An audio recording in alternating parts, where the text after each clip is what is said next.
Alright. Chapter 1. Introduction. Do not jump chapters. This open source book will enable you to stop using pornography immediately, painlessly, and permanently without willpower or any sense of deprivation or sacrifice. It won't place any judgment, embarrassment, or pressure to undergo painful measures. In fact, there's absolutely no need to cut down or reduce your usage whilst reading. Doing so is actually detrimental. You might be apprehensive about the very thought, or one of the millions actively attempting to quit. If so, perhaps what you've already read goes against everything you've ever been told, but ask yourself if what you've been told has worked. If it had, you wouldn't be reading this book at all. Perhaps you identify with the following questions. Do you spend far more time viewing porn than you originally intended? Are you unsuccessful in efforts to stop or limit your consumption of pornography? Has time spent viewing pornography interfered with or taken precedence over personal or professional commitments, hobbies, or relationships in your life? Do you go out of your way to keep your pornography consumption secret, e.g., deleting browser history, lying about viewing porn? Has viewing pornography caused significant problems in intimate relationships? Do you experience a cycle of arousal and enjoyment before and during pornography consumption, followed by feelings of shame, guilt, and remorse after? Do you spend significant amounts of time thinking about pornography, even when not watching it? Has viewing pornography caused any other negative consequences in your personal or professional life, e.g. missed work, poor performance, neglected relationships, financial problems? If you're a porn user that depends on it for masturbation or sex at all, and for any reason, all you need to do is read on. If you're here for a loved one, all you need to do is persuade them to read this book. But if unable to persuade them, read the book yourself. Understanding the method assists getting the message across and preventing your children from starting. Don't be fooled by the fact that they don't have access to it now. All do before getting hooked. About the book. This book is a rewritten version of a rewrite of Alan Carr's Easy Way to Quit Smoking for Pornography. It's free and open source and licensed under CC BY-SA. Its success rests on the foundation that you do not jump chapters. When opening a combination lock, you have to enter the numbers in the right order. Addiction isn't any different. Personally, the original Google Sites version, that wasn't written by me, changed my life. If you're anything like most people, you discovered porn when relatively young and have used it ever since. Until stumbling across the overwhelming yet somewhat censored literature warning of the dangers. Like myself, you've probably succeeded with streaks of various lengths, but have always eventually succumbed to illusory urges. I'm pleased to report this method works entirely differently and has been the only method that has worked. Or perhaps you've been linked this book by a concerned party and are skeptical. Firstly, thank you for at least looking at it. This will be expanded upon shortly, but please briefly recall the first time you looked at pornography. Warning. 1.1. Warning. Did you expect that you'd return to it for the rest of your life? According to my own informal studies on the matter, pestering friends to read this book, EasyPeasy is equally as effective for the casual porn user as it is for the heavily addicted. It's not terribly long, with high chances of large gains, so I beg you to continue reading. The method described in this hackbook is instantaneous, equally as effective for the heavy and casual user alike, causes no bad withdrawal pangs, needs no willpower, requires no shock treatment, aids, or gimmicks, won't cause you to replace this addiction with other addictions, such as overeating, smoking, or drinking, and it's permanent. You might find this impossible to believe, but this sentiment is echoed by many people. This is the seminal work on porn addiction. Some guy on Reddit I can't find don't think the pun was intentional. Another one says, I was addicted for 10 years. Those 10 years I was crippled with depression, doubt, anxiety, and fear of my secret getting out. After every session I hated myself, and after every porn diet I was back down the water slide in no time. However, this book helped me stop. I was always on the defensive against porn in the past. Now, after reading this book twice, I am on the offensive. Porn has no control over me and feels like a sad joke now. And the last one says, a few days ago I turned 20 years old. For the first time in a very long time I spent my birthday free from the porn trap. And it's all thanks to this book that I haphazardly stumbled upon only a few months ago. Before that I had spent so much time trying to quit through traditional means, and I experienced so much inner turmoil and labeled myself permanently as an addict. The book solved all that for me, where I previously feared I had no control over myself. Even when I'd unknowingly already beaten the little monster, I can now find pride in realizing I don't need to be an addict anymore. I don't really have a reason for posting this. I just felt like I need to put this down somewhere other than inside my head because it means so much to me. If you're reading this and are thinking about reading or recommending this book, take it from me that it works better than any other method out there. My biggest tip is to take notes, which sounds funny, but it really helped me solidify certain ideas. 1.1 Warning. If you're expecting this book to scare you into quitting using the various health issues users risk, such as sexual dysfunction, including porn-induced erectile dysfunction, unreliable arousal, loss of interest in real sex partners, brain hypofrontality, and the blinding accusation that it's a filthy, disgusting habit and you are stupid, spineless, weak-willed jellyfish, you'll sorely be disappointed. Those tactics never helped me to quit, and if they were going to help you, you'd have quit already. Conventional methods of quitting advocate using willpower, or porn diet substitution methods such as using once every so-and-so days and cutting down consumption. Some sites list peer-reviewed research about neurotransmitters and neuroplasticity, and while these sites are informative, many are aware of the health risks and choose to do nothing. Through such material is typically avoided, though ultimately they are equally ineffective as they don't actually remove the reasons for using porn. Ultimately, turning something into a forbidden fruit isn't how you treat addiction. This method, referred to as EasyPeasy, works differently. Some of the things about to be said might be difficult to believe, but by the time you finish this book, you'll not only believe them, you'll wonder how you could have ever been brainwashed into believing otherwise. There's a common misconception that we choose to watch porn. Porn addicts, yes, addicts, no more choose to watch porn than alcoholics choose to become alcoholics, than heroin addicts choose to become heroin addicts. It's true that we choose to boot up the laptop or smartphone, fire up the browser, and visit our favorite online harem. Occasionally, I choose to go to the cinema, but I certainly didn't choose to spend my whole life in the cinema theater. Originally, curiosity and human nature took me there, but I wouldn't have started had I known I'd become addicted, causing the decline of my health, happiness, and relationships. If only I'd heard about sexual dysfunction on my first visit to that porn site. Take a moment to reflect. Did you ever make the positive decision that you must or need porn to masturbate? Or that you must need porn-induced fantasies to spice up sex with your partner? Or that at certain times in your life you couldn't enjoy a good night's sleep, or perhaps even pass an evening after a hard day at work without surfing for porn?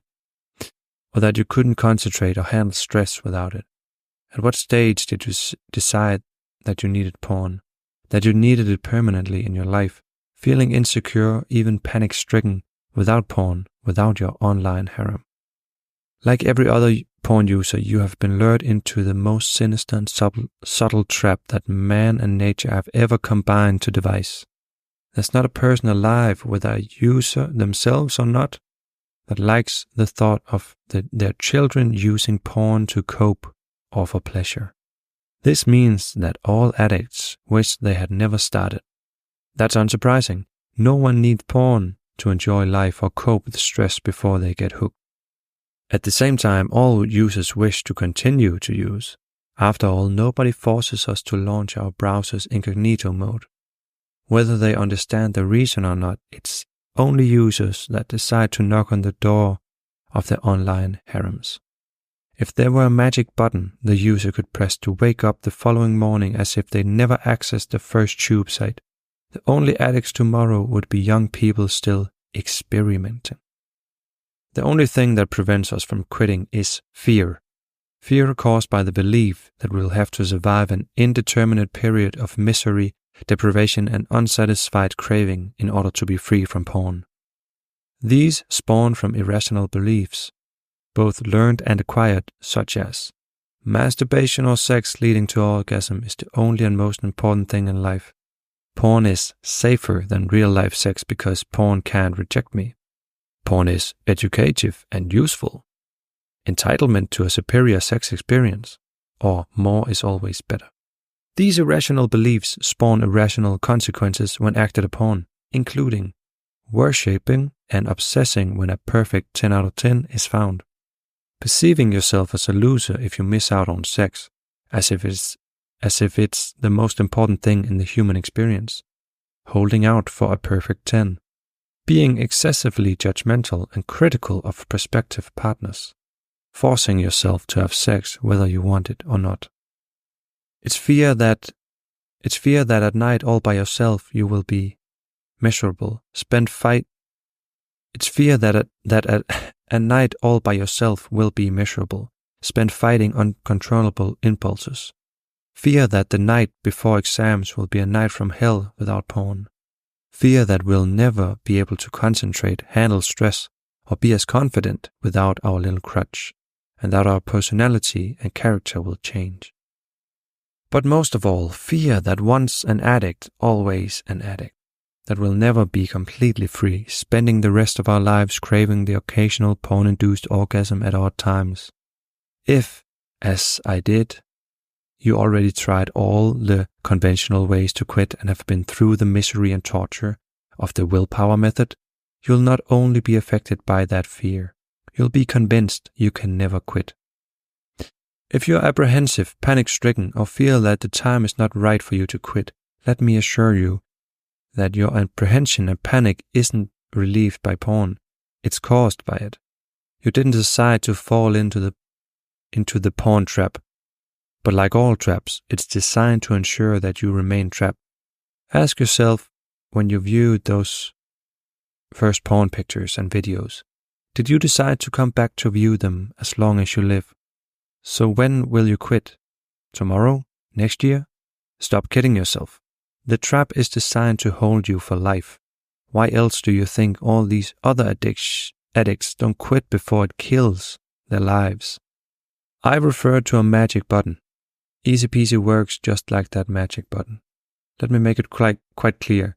EasyPeasy isn't magic, but for myself and others who found it so easy and enjoyable to quit, it seems like it. The warning is as follows. This is a chicken and egg situation. Every addict wants to quit, and every addict can find it easy and enjoyable to quit. It's only fear that prevents users from attempting to quit. The single greatest gain is to be rid of that fear, but you won't be free of that fear until you complete the book.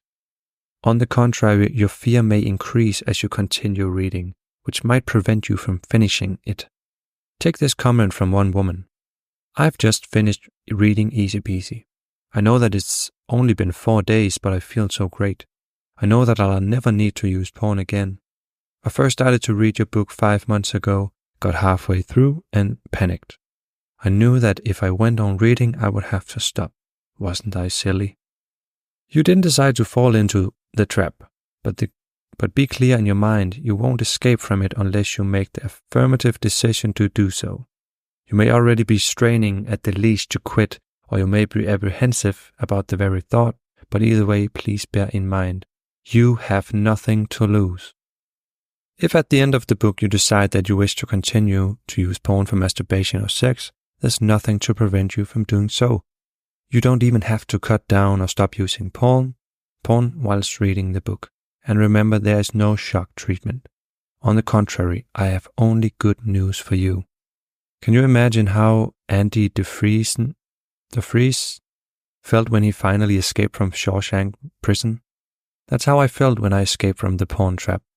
And that's how the ex-users who've used EasyPeasy feel. By the end of the book, that's how you'll feel. Go for it. Finally, everyone can find it easy and enjoyable to quit porn, including you. All you have to do is read the rest of this book with an open mind. The more you understand, the easier it will be. Even if you don't understand a word, provided you'll follow instructions, you'll find it easy. Most importantly, you won't go through life moping for porn or feeling deprived. And by the end of the book, the only mystery will be why you did it for so long. With EasyPeasy, there are only 2 reasons for failure. Failure to carry out instructions. Some will find it annoying that the book is so dogmatic about certain recommendations, such as not to try cutting down or using substitutes. I certainly don't deny that there are many who have succeeded in stopping using such ruses, but they've succeeded in spite of and not because of them.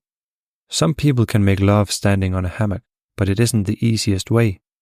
The numbers for opening this trap's lock are in this book, but they need to be used in the correct order, going from one chapter to the next and not skipping chapters. Failure to understand. Don't take anything for granted. Question is not only what you're told, but your own views and what society had told you about sex, internet porn, and addiction. For example, those who believe it's just a habit, ask yourself why other habits, some of which are enjoyable, are easy to break, while a habit that feels awful, costs energy, time, and virility is so difficult to break. Those that believe you enjoy porn, ask yourself why other things that are infinitely more enjoyable you can take or leave. Why do you have to have porn? Panic setting in if you don't. EasyPeasy is about to give you the knowledge on how easy and enjoyable it is to quit porn.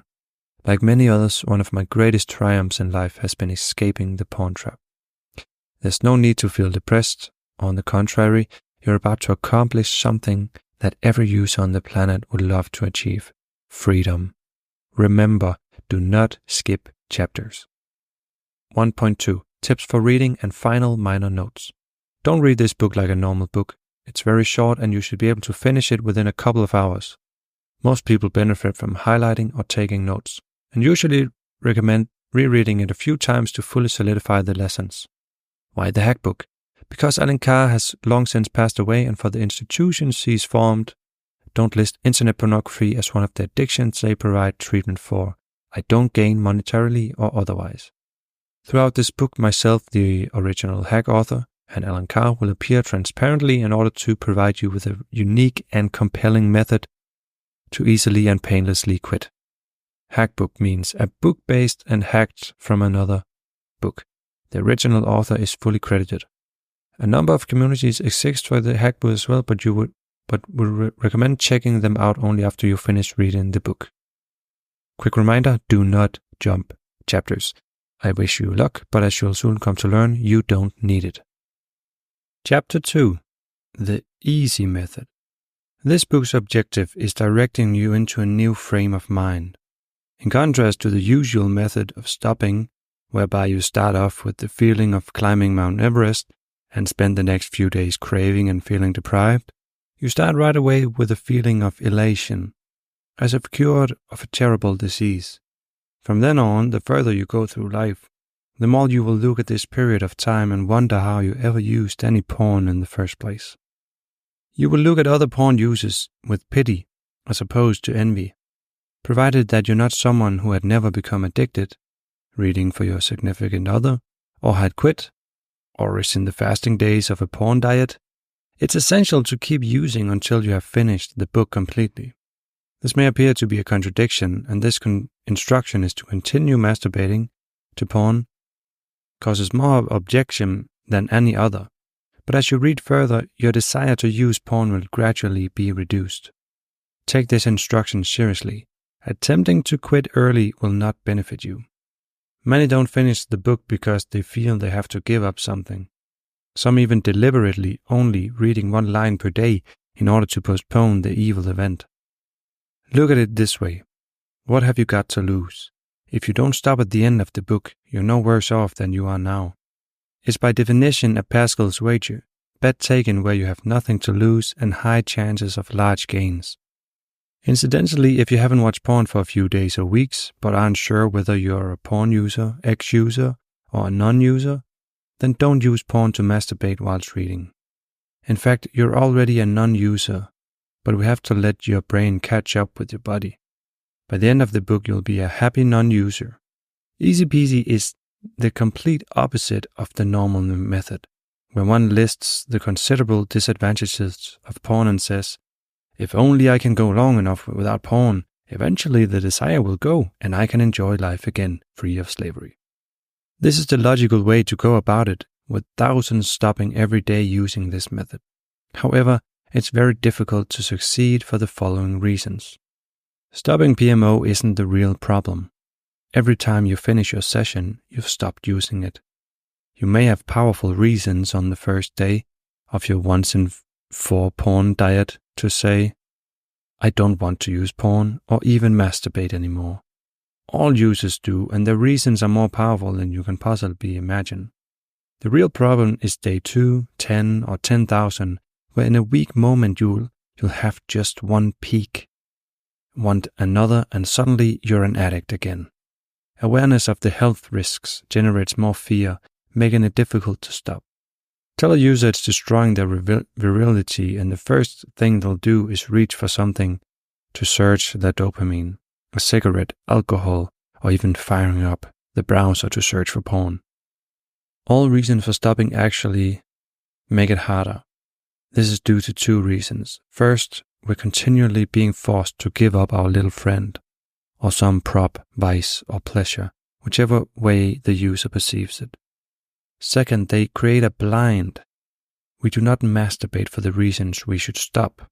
The real question is, why do we want or need to do it? With EasyPeasy, we initially forget the reasons we'd like to stop, face the porn problem, and ask ourselves the following questions. Number 1, what is porn doing for me? Number 2, am I actually enjoying it? Number 3, do I really need to go through life sabotaging my mind and body? The beautiful truth is that all porn does absolutely nothing for you whatsoever.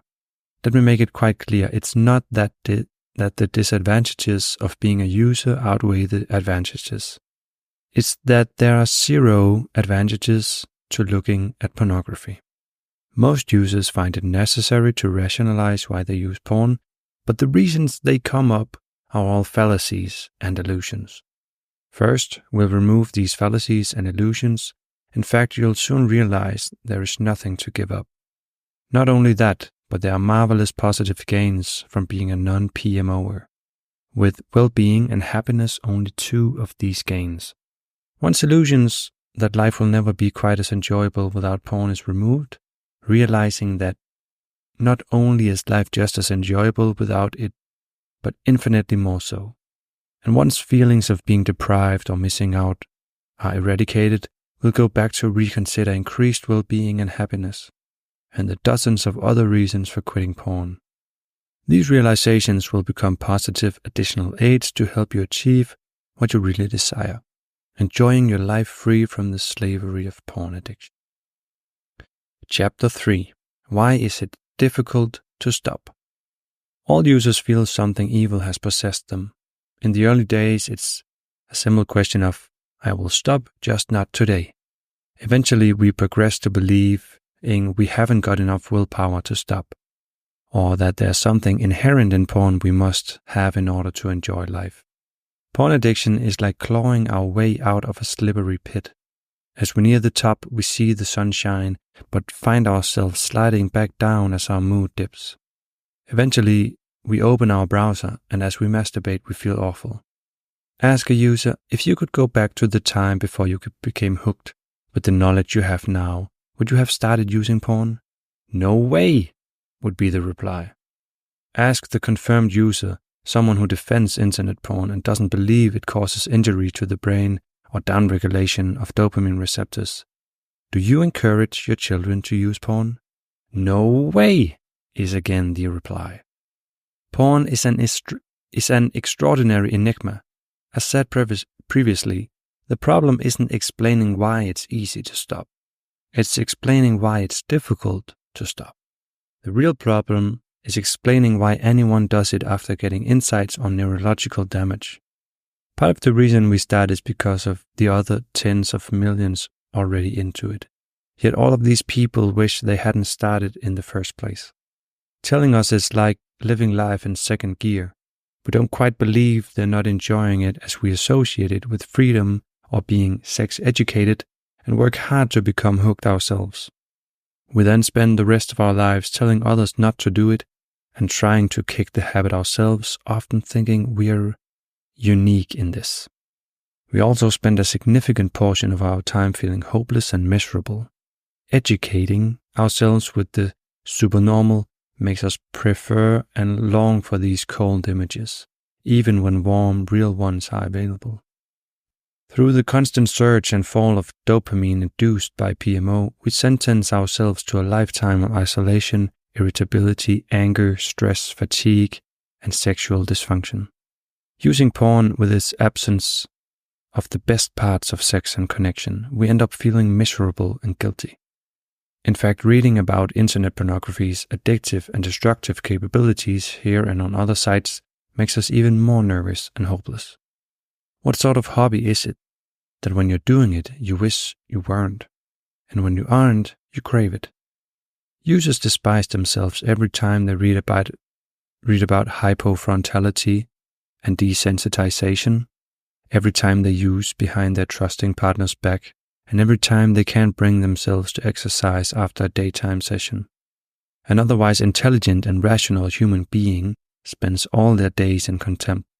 But worst of all, what do users get from having to endure life with these awful black shadows at the back of their mind? Absolutely nothing. You might be thinking, that's all very well. I know this, but once you're hooked on these things, it's very difficult to stop. But why is it so difficult? Some say it's because of the powerful withdrawal symptoms. But as you'll soon come to learn, the actual withdrawal symptoms are very mild, in fact. And this is evident when you consider that many PMOers have lived and died without realizing they were addicts. Some say internet porn is free, and hence humankind should claim this biological bonanza, but this is untrue. It's addictive and acts just like any drug. Ask a user that swears they only enjoy erotica like Playboy magazines if they ever cross the line to unsafe porn. And if they are completely honest, they will confess about the times they had rationalized crossing that line rather than not using anything at all. Enjoyment has nothing to do with it either. I enjoy crayfish, but I never got to the point where I had to have crayfish every day.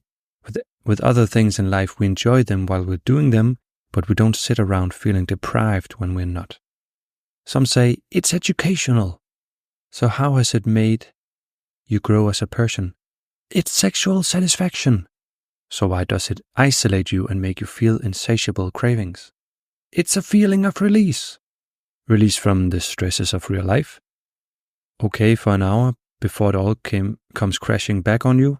And what stresses has it solved? It helps me sleep. So why can others sleep just fine without it? There are many scientifically demonstrated methods to fix sleep, and more so. Many believe that porn relieves boredom, but boredom is a frame of mind. Porn will habituate you to novelty seeking in no time, causing you to become increasingly bored until you finally participate in that wild goose chase for just the right clip. Becoming increasingly wired to seek anything that evokes novelty, strong emotion, and eventually outrageous shock value. Some say they only do it because their friends and everyone they know does it. If so, pray that your friends don't start cutting their heads off to cure a headache. Most users who think about it come to conclude that it's just a habit. This is not really an explanation, but having discounted all the usual rational explanations, it appears to be the only remaining excuse. Unfortunately, it's equally illogical. Every day of our lives, we change habits, some of them very enjoyable. We've been brainwashed to believe that PMO is a habit and that habits are difficult to break. Are habits difficult to break? Drivers in the US are in the habit of driving on the right-hand side of the road, yet when traveling overseas, they break the habit with hardly any aggravation whatsoever. And when you get a new job, you take on a different routine, so your habits change. These may take some getting used to, but it's nothing like breaking a lifelong struggle with porn addiction. We make and break habits every day of our lives, so why do we find it difficult to break a habit that makes us feel deprived when we don't have it? Guilty when we do, one that we would love to break away when all we have to do is stop doing it. The answer is that porn isn't habit, it's addiction. That's why it appears to be so difficult to give up. Most users don't understand addiction and believe that they get some genuine pleasure or crutch from porn. They believe they're making a genuine sacrifice if they quit. The beautiful truth is that once you understand the true nature of porn addiction and the reasons why you use it, you'll stop doing it, just like that. Within 3 weeks, the only mystery will be why you found it necessary to use porn as long as you have, and why you can't persuade other users how nice it is not to be a PMOer. 3.1. The Sinister Trap. Internet porn is a subtle and sinister trap that man and nature have combined to devise. Some of us are even warned about the dangers, but we can't believe how we aren't enjoying it. But what gets us into it in the first place? Typically, it's free samples from amateurs and professionals who share. That's how the trap is sprung. If instead it warned us of dangers of what we're getting into before even making that first peek, then the alarm bells would scream. But these bells don't scream. Perhaps it's the shocking nature of many clips that reassures our young minds will never become hooked. Thinking because we don't enjoy them, we can stop whenever we want to. Or maybe the seeming innocence of soft material doesn't trigger any alarm bells, much like a skillful weavings of a con artist can play to direct our mind.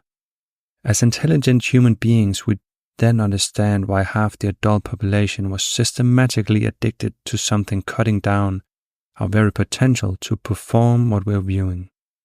Curiosity brings us closer to the doorstep of addiction, but we don't dare to click on the thumbnails we're glancing at, fearing they'd make us ill or send us down into a perilous and immoral pathway. And if we accidentally clicked on one, often our only desire is to get away from the page as soon as possible, while at the same time desperately curious even more. Once this process has started, we are trapped. From now on, we spend the rest of our lives trying to understand why we do it, telling our children not to start, and at odd times trying to escape ourselves. The trap is designed such that we try and stop only due to an incident. Whether sexual performance, loss of a career or relationship, shortage of drive, or just plain feeling like a leper.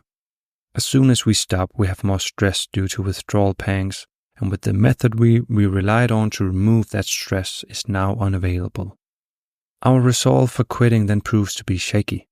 After a few days of torture, we convince ourselves that we've picked the wrong time to quit, deciding we'll wait for periods without stress, which upon arriving removes our reason for initially stopping.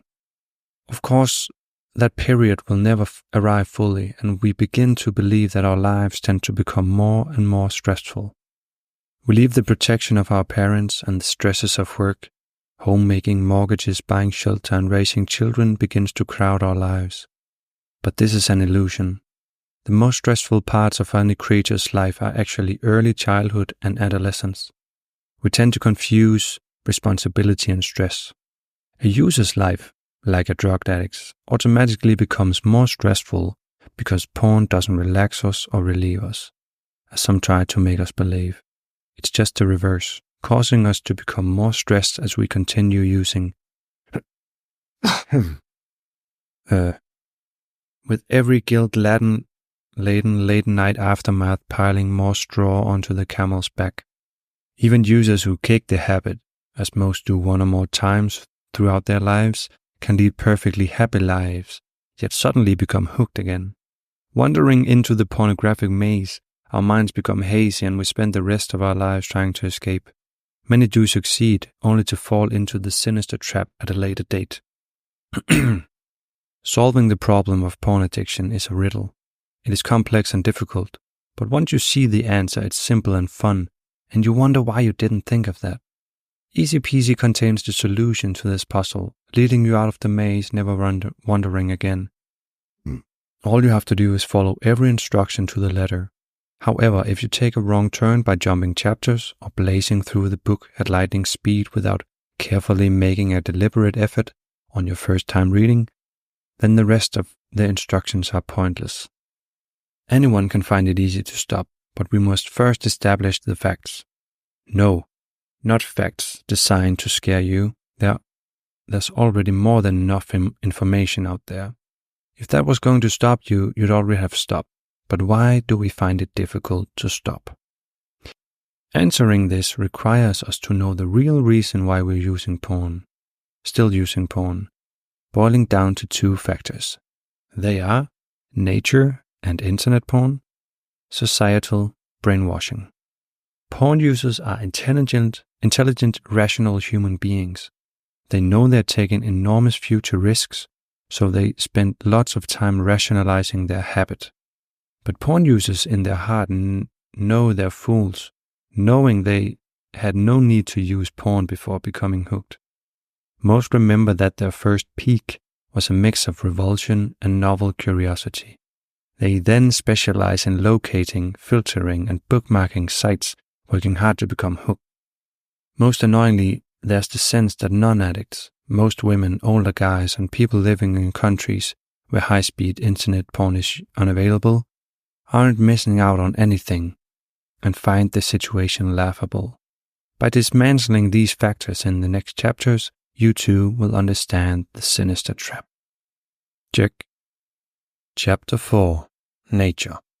Internet porn works through hijacking natural reward mechanisms designed to keep you reproducing for as long as possible. Internet porn's instant and highly accessible form keeps the brain's reward mechanism producing dopamine for significantly longer than normally possible. Scientifically, this is called the Coolidge effect, which you might already be aware of. Dopamine is a neurotransmitter associated with feelings of wanting, with actual pleasure produced by opioids. More dopamine, more opioids, and more action. Without dopamine, actions such as eating don't feel pleasurable and aren't completed, with high fat and sugar foods producing the highest chemical release. Dopamine is also released in response to novelty. With a seemingly infinite amount of pornography available, this floods the limbic system, reward circuit, so the first time you see porn you act, orgasming and triggering another flood of opioids. Incentivized to get as much dopamine as possible, the brain stores this as a script for easy recall and strengthens neural pathways through the release of a chemical called delta phos B. Now the brain calls up these pathways in response to cues such as sexy commercials, alone time, stress, or even feeling a little down, and suddenly you're ready to take a ride on the water slide. Every time this is repeated, more delta phos B is released, so the water slide is greased, alive, and easier to ride down the next time. The limbic system has a self-correcting system to trim the number of dopamine and opioid receptors when frequent and daily flooding of dopamine is detected. Unfortunately, these receptors are also needed to keep us motivated to handle daily life stresses. Nominal amounts of dopamine produced by natural rewards simply don't compare to pornography and aren't as efficiently absorbed by the decreased receptors, leading you to feel more stressed and irritated than normal. Gå videre. This process is known as desensitization. In this cycle, you cross the red line and trigger emotions such as guilt, disgust, embarrassment, anxiety, and fear, which in turn raise dopamine levels even higher and cause the brain to misinterpret these feelings as sexual arousal. As time passes, not only is the brain desensitized to previous clips it's seen, but also similar genres and shock level. This lower motivation triggers feelings of lower satisfaction as our brains engage in constant rating, pushing you to find clips to satisfy the hunger. So you seek more novelty, clicking on the amateurish, shock-inducing clip on the homepage you confidently said you wouldn't on your first visit. And a quote, "For in the dew of little things the heart finds its morning and is refreshed." A fleeting feeling of security is all that's needed to get through a rough spot in life. But will your desensitized brain be able to catch that drop of de-stressor that a non-user's brain is able to use? Dopamine flooding acts like a quick-acting drug, falling quickly and inducing withdrawal pangs. Many users have the illusion these pangs are the terrible trauma they suffer when trying or being forced to stop. In fact, they are primarily mental, since the user is feeling deprived of their pleasure or prop. 4.1. The Little Monster. The actual chemical withdrawal from porn is so subtle that most users have lived and died without realizing they're drug addicts. Many users have a fear of drugs, yet that's exactly what they are, drug addicts. Fortunately, it's an easy drug to kick, but you first need to accept that you are in fact addicted. Withdrawal from porn doesn't cause any physical pain and is merely an empty, restless feeling of something missing, which is why many believe it's something to do with this sexual desire. Prolonged, this feeling becomes nervousness, insecurity, agitation, low confidence, and irritability. It's like hunger for a poison. Within seconds of engaging in a session, dopamine is applied and the craving ends, resulting in a feeling of fulfillment as you whiz down the water slide. In the early days, withdrawal pangs and their subsequent relief are so slight we're unaware of them. When we become regular users, we believe it's because we've come to enjoy them or gotten into the habit. The truth being that we're already hooked but don't realize it. The little monster is already in our brains, so every once in a while we take trips down the water slide to feed it. All users begin seeking porn for irrational reasons. The only reason anybody continues using porn, whether they're a casual or heavy user, is to feed that little monster. The whole conundrum is a series of cruel and confusing punishments, but perhaps the most pathetic aspect is the sense of enjoyment a user gets from a session. Trying to get back to the sense of peace, tranquility, and confidence their body had before becoming hooked in the first place. Basically, there is a graphic called the Coolidge Effect, where it shows a lot of women, and it says that it's your infinite online harem. And then every time you see a new partner, the dopamine spikes, and then it goes down, and there's a new partner, and the dopamine spikes. And it just keeps doing that. That's the Coolidge Effect. 4.2. The Annoying Alarm. You know that feeling when a neighbor's home alarm has been ringing all day, or some other minor, persistent aggravation. Then the noise suddenly stops and marvelous feelings of peace and tranquility wash over you. This isn't really peace, but the ending of an aggravation. Before starting the next session, our bodies are complete, but then we begin forcing our brains to pump dopamine, and when we're done and it begins to leave, we suffer withdrawal pangs. These aren't physical pain, merely an empty feeling. We aren't even aware it exists, but it's like a dripping tap inside our bodies. Our rational minds don't understand it, but they don't need to. All we know is that we want porn, and when we masturbate, the craving goes. However, the satisfaction is fleeting, because in order to relieve the craving, more porn is required. As soon as you orgasm, the craving starts again and the trap continues to hold you. A feedback loop, unless you break it. The porn trap is similar to wearing tight shoes just to obtain the pleasure of taking them off. There are three primary reasons why users can't see it this way. Number 1. From birth, we've been subjected to massive amounts of brainwashing telling us internet porn is simply another modern development that replaced the print version of porn. This fallacy is packaged with the truth that masturbation isn't harmful, so why shouldn't we believe them? Number 2. Because physical dopamine withdrawal involves no actual pain, merely an empty, insecure feeling inseparable from hunger and normal stress. This feeling manifests into a porn session, as those are the very times we tend to seek internet porn. We tend to regard this feeling as normal. Number 3. However, the primary reason users fail to see internet porn in its true light is due to it working back to front. It's when you're not consuming it that you suffer the empty feeling, because the process of getting hooked is incredibly subtle and gradual in the early days. The empty feeling is regarded as normal and so isn't blamed on the previous session. The moment the browser is fired up and you begin your session, you get an immediate boost and become less nervous or more relaxed, so internet porn gets the credit. This back-to-front reverse process makes all drugs difficult to kick. Imagine the state of panic of a heroin addict without any heroin. Now picture their utter joy when they can finally plunge a needle into their vein. People who aren't addicted to heroin don't suffer that panicked feeling. The heroin doesn't relieve the feeling, it causes it.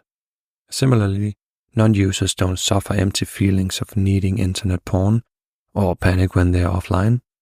Non-users can't understand how users possibly obtain pleasure from two-dimensional videos with muted sounds and abnormal body proportions. Eventually, users can't understand either. We talk about internet porn being relaxing or satisfying, but how can you be satisfied unless you were dissatisfied in the first place? A non-user doesn't suffer from this unsatisfied state, completely relaxed after a no-sex date, while the user isn't until they've satisfied their little monster. 4.3. A pleasure or a crutch? An important reminder, the main reason that users find it difficult to quit is due to the belief they're giving up a genuine pleasure or crutch. It's essential to understand that you're giving up absolutely nothing whatsoever. The best way to understand the subtleties of the porn trap is comparing it with eating. The habit of regular meals causes us to not feel hungry between, only aware of hunger if the meal is delayed. There's no physical pain, just an empty, insecure feeling recognized as hunger. The process of satisfying our hunger is a very pleasant experience. Pornography appears to be almost identical, but it's not. Like hunger, there's no physical pain and the reward mechanism behaves in similar ways. But it's this similarity to eating that tricks the user into believing there's a genuine pleasure or crutch. Although eating and porn appear to be very similar, in reality they're exact opposites. You eat to survive and energize your life, whereas porn dims and cuts down your mojo. Food genuinely tastes good and eating is a genuinely pleasant experience that we enjoy throughout our lives. Porn involves self-sabotaging the happiness receptors and thus destroys your chances to cope and feel happy. Eating doesn't create hunger and genuinely relieves it, whereas the first porn session starts the craving for dopamine and each subsequent session. Far from relieving it, it ensures suffering for the rest of your life. Is eating a habit? If you think so, try breaking it completely. To describe eating as a habit would be like describing breathing as a habit. Both are essential for survival. It's true that people have the habit of satisfying their hunger at different times with varying types of food, but eating itself isn't a habit, neither is porn. The only reason a user fires up the browser is trying to end the empty feelings the previous session created, at different times with varying escalating genres. On the internet, porn is frequently referred to as a habit, and for convenience, EasyPeasy also refers to the habit. However, be constantly aware that porn isn't habit, it's drug addiction. When we start to use porn, we have to force ourselves to cope with it. Before we know it, we are escalating into increasingly bizarre and shocking porn. The thrill is in the hunting, not the killing. With dopamine rapidly leaving the body after orgasm, explaining why users want to edge, delaying orgasm, through flicking between multiple browsers, windows, and tabs. 4.4. Crossing the red line. As with any other drug, the body tends to develop immunity to the effects of the same old clips, our brain wanting more or something else. After short periods of watching the same clip, it ceases to completely relieve the withdrawal pangs that the previous session created.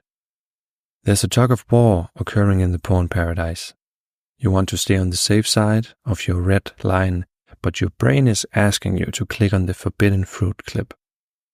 You feel better after engaging in this porn session, but you're more nervous and less relaxed than someone who never started, even though you're living in a supposed porn paradise.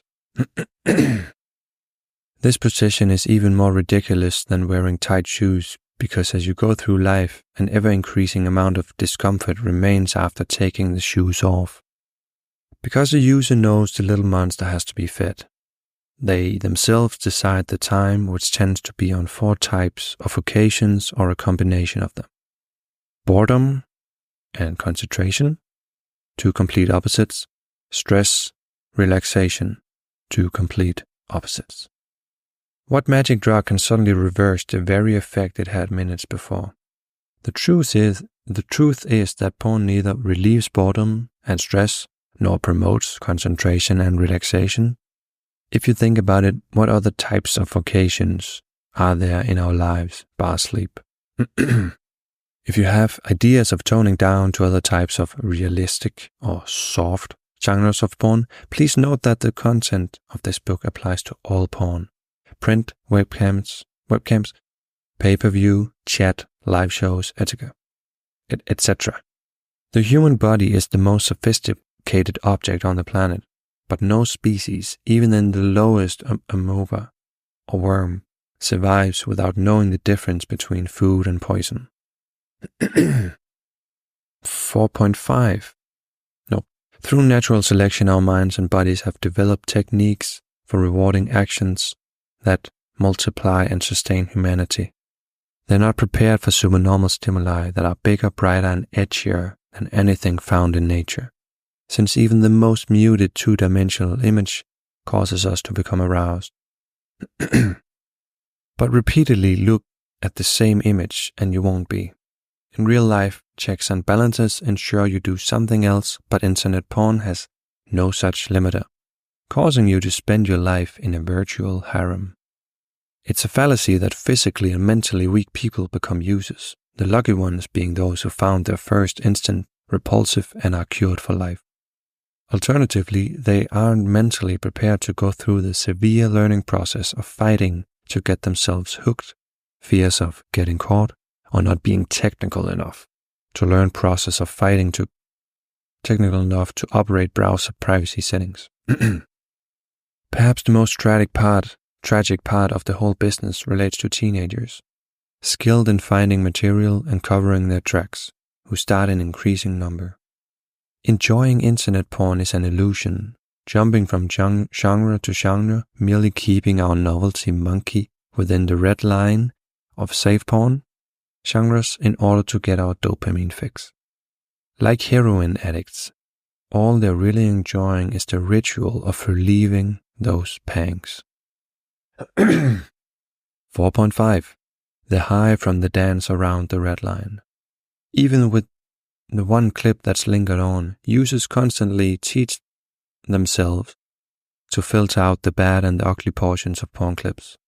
Even if it's solo, they still filter on the body parts that appeal to them the most. In fact, some take pleasure in this dance around the red line, finding excuses to declare they like the soft stuff and are unaddicted to supernormal stimuli.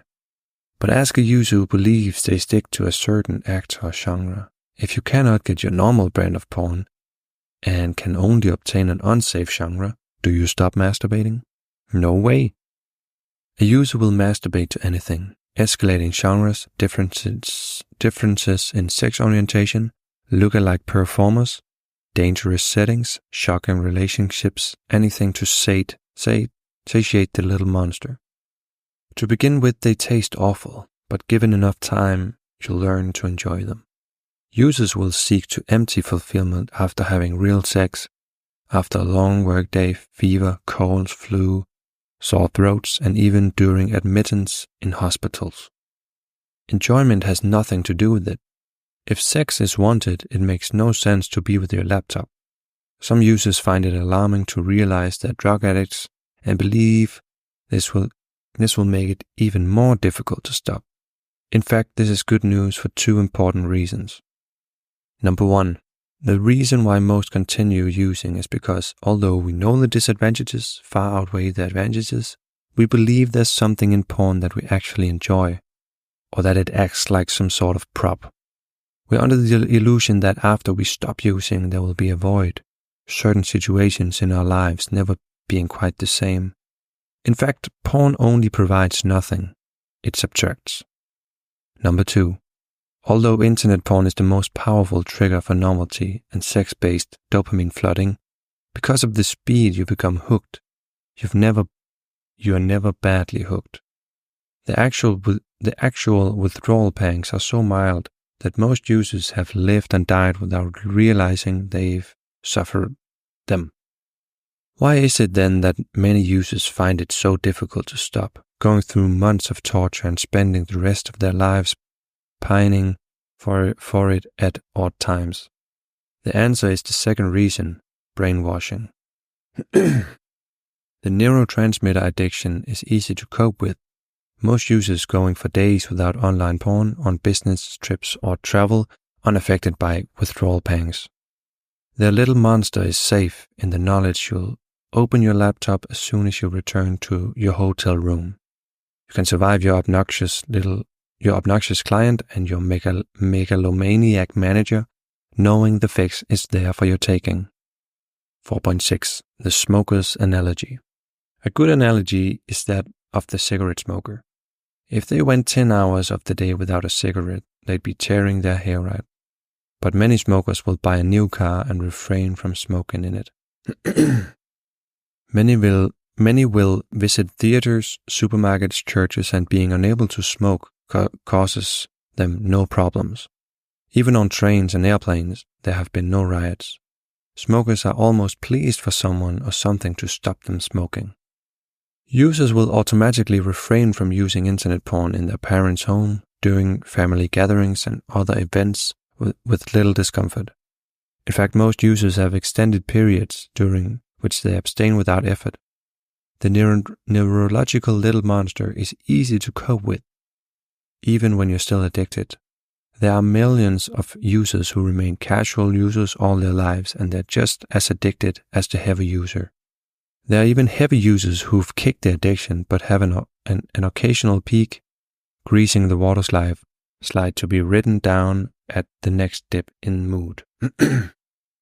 As said previously, the actual porn addiction isn't the main problem. It's simply acting as a catalyst to keeping our minds confused over the real problem, brainwashing.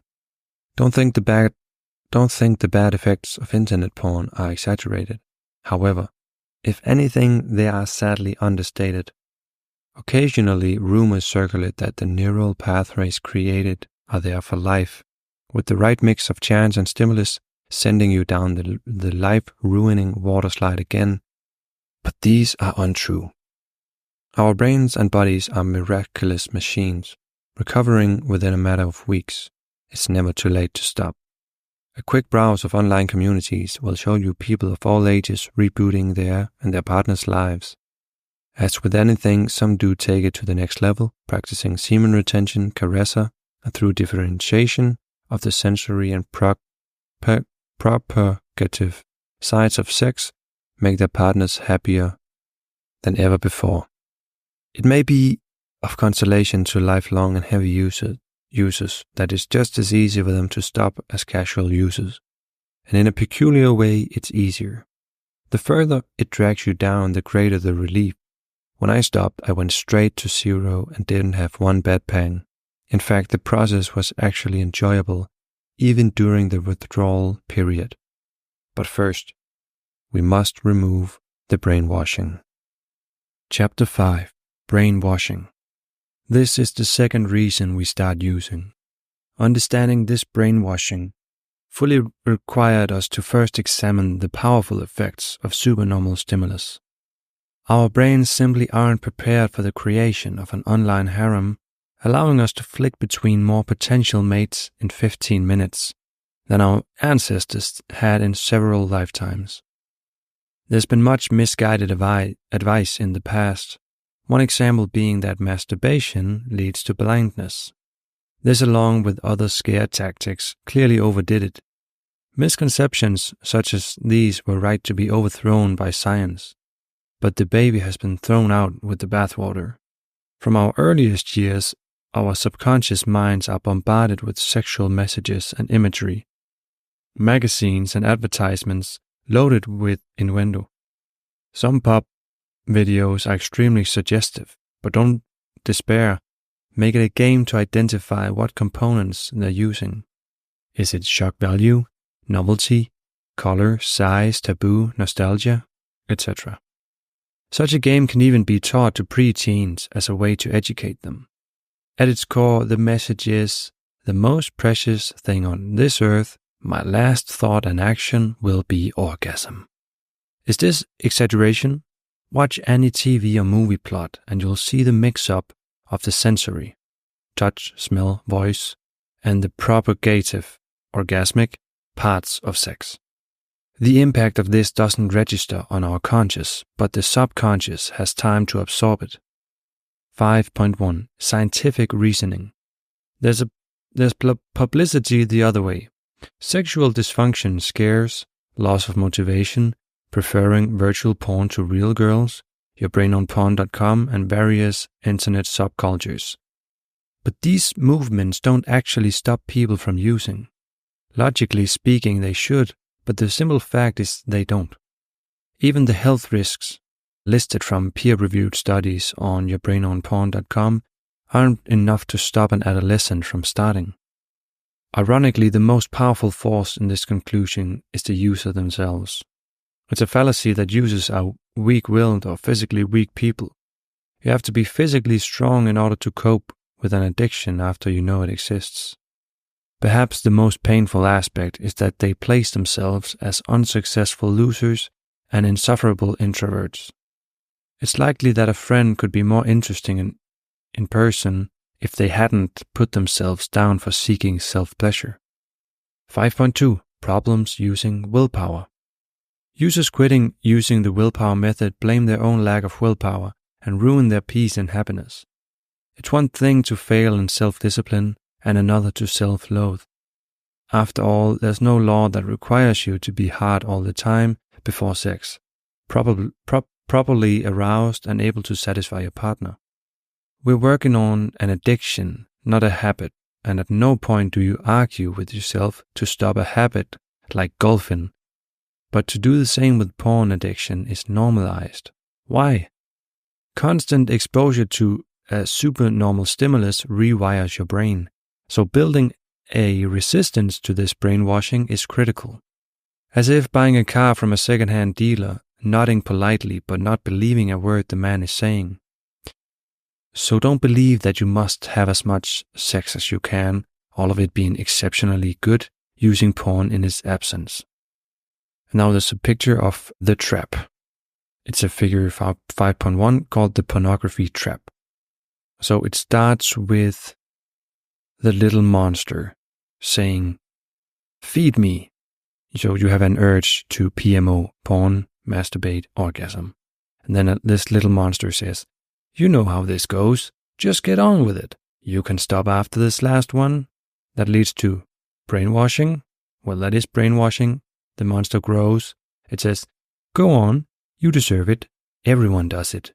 It's natural. You only get one life. You love it. This leads to porn, masturbation, orgasm, PMO. And the monster says, you did it again. Idiot. You have no self-control. This leads to a dopamine drop. And the monster says, feed me. And then the like the circle continues, the spiraling down.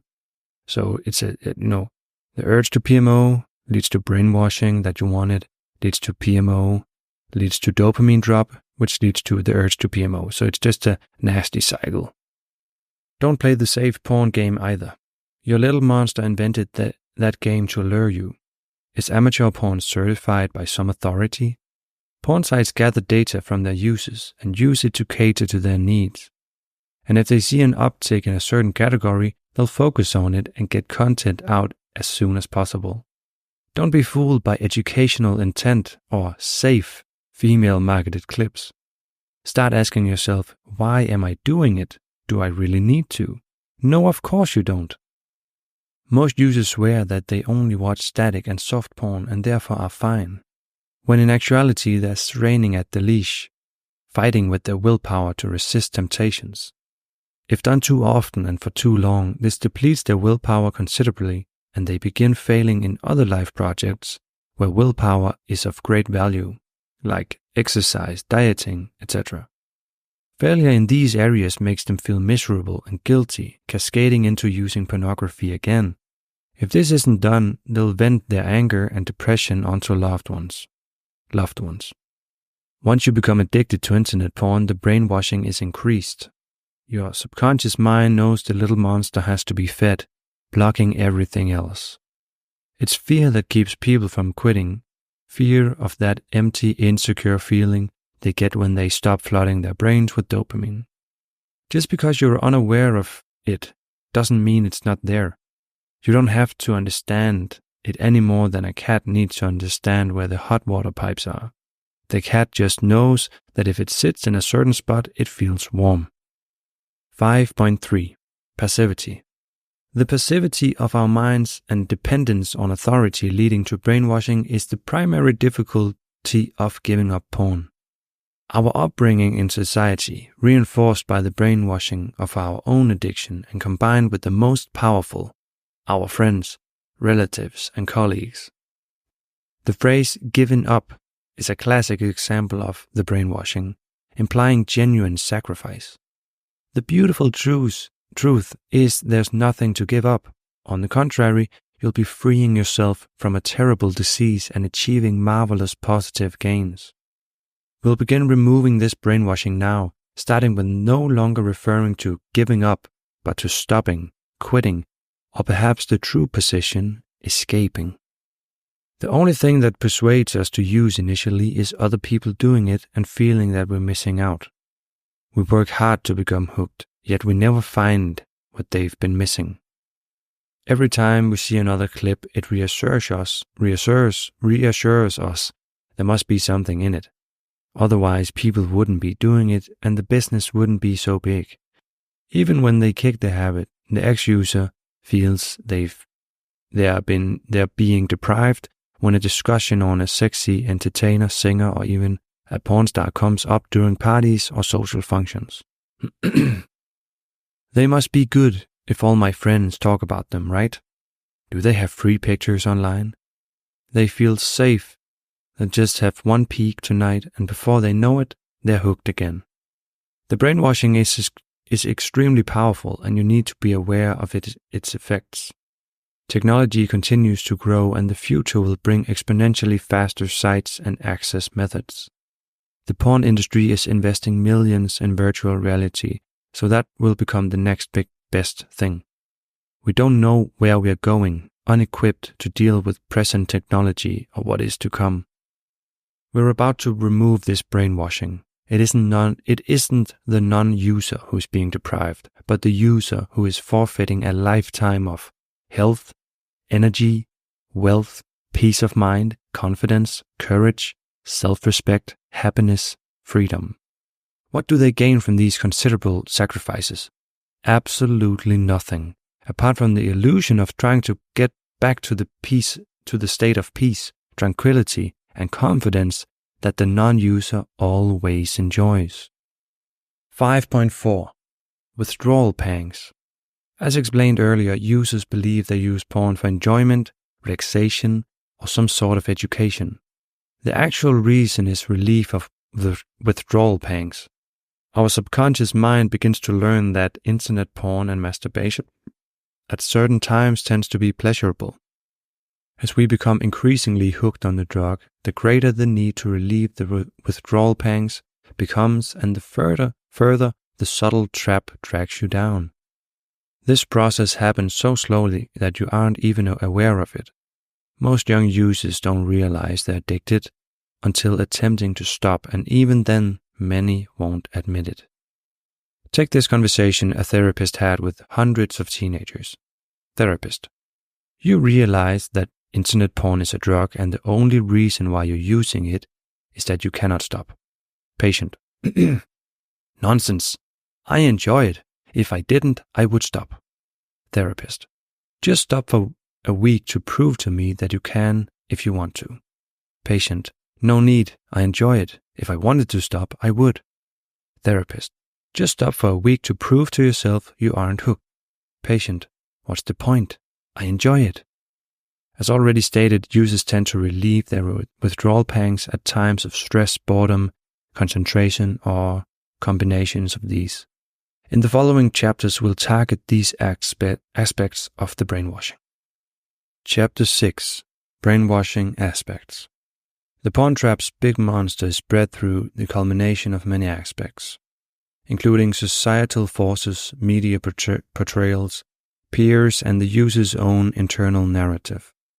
Failure to deconstruct these fallacies whilst using the willpower method eventually leads to feelings of deprivation, leading the user back into the trap. Deconstruction of the imagined value of porn is crucial for success and allows you to see where you're being robbed. Of importance to note is the link between brainwashing and fear. It's fear of feeling future withdrawal pangs that create the pangs. Fear is the pang itself. Think about when you've had withdrawal symptoms, such as sweaty palms, shortness of breath, sleeping problems, and an inability to think straight. Now think of similar situations when you've had those feelings: job interviews, nerves around an attractive person, public speaking, etc. These are the same anxious feelings the fear causes. Simply put, how can a physical drug still hook people months after stopping? It must be mentally, correct? 6.1. Stress. Not only great tragedies in life, but also minor stresses drive users into the forbidden, unsafe area previously excluded. Stresses include socializing, phone calls, anxieties of the housewife with young children, and many others. Let's take phone calls as an example, particularly for a business person. Most calls aren't from satisfied customers or your boss congratulating you. There's some sort of aggravation. Coming home to mundane family life of kids screaming and their partner's emotional demands causes the user, if they aren't already doing so, to fantasize the relief of porn promised that night. They unconsciously suffer withdrawal pangs, de-stresses weakened, and unprepared for additional aggravation, partially relieving the pangs at the same time as normal stress. The total is reduced and the user gets a temporary boost. The boost isn't an illusion. The user does genuinely feel better than before, but they're more tense than they would be as a non-user. The following example isn't designed to shock you. EasyPeasy promises no such treatment, but is to emphasize that porn destroys your nerves rather than relaxing them. Try to imagine getting to the stage where you're unable to be aroused, even with a very sexy and attractive partner. For a moment, pause and try to visualize life where a very lovely and charming person has to compete and fail with the virtual porn stars occupying your harem to get your attention. Imagine the frame of mind of a person who, when issued with that warning, continues using and dies, without ever having real sex with this charming and willing partner.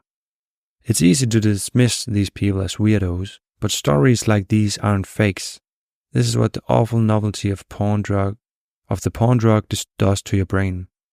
The more you go through life, the more courage is sapped, and the more you are deluded into believing porn is doing the opposite. Have you ever been overtaken by panic when out of the blue the Wi-Fi stops working or is too slow? Non-users don't suffer from it, as internet porn causes that feeling. As you go through life, it systematically destroys your nerve and courage, leaving delta phos B to form powerful natural water slides in its wake, progressively destroying your ability to say no. By the stage where virility has been killed, the user believes porn is their new partner and is unable to face life without it. Internet porn isn't relieving your nerves, it's slowly destroying them. One of the great gains of breaking the addiction is the return of your natural confidence and self-assurance. There's no need to rate yourself on your ability to satisfy a partner. This isn't freedom. But this freedom cannot be obtained by continuing to grease the dopamine water slide in ways that undercut your happiness and libido by repeating the same destructive behavior. 6.2. Boredom. If you're like many people, as soon as you climb into bed, you're already on your favorite porn site, probably already forgetting until reminded. It's become second nature. Similarly, porn relieving boredom is another fallacy because boredom is a frame of mind, occurring when you've been deprived for a long time or trying to cut down. The actual situation is this: when you're addicted to the supernormal pull of internet porn and then try to abstain, it feels like there's something missing. If you have something to occupy your mind that isn't stressful, you can go for long periods of time without being bothered by the absence of the drug. However, when you're bored, there's nothing to take your mind off it, so you feed the monster. When you're indulging yourself and not trying to stop or cut down, even firing up private browsing becomes subconscious. This ritual is automatic. If the user tries to remember sessions during the last week, they're only able to remember a small proportion of them. Like the very last one of the session or the session after a long abstinence. The truth being that porn increases boredom indirectly because orgasms make you feel lethargic, and instead of undertaking an energetic activity, users tend to prefer lounging around, bored and relieving their withdrawal pangs. Countering the brainwashing is important because we users tend to view porn when bored. Our brains wired to interpret porn as interesting. Similarly, we're also being brainwashed into believing sex, even bad sex, aids relaxation. It's a fact that when sad or under stress, couples want to have sex. In the absence of discrimination between tantric and propagative sex, watch how quickly you want to get away from each other after the mandatory orgasm is achieved. If the couple had just decided to hug, speak, or cuddle and go to sleep, they'd have felt relieved. 6.3. Concentration. Masturbation and sex don't help concentration. When you're trying to concentrate, you automatically try and avoid distractions. Therefore, when a user wants to concentrate, they don't even think, automatically opening the browser, feeding the little monster, and partially ending the craving. They get on with the matter at hand, already forgetting that they've viewed porn. After years of dopamine flooding, the neurological changes affect abilities such as accessing information, planning, and impulse control. You're also driven to provide novelty for the next session, as the same stuff no longer generates enough dopamine and opioids. So you'll have to roam the internet streets for novelty, fighting the pull to cross the line towards shocking material, which in turn generates more stress and leaves you unfulfilled after finishing. Concentration is also adversely affected as the dopamine receptors are cold due to the natural tolerance to large surges, reducing the benefit of smaller dopamine boosts from natural de-stressors. Your concentration and inspiration will be greatly boosted as this process is reduced. For many, it's the concentration aspect that prevents them from succeeding with the willpower method. They could put up with the irritability and bad temper, but the failure to concentrate on something difficult once their crutch is removed ruins many. Loss of concentration that users suffer when trying to escape isn't due to the absence of sex, let alone porn. You have mental blocks when you're addicted to something, and when you have a mental block, What do? You fire up the browser, which doesn't cure the block. So then what do? You do what you have to do, getting on with it just as non-users do. When you're a user, nothing is blamed on the cause. Users never have sexual dysfunction, just occasional downtime. The moment you stop using, everything that goes wrong is blamed on the reason you stop. Now, when you have a mental block, instead of just getting on with it, you begin to say, if only I could check my harem now, it would solve all my problems. You then begin to question your decision to quit and escape from the slavery. If you believe that porn is a genuine aid to concentration, worrying about it will guarantee that you'll be unable to concentrate. Doubt, not the physical withdrawal pangs, creates the problem. Always remember, it's the user who suffers pangs, not non-users. 6.4. Relaxation. Most users think that porn helps them to relax. It doesn't. The frantic search to get the fix in those dark alleys of the internet and the internal struggle of straining at the leash to cross the red line certainly doesn't sound like a very relaxing activity.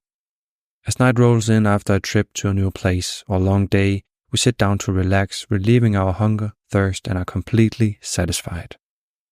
The user is not as they have another hunger to satisfy. Users think of porn as the icing on the cake, but in actuality it's the little monster that needs feeding. The truth is that the addict can never be completely relaxed, and going through life it gets exponentially worse. Take one online comment from an ex-user. I really believed that I had an evil demon in my makeup.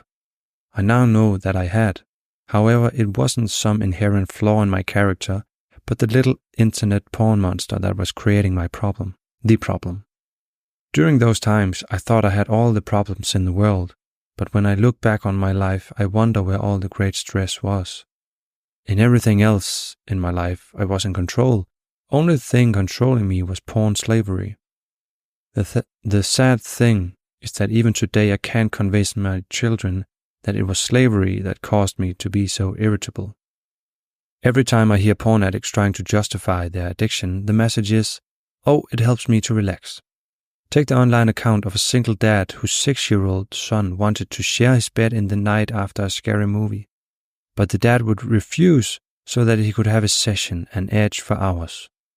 Here's another smoking analogy.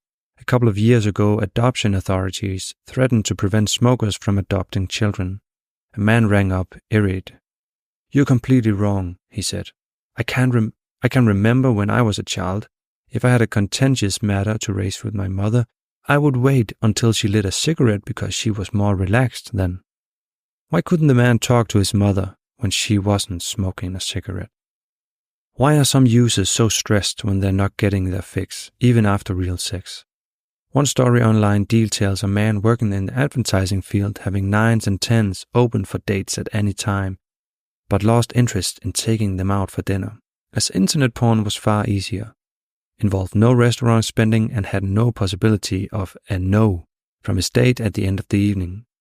Why be bothered when his little monster keeps him craving the low-risk, high-reward scheme at his fingertips upon reaching home? Why are non-users completely relaxed then? Why are users not able to relax without a fix for a day or two? Read about the experience of a user taking the abstinence oath and quitting, and you'll notice the struggle with temptations. Clearly not relaxed at all, when no longer allowed to have the only pleasure they are entitled to enjoy. They've forgotten what it's like to be completely relaxed. Porn can be likened to a fly being caught in a pitcher plant. To begin with, the fly is eating the nectar, but at some imperceptible stage, the plant begins to eat the fly. Isn't it time you climbed out of the plant? 6.5. Energy. Most users are aware of the progressive effects porn's novelty and escalation seeking has on the brain's reward and sexual systems. However, they aren't aware of the effect it has on their energy level. One of the porn trap subtleties is that the effects it has upon us both physically and mentally happen so gradually and imperceptibly that we remain unaware of them and instead regard withdrawal as normal. The effect is similar to that of bad eating habits. We look at people who are grossly overweight and wonder how they could have possibly allowed themselves to reach that state. But suppose that it happened overnight. You went to bed trim, rippling with muscle, and not an ounce of fat on your body, and awoke to find yourself fat, bloated, and pot-bellied. Instead of waking up feeling fully rested and full of energy, you feel miserable, lethargic, and barely able to open your eyes. You'd be panic-stricken, wondering what awful disease you had contracted overnight. And yet, the disease is exactly the same. The fact it took you 20 years to arrive there is irrelevant. Porn is the same. If it were possible to immediately transfer your mind and body, to give you a direct comparison to how you feel after having stopped porn for just 3 weeks, that's all it would be required to convince you. You'd ask yourself, would it really feel this good? Or what really amounts to, had I really sunk that low? You wouldn't just feel healthier with more energy, but sporting far more confidence and a heightened ability to concentrate. Lack of energy, tiredness, and everything related to it is nicely swept under the rug of getting older. Friends and colleagues who also live sedentary lifestyles further compound the normalization of this behavior. The belief that energy is the exclusive prerogative of children and teenagers, and that old age begins in your 20s is another symptom of the brainwashing, as is being unaware of eating and exercise habits as a result of the compounding effects of dopamine desensitization. Shortly after stopping porn, the foggy and muggy feeling will leave you. The point being, with porn you're always debiting your energy, and in that process tampering with the chemistry of your limbic system. Unlike quitting smoking, where the return of your physical and mental health is only gradual, quitting porn gives you excellent results from day one. Killing the little monster and closing the water slides take a little bit of time, but recovering your reward center is nothing like the slow slide into the pit. If you're going through the trauma of the willpower method, any health or energy gains will be obliterated by the depression you'll be going through. Unfortunately, it's not possible for EasyPeasy to immediately transfer you into your mind in 3 weeks' time, but you can. You know instinctively that what you're being told is correct. All you need to do is use your imagination. 6.6. Social night sessions. This is misinformation that seems to make sense, but doesn't. In order to control your appetite, will you eat at home before leaving to go to a restaurant or party? This is what you're doing with sessions before social nights, looking tired and not up to your best. The widespread adoption of pickup techniques has introduced pressure to perform, pick up, and score. Attempting to drown your butterflies with porn and substances will only make the problem worse in the long run. Personally, I like a bit of anxiety to keep me focused and engaged, and tiring out yourself mentally and physically with orgasm isn't going to help. Social night porn is occasioned by 2 or more of our usual reasons for pleasure prop seeking, social functions at their core being both stressful and relaxing. This might appear to be a contradiction, but any form of socialization can be stressful even with friends, wanting to be yourself and completely relaxed. There's many occasions that have multiple factors present at any one time, taking driving as an example. Since after all, your life is at stake. Stressful, with concentration required for sustained periods of time, you need not be aware of these factors. Your subconscious already receiving the message. By the same token, when finding yourself stuck in traffic jams or bored on long highway drives, the promise of a session upon reaching home occupies your mind. Another good example is going on a first date, your mind throwing out of questions about the person you're about to meet. Then if your enthusiasm starts to fade upon meeting the person in the flesh, you'll start to feel too relaxed, then guilty for feeling this way. The tug of war has started. I want sex or get me out of here ASAP. Priming your post-date porn. Priming you for post-date porn. Even if the date went well and hours later you're back at their place, no matter which way it goes, you won't be satisfied. if your only goal is seeking orgasm. At other times you drive home alone, your only thought being your online harem instead of congratulating yourself for your efforts. You can bet that someone in this position will have a session upon reaching home, and it's often after nights like these, waking to feel uneasy emptiness, are the ones we'll miss the most when we contemplate stopping porn. We think that life will never be quite as enjoyable again. In fact, it's the same principle at work. The sessions simply provide relief from the withdrawal pangs, at sometimes having greater needs than others, greasing the water slide for the next cue. Make this clear. It's not internet porn and harem dwellers that are special. It's the occasion. Once the need for porn is removed, such occasions will become more enjoyable and stressful situations less stressful. Chapter 7. What am I giving up? Absolutely nothing. Porn is difficult to give up because of the fear we're being deprived of our pleasure or prop. The fear that certain pleasant situations will never be quite the same again. Fear you'll be left unable to cope with stressful situations. In other words, it's the effects of brainwashing deluding us into believing that sex, and by extension orgasm, is a must for all human beings. Even further, it's the belief that there's something inherent in internet porn that we need, and that when we stop using, we will be denying ourselves and creating a void. Make this clear in your mind. Porn doesn't fill a void, it creates one. Our bodies are the most sophisticated objects on the planet. Whether you believe in intelligent design, natural selection, or a combination of both, our bodies are thousands of times more effective than man. We are unable to create the smallest living cell, or the miracles of eyesight, reproduction, and various interlinked systems present in our bodies and our brains. If this creator or process had intended us to handle supernormal stimulus, we'd have been provided with different reward systems. Our bodies are provided with fail-safe warning devices, and we ignore these at our peril. 7.1. There's nothing to give up.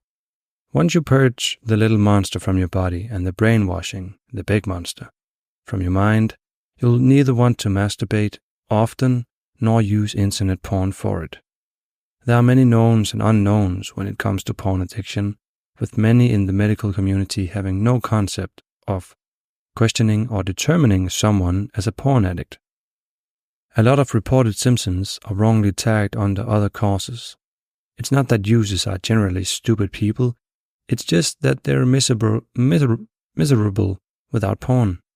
Caught between the devil and the deep blue sea, abstaining and being miserable because they cannot use porn, or miserable because they're guilty and begin despising themselves because of it. When they get symptoms such as low back pain or sexual dysfunction, their minds are torn between accepting responsibility and looking the other way. Another smoker analogy. All of us have seen smokers who develop excuses to sneak off for a crafty puff, and we see the true addiction in action. Addicts don't do this for enjoyment. Instead, they do it because they're miserable without it.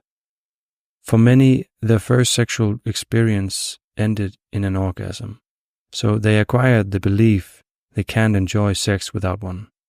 For men, porn is marketed as an aid towards sex, sometimes even as an education in confidence during the act. This is nonsense. The conditioning of supernormal stimulus only succeeds in bringing it down. Not only is there nothing to give up, but massive positive gains to be had. When users contemplate quitting, they tend to concentrate on health and virility. These are valid and important reasons, but I personally believe the greatest gains are psychological. The return of your confidence and courage, freedom from slavery, no longer having awful black shadows at the back of your mind and despising yourself. 7.2. Void, the beautiful void. Imagine having a cold sore on your face, so you go to the pharmacist and he gives you a free ointment to try. You put the ointment on and it disappears immediately. A week later it reappears, So you go back to the pharmacist and ask if they have any more ointment. The pharmacist says, sure, keep the tube, you might need it later. You apply the ointment and hey presto, the sore disappears once again.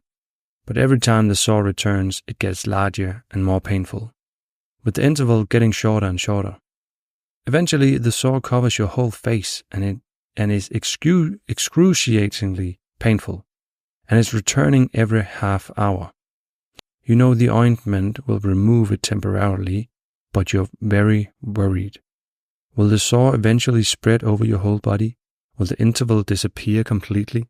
You go to your doctor and they can't cure it, so you try other things, but nothing helps apart from the ointment. By now you're completely dependent on the ointment, never going out without ensuring that you have a tube with you. If you go abroad, you make sure you take several tubes with you. In addition to your worries about your health, the pharmacist is charging you $100 a tube. You have no choice but to pay up.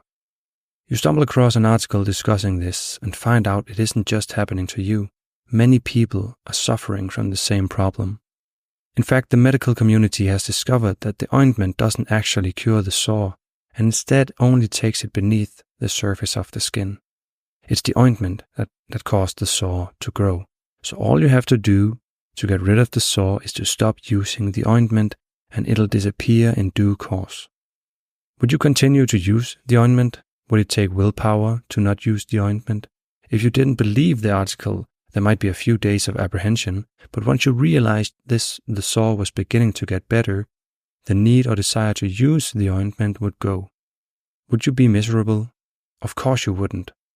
You had an awful problem, which you thought was incurable, but now you found the solution.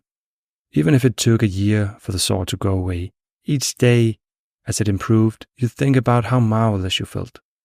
This is the magic of quitting porn. The sore isn't the body pains, lack of normal lust, flagging arousal, fading penetration, the wasted time spent on two-dimensional images, feelings of infringement on entitlement, and despising the people who caught you, or even worse, despising yourself. These are all in addition to the sore. The sore makes us close our minds to all these things. It's that panic feeling of wanting a fix. Non-users don't suffer from that feeling. The worst thing we ever suffer is fear, the greatest gain being rid of that fear. It's caused by your first session, further strengthened and caused by each subsequent one. Some users are happy, blinded by their cunning little monsters, and so go through this same nightmare, putting up phony arguments to try and justify their stupidity. It's so nice to be free. Chapter 8. Saving Time. Usually, when users try stopping, the main reasons given are health, religion, and partner stigma. Part of the brainwashing of this awful drug is the sheer slavery of it. Man has fought hard to abolish slavery in many parts of the world. Yet the user spends life suffering self-imposed slavery. They are oblivious to the fact that when they are allowed to use porn, they wish they were a non-user. The only time that porn becomes precious is when we are trying to cut down or abstain, or when abstinence is forced on us. It cannot be repeated often enough that brainwashing makes it difficult to stop porn. So the more we dispel before we start, the easier you'll find it to achieve your goal. Confirmed users who don't believe that porn has any negative effect on their health, such as porn-induced erectile dysfunction, hypofrontality, etc., and aren't having a mental tug of war, are typically younger or single with an occasional sex partner. Thus, the internal feedback is lost due to the nature of their youth, or is too infrequent to be observed and registered. A better argument for a younger user is the time spent. Rather saying, I can't believe you aren't worried about the time you're spending. Generally, their eyes light up, feeling disadvantaged if attacked on health grounds or social stigma, but on time. Oh, I can afford it. It's only X hours per week and I think it's worth it. It's my only vice of pleasure. I still can't believe you're not worried. Let's assume a half-hour daily average, which includes the physical drain of dopamine withdrawals. You're spending approximately a full working day every fortnight. I'm sure you'd agree that half an hour a day is a very conservative estimate. Have you thought about how much time you'll spend in your lifetime? What are you doing in that time? Developing real relationships? No, your favorite porn star doesn't have sympathy for you just because you spend so much time on their videos. You're throwing time away. Not only that, you're actually using that time to ruin your physical health, destroying your nerves and confidence in order to suffer a lifetime of slavery, pain, melancholy, and peevishness. Surely that must worry you, right? It's apparent at this point, especially with younger users, that they've never considered it a lifetime addiction. Occasionally, they work out the time they waste in a week, and that's alarming enough. Very occasionally, and only when they think of stopping, they'll estimate what they spend in a year, which is frightening. But over a lifetime is unthinkable. However, because we're in an argument, the confirmed user will impulsively say, I can afford it, it's only so much a week. Pull in an encyclopedia salesman routine on themselves. Would you refuse a job offer which pays your current annual salary and also gives you a month off every year? Any user would sign in a heartbeat and would get busy finding holiday deals to exotic locations. Figuring out how to spend a full month with no work would be the biggest problem to solve. In every discussion with a confirmed user, and please bear in mind, that's not someone like yourself who plans to stop, nobody has ever taken me up on that offer. Why not? Often at this point, a confirmed user will say, look, I'm not really worried about the money aspect. If you're thinking along those lines, ask yourself why you aren't worried. Why in other aspects of your life will you go to great deals of trouble to save a few dollars here and there, but spend thousands killing your happiness and hanging the expense?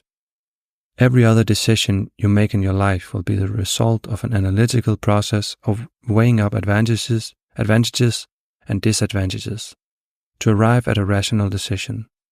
It may be the wrong decision, but it'll be the result of a rational deduction.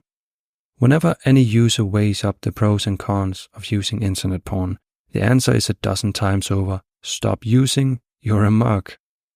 Therefore, all users are using, not because they want or decide to, but because they can't stop. They have to use porn and so brainwash themselves, keeping their heads in the sand. Confirmed users should keep in mind that the situation will only get exponentially worse, with more studies coming out and more people talking about the ill effects of internet porn. Today it's non-medical people discussing the effects. Tomorrow it'll be on your doctor's list of diagnostic tests. Gone are the days where the user can hide downtime behind work stress in their sex life. Your partner is going to ask why you're on your laptop late at night. The poor user, already feeling wretched, now wants the ground to open up and swallow them.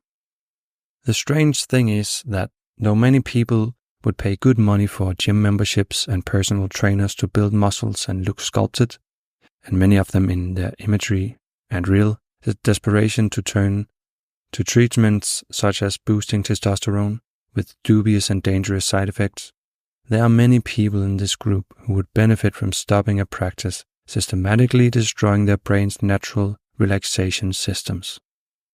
This is because they're still thinking with the brainwashed mind of the user. Wipe the sand out of your eyes for a moment.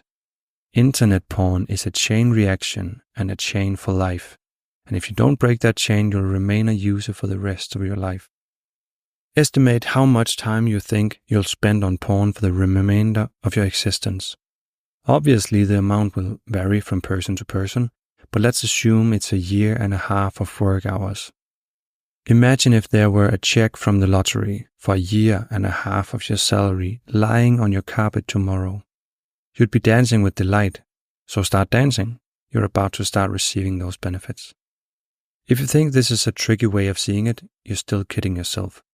Work out how much time you would have saved if you'd never taken your first peek right at the very start.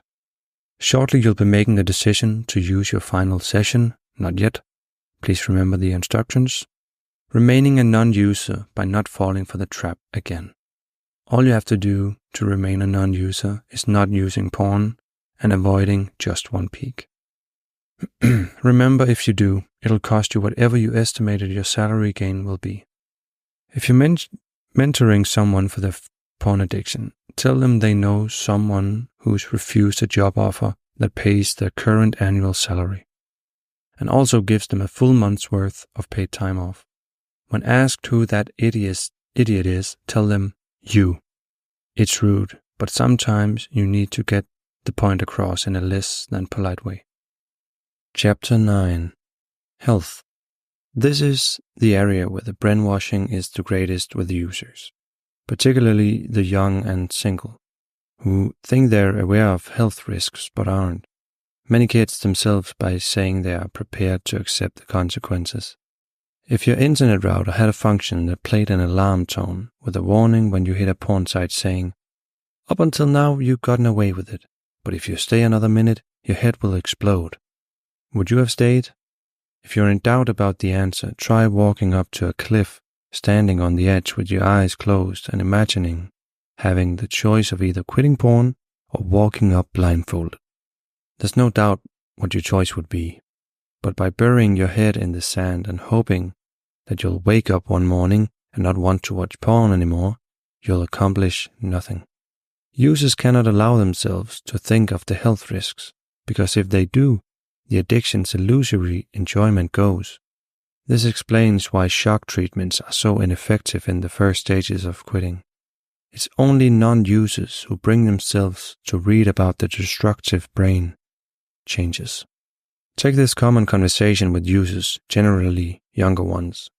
Me. Why do you want to stop? User.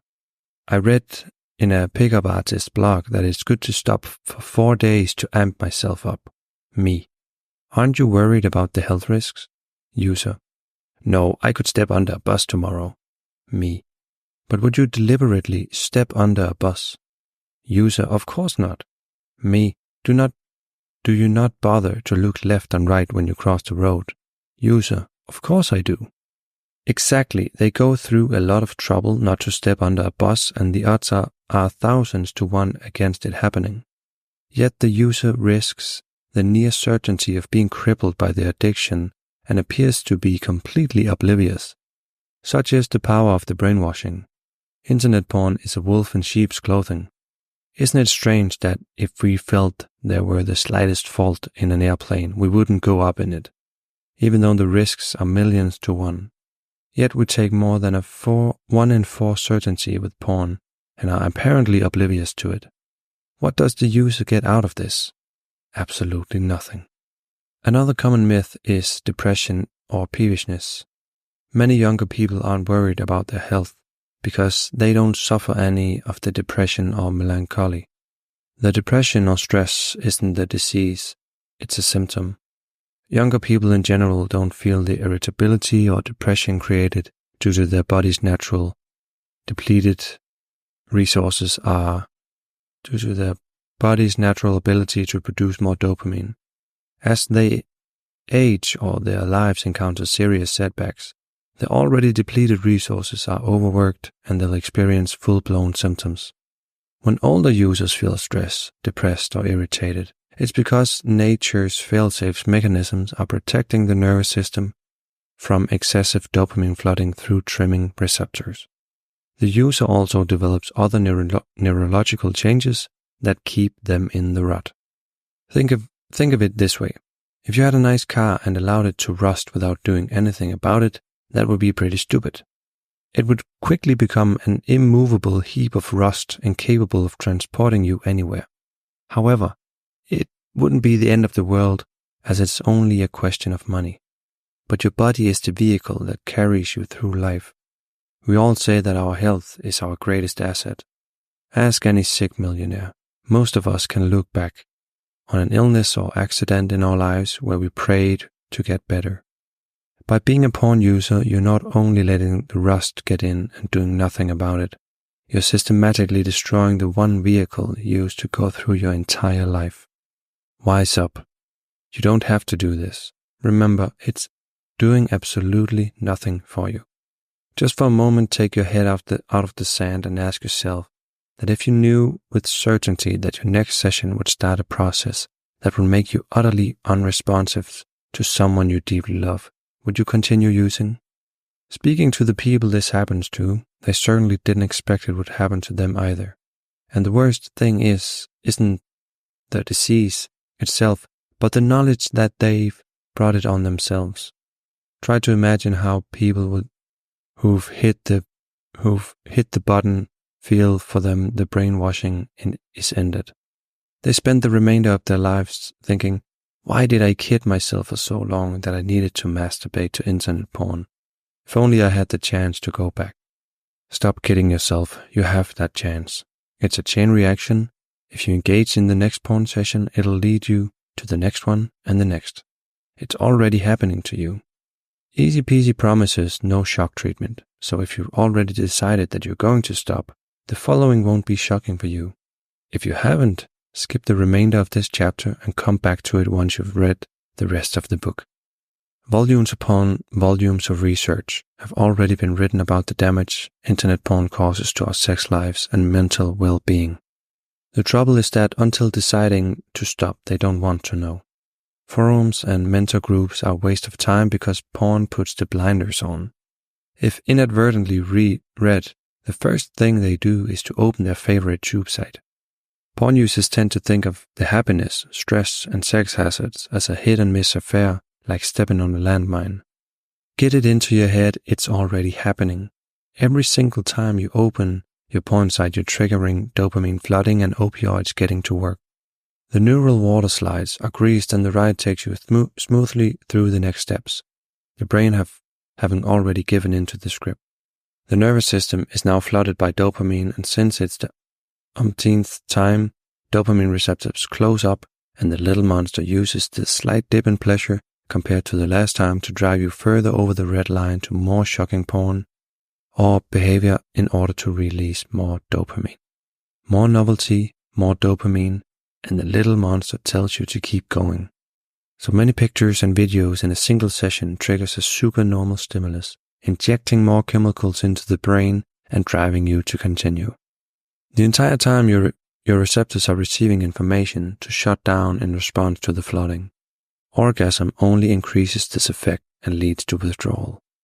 You're in denial since the little monster craves for its fix, but no real pain or discomfort. The threat of having erectile dysfunction terrifies many, which is why they block it from their mind and overshadow it with the fear of stopping. It's not that the fear is greater, but quitting today is immediate. Why look on the negative side? Perhaps it won't happen, having bound to have quit by then anyway. We tend to think of porn as a tug of war. On one side is fear. It's unhealthy, filthy, and enslaving. On the other side, the positives. It's my pleasure, my friend, my crutch. It never seems to occur to us this side is also fear. It's not that we enjoy porn, it's that we tend to be miserable without it. Heroin addicts deprived of heroin go through misery, but picture the utter joy when they're finally allowed to plunge a needle into their vein and end that terrible craving. Try to imagine how anyone could actually believe they get pleasure from sticking a hypodermic syringe into a vein. Non-heroin addicts don't suffer that panic feeling, and heroin doesn't relieve the feeling, it causes it. Non-users don't feel miserable if they aren't allowed to use porn. It's only users that suffer that feeling. Internet porn doesn't relieve the feeling, it causes it. The fear of the negative consequences doesn't help users quit, because they liken the feeling to walking through a minefield. If you get away with it, fine, but if you were unlucky, you stepped on a mine and faced the consequences. If you knew the risks and were prepared to take them, what did it have to do with anyone else? Addicts in this state typically develop the following evasive tactics. You'll eventually get old and use your sexual prowess anyway. Of course you do, but sexual prowess isn't the point. We're talking slavery here. Even if that's the case, is that a logical reason for deliberately cutting yourself short? Quality of life is more important than just living. Precisely. Are you suggesting that the quality of life of an addict is greater than someone who isn't addicted? Do you really believe the quality of a user's life is better than a non-user's? A life spent covering their head in the sand and being miserable doesn't sound like a pleasant one. I'm single and not planning to settle down in the future, so why not?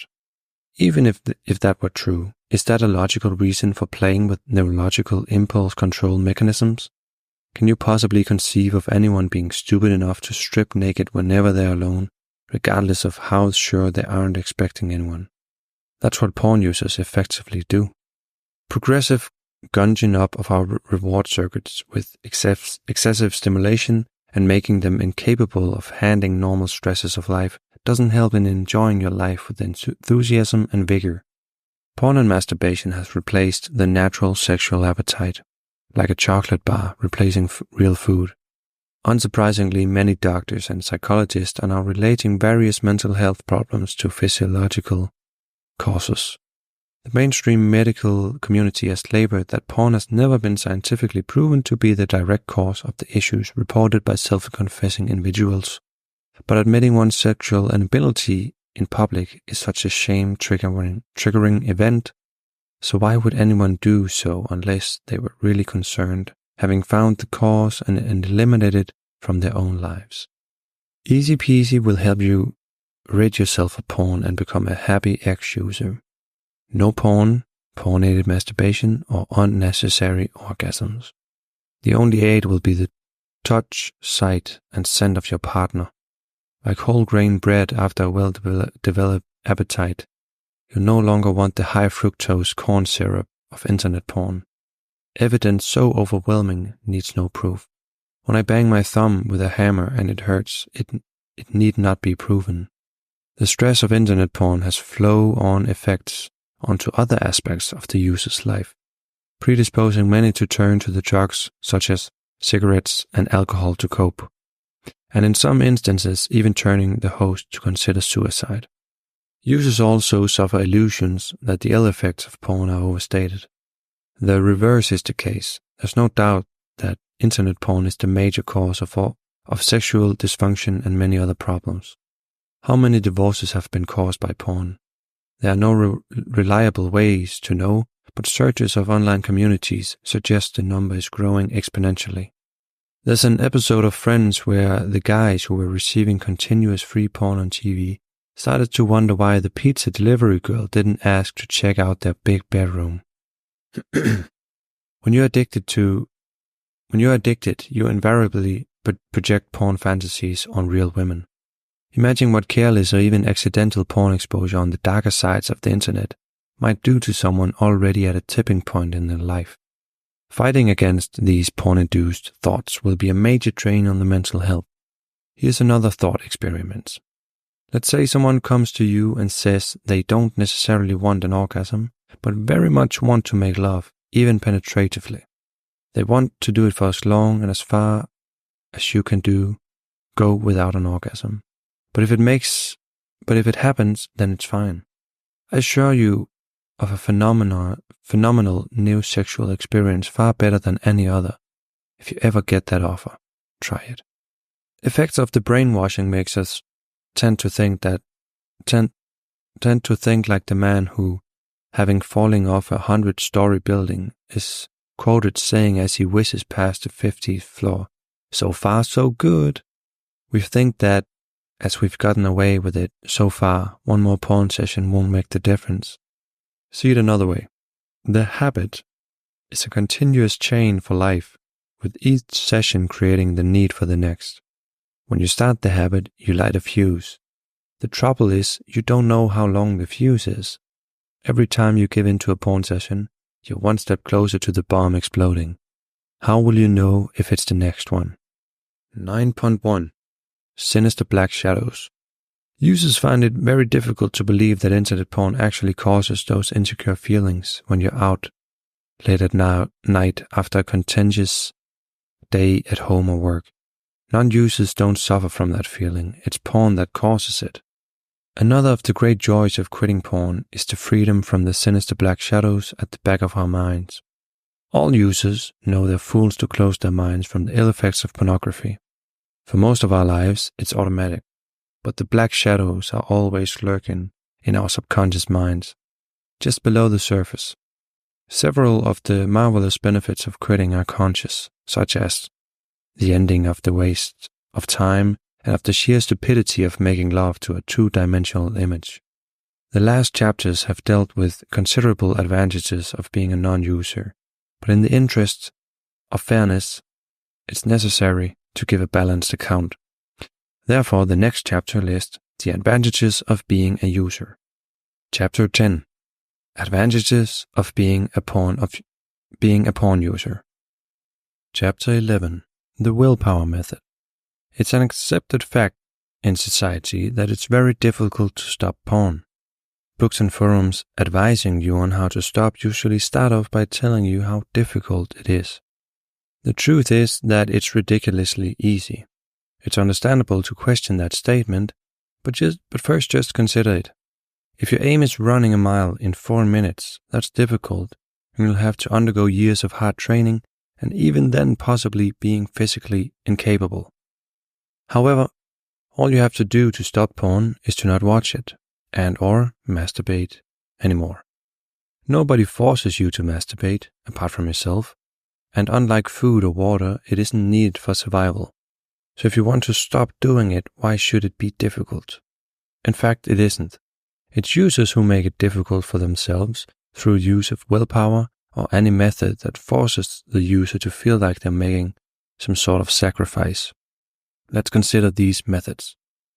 We don't decide to become users. We merely experiment with porn magazines or websites, and because they're awful, that's right, awful, apart from our desired clip, we're convinced that we can stop whenever we want to. At first, we watch those first few clips and when we want to and on special occasions. Before we realize it, we're not only visiting those sites regularly and masturbating when we want to, we're masturbating to them daily. Porn has become a part of our lives, ensuring we require an internet connection wherever we go. We then believe we're entitled to love, sex, orgasm, and the stress-relieving properties of porn. It doesn't seem to occur to us that the same clip and actors don't provide us with the same degree of arousal, and we begin fighting against the red line to avoid bad porn. In fact, masturbation and internet porn neither improves our sex lives nor reduces stress. It's merely that users believe they can't enjoy life or handle stress without it. It usually takes a long time to realize that we're hooked because we suffer from the illusion that users watch porn because they enjoy it, and not because they need to. When we are not enjoying porn, which we can never do unless novelty, shock, or escalation is added, we're under the illusion we can stop whenever. This is a confidence trap, saying, I don't enjoy porn, so I can stop when I want to. Only you never seem to want to stop. It's usually not until we actually try to stop that we realize a problem exists. The first attempts are generally early, triggered by meeting a partner and noticing they aren't quite enough after the initial dates. Another common reason is noticing health effects present in daily life. Regardless of reason, the user always waits for a stressful situation, whether health or sex. As soon as they stop, the little monster begins to get hungry. The user then wants something to pump their dopamine, such as cigarettes, alcohol, or their favorite internet porn, with their harem only a click away. The porn cache is no longer in the basement. It's virtual and accessible from anywhere. If their partner is around or they're with friends, they no longer have access to their virtual harem, making them even more distressed. If the user has come across scientific material or online communities, they'll be having a tug-of-war in their mind, resisting temptations and feeling deprived. The way to usually relieve stress is now unavailable, suffering a triple blow. The probable result after this period of torture is compromise. I'll cut down, or I've picked the wrong time, or perhaps I'll wait until the stress has gone from my life. However, once the stress has gone, there's no reason to stop, and the user doesn't decide to quit again until the next stressful time. Of course, there's never a right time because life for most people becomes more stressful. We leave the protection of our parents, entering the world of setting up home, taking on mortgages, having children, and having more responsible jobs. Regardless, the user's life cannot become less stressful because porn actually causes stress. The quicker the user passes on to the escalation stage, the more distressed they become and the greater the illusion of dependency grows. In fact, it's an illusion that life becomes more stressful, and porn or a similar crutch creates that illusion. This will be discussed in greater detail later, but after these initial failures the user usually relies on the possibility that one day they'll wake up and just not want to masturbate or use porn. This hope is usually kindled by stories heard from other ex-users. I wasn't serious until I had a fading penetration. Then I didn't want to use porn anymore and stopped masturbating. Don't kid yourself. Probe these rumors and you'll discover they're never quite as simple as they appear. Usually the user has already been preparing to stop and merely used the incident as a springboard.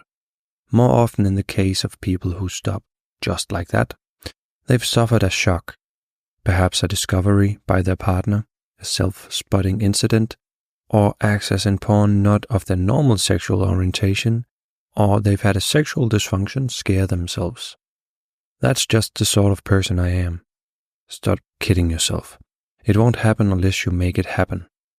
Let's consider in greater detail why the willpower method is so difficult. For most of our lives, we adopt the head in sand, I'll stop tomorrow approach. At odd times, something will trigger off an attempt to stop. It may be concerns about health, virility, or a bout of self-analysis, and realizing we don't actually enjoy it. Whatever the reason, we start to weigh up the pros and cons of porn. Sex is split into tantric, touch, smell, voice, and propagative orgasm. This is one of the major keys in opening our mind, and without the important distinction, there'll be confusion, which leads to failure. On rational assessment, we found out what we've known our entire lives. The conclusion is 1,000 times over. Stop watching it.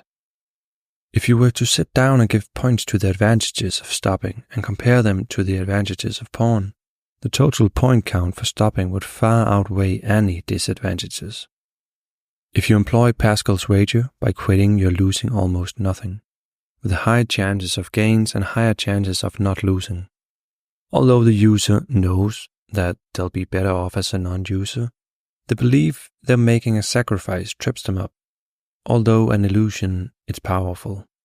They don't know why, but the user has to believe that during the good and bad times of life, the sessions appear to help.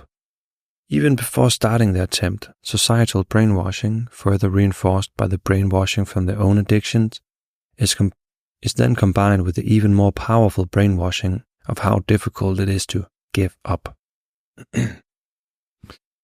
Users hear stories of those who've stopped for many months and still desperately crave it, or of disgruntled quitters who, having stopped, spend the rest of their lives bemoaning the fact that they'd love to have a session. There are tales of users stopping for many months or years, living happy lives, only to have one peek at porn and are suddenly hooked again. Users probably know several in the advanced stage of the disease, visibly destroying themselves and clearly not enjoying life, yet continuing to use. Additionally, they've probably suffered one or more of those experiences themselves. So instead of starting with the feeling, great, have you heard the news? I don't need to watch porn anymore, they start instead with the feelings of doom and gloom, as if trying to climb Everest, and they falsely determine that once the little monster has its hooks in you, you're hooked for life. Many users start the attempt by apologizing to their girlfriends or wives. Look, I'm trying to give up porn. I'll probably be irritable for the next couple of weeks, so try to bear with me. Most attempts are doomed before they begin. Assume that the user survives a few days without a session. They're getting back their arousal and are starting to recover. They haven't opened their favorite tube sites and are consequently getting aroused by normal stimuli they'd previously zoned out at. The reasons they decided to stop in the first place are rapidly disappearing from their thoughts. like seeing a bad road accident whilst driving. It'll slow you down for a while, but you stomp your foot on the throttle the next time you're late for an appointment. On the other side of the war is the little monster who still hasn't had its fix. There's no physical pain. If you had the same feeling because of a cold, you wouldn't stop working or get depressed. You'd laugh it off. All the users knows it is they want to visit their harem. The little monster knows this and starts up the big brainwashing monster, causing the same person who was a few hours or days earlier listing all the reasons to stop, now desperately search for any excuse to start again. They begin saying things like, life is too short, a bomb could go off, I could step under a bus tomorrow, I've left it too late. They tell you everything gives you an addiction nowadays. I've picked the wrong time. I should have waited until after Christmas, after my holidays, tests, after this stressful event in my life. I can't concentrate. I'm getting irritable and bad-tempered. I can't even do my job properly. My family and friends won't love me. Let's face it, for everybody's sake, I have to start again. I'm a confirmed sex addict, and there's no way I'll ever be happy again without an orgasm. Nobody can survive without sex. Parenthesis, brainwashed by all well-meaning people who don't consider the distinction between the tantric and the propagative parts of sex. I knew this would happen. My brain is sensitized by delta force B due to changes affected by dopamine surges because of my past excessive porn use. Sensitization can never be removed from the brain. At this stage, the user usually gives in. Firing up the browser, the schizophrenia increases. On one hand, there's the tremendous relief of ending the craving as the little monster finally gets its fix.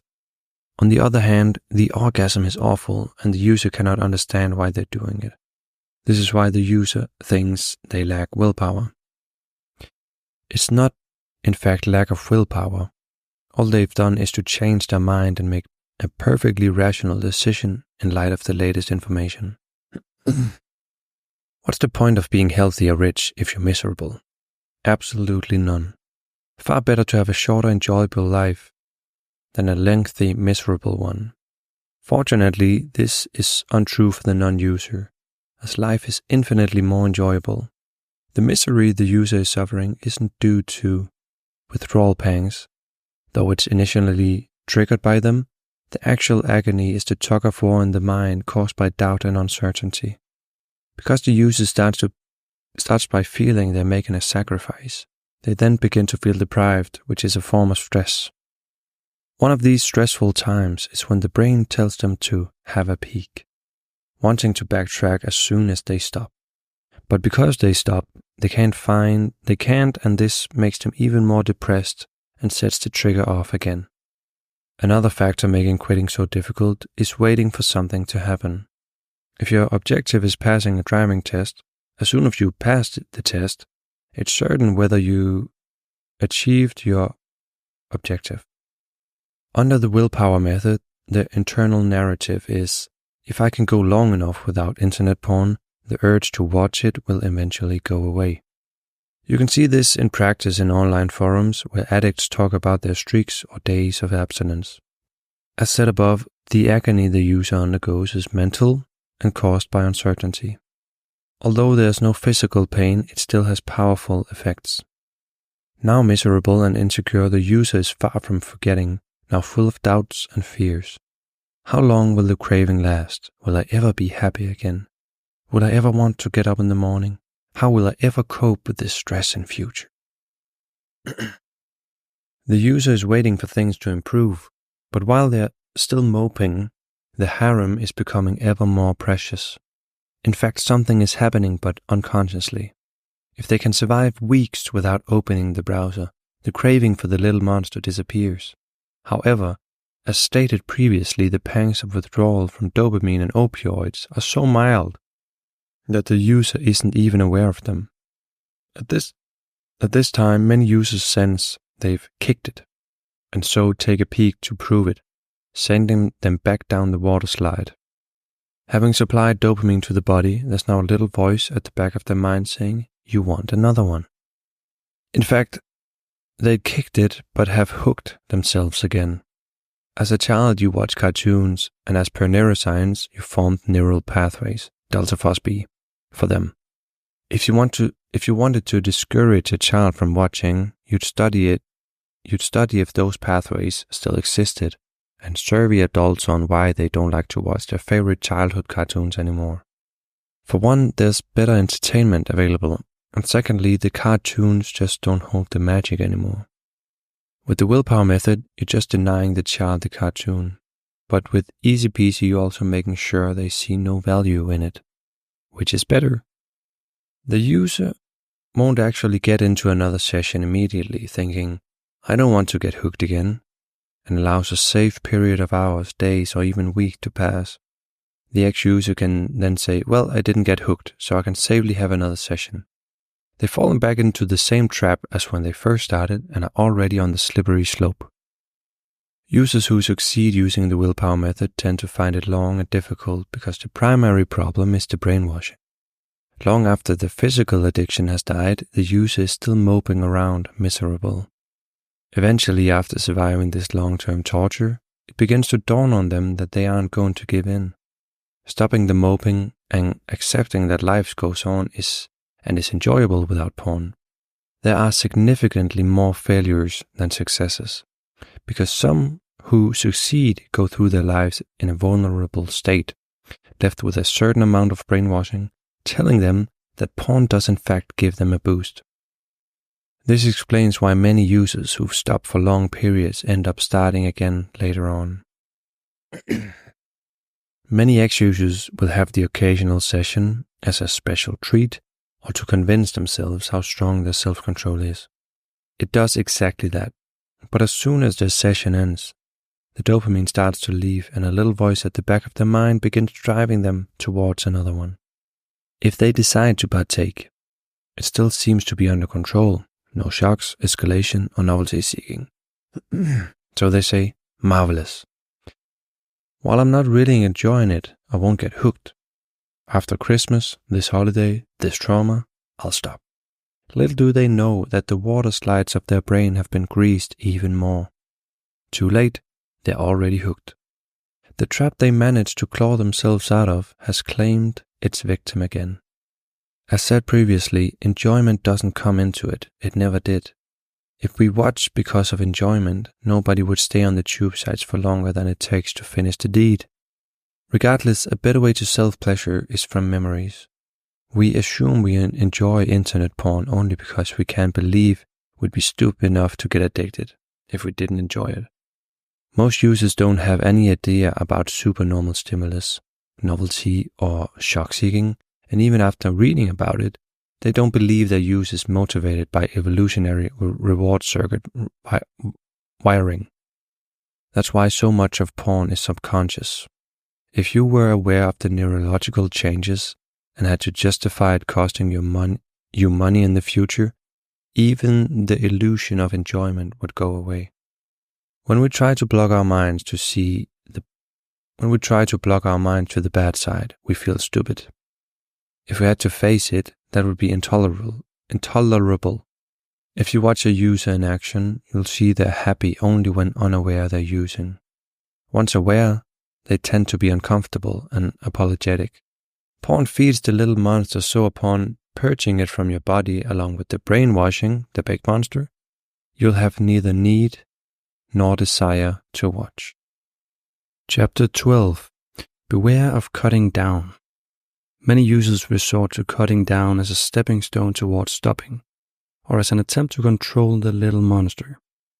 Many recommend cutting down or a porn diet as a pick-me-up.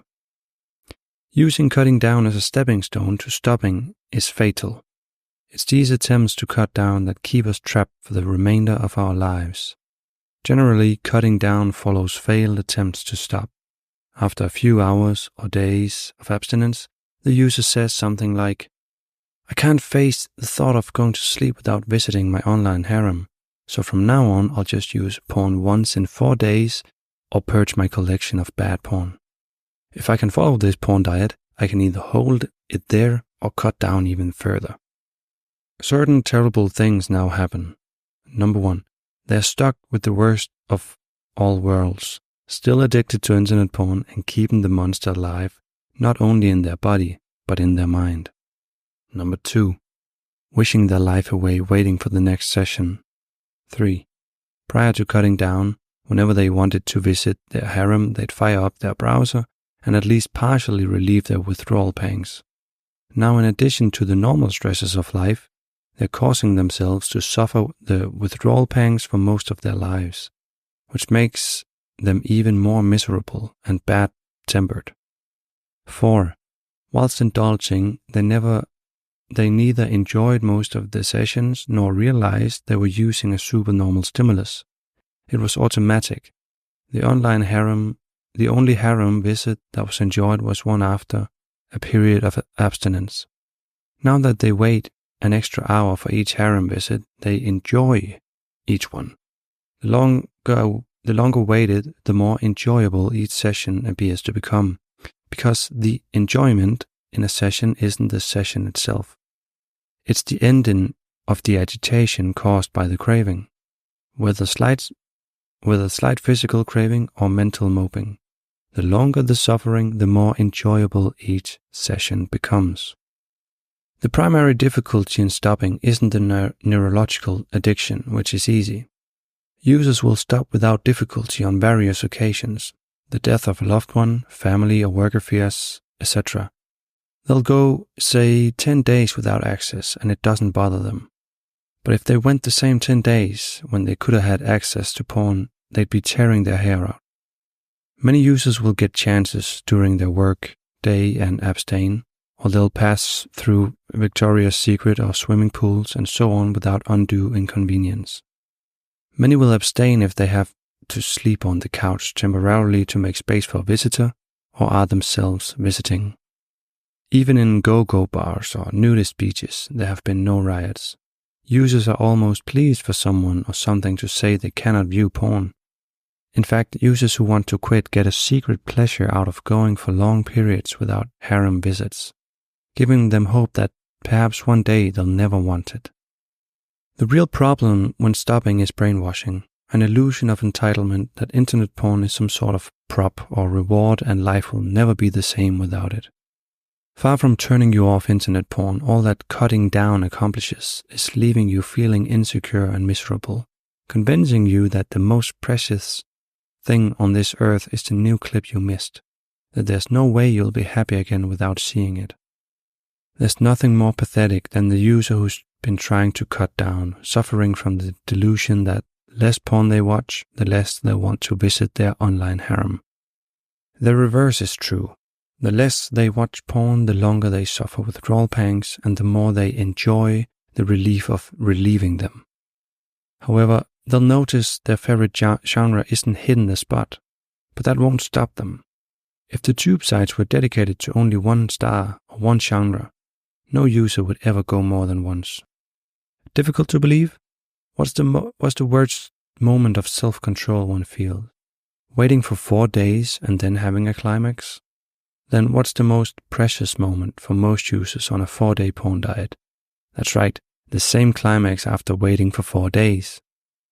Do you really believe that you're masturbating to enjoy the orgasm? Or the more rational explanation that you need to relieve withdrawal pangs under the illusion that you're entitled to?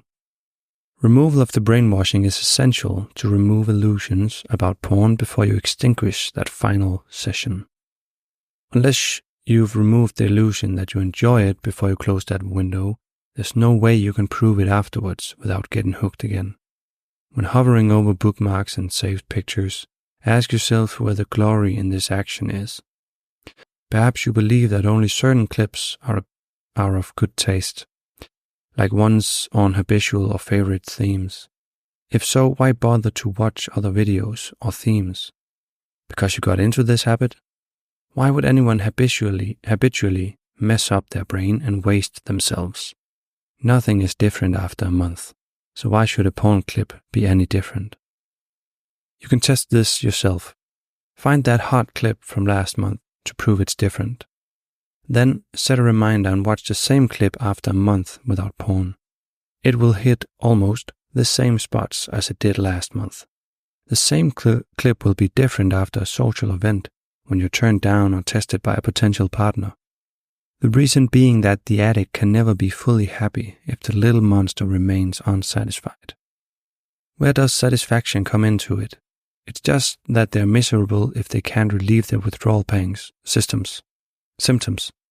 The difference between watching porn and not is the difference between being happy and miserable. That's why internet porn appears to be better.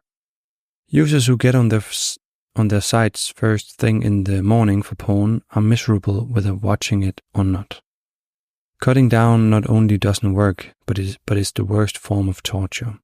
It doesn't work because initially the user hopes that by getting into the habit less and less, they'll reduce their desire to watch porn. It's not a habit, it's addiction. The nature of any addiction is wanting more and more, not less and less. Therefore, in order to cut down, the user has to exercise willpower and discipline for the rest of their lives. So cutting down means willpower and discipline forever. Stopping is far easier and less painful. There are literally tens of thousands of cases in which cutting down has failed. The problem of stopping isn't the dopamine addiction, which is easy to cope with. It's the mistaken belief that porn gives you pleasure, brought about initially by brainwashing, received before we started using, further reinforced by the actual addiction. All cutting down does is reinforce the fallacy further, to the extent that porn dominates their lives completely and convinces them that the most precious thing on earth is their addiction. The handful of cases that do succeed have been achieved by a relatively short period of cutting down, followed by going cold turkey. These users stopped in spite of cutting down, not because of it. All it did was prolong the agony, failed attempts leaving users nervous wrecks and even more convinced they are hooked for life. This is usually enough to keep them reverting back to their online harem for pleasure and crutch, or at least for another stretch before the next attempt. However, cutting down does help to illustrate the futility of porn, clearly demonstrating that visits to the harem are not enjoyable after periods of abstinence. You have to bang your head against a brick wall, suffer withdrawal pangs, in order to make it nice upon stopping. Therefore, the choices are 1. Cutting down for life and suffering self-imposed torture, which you'll be unable to do anyway. 2. Increasingly torturing yourself for life, which is pointless. 3. Being nice to yourself and cutting porn out altogether. The other aspect that cutting down demonstrates is that there's no such thing as the odd or occasional harem visit. Internet porn is a chain reaction that will last the rest of your life unless you make a positive effort to break it. Remember, cutting down will drag you down. Chapter 13. Just one peak. Just one peak is a myth that you must remove from your mind. It's just one peak that gets us started in the first place.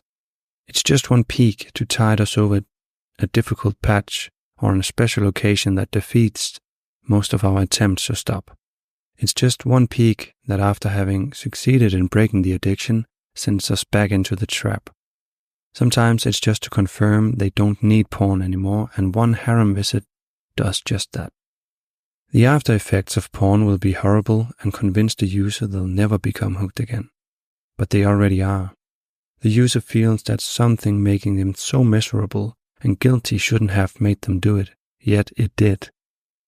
It's the thought of one special session that often prevents us users from stopping. The one after your long conference trip, hard day at work, fight with the kids, or incident where your partner rejects you for sex. Get it firmly in your mind that there's no such thing as just one peak. It's a chain reaction that will last the rest of your life unless broken. The myth about the odd special occasion keeps users moping after stopping. Get into the habit of never seeing the no big deal session. It's fantasy. Whenever you think about porn, see a filthy lifetime of spending eons behind a screen for the privilege of destroying yourself mentally and physically. A lifetime of slavery and hopelessness. It isn't crime if your erections are unreliable, but it is when you could be happier long term, but instead choose to sacrifice that for short-term pleasure. It's okay we can't always come up with something to do for the void. Doing that isn't realistically possible in every instance for our entire lives. We can plan for most of them, but sometimes it just happens. Good and bad times also happen, irrespective of porn. But get it clearly into your mind, the porn isn't it. You're stuck with either a lifetime of misery or none at all. You wouldn't dream of taking cyanide just because you like the taste of almonds, so stop punishing yourself with the occasional no big deal session.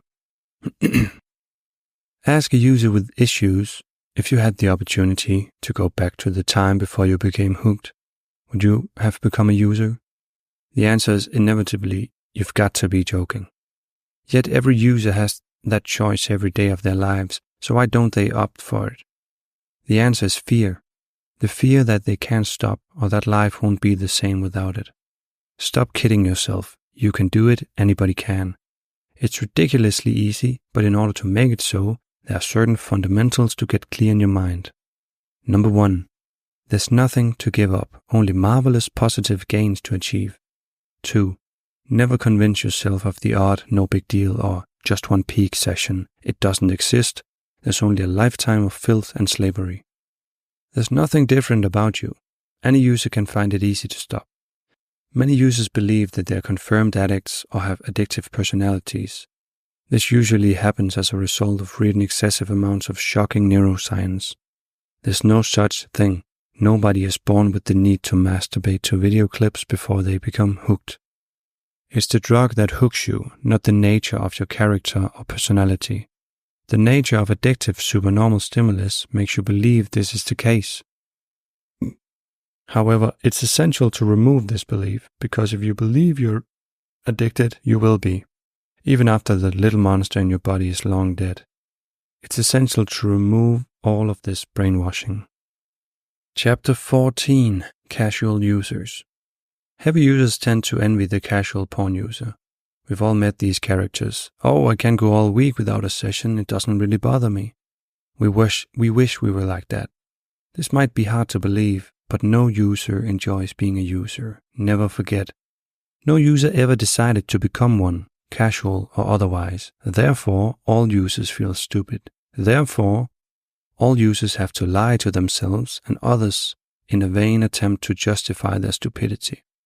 Golf fanatics brag about how often they play and want to play. So why do users brag about how little they masturbate? If that's the true criterion, then surely the accolade is not masturbating at all, isn't it?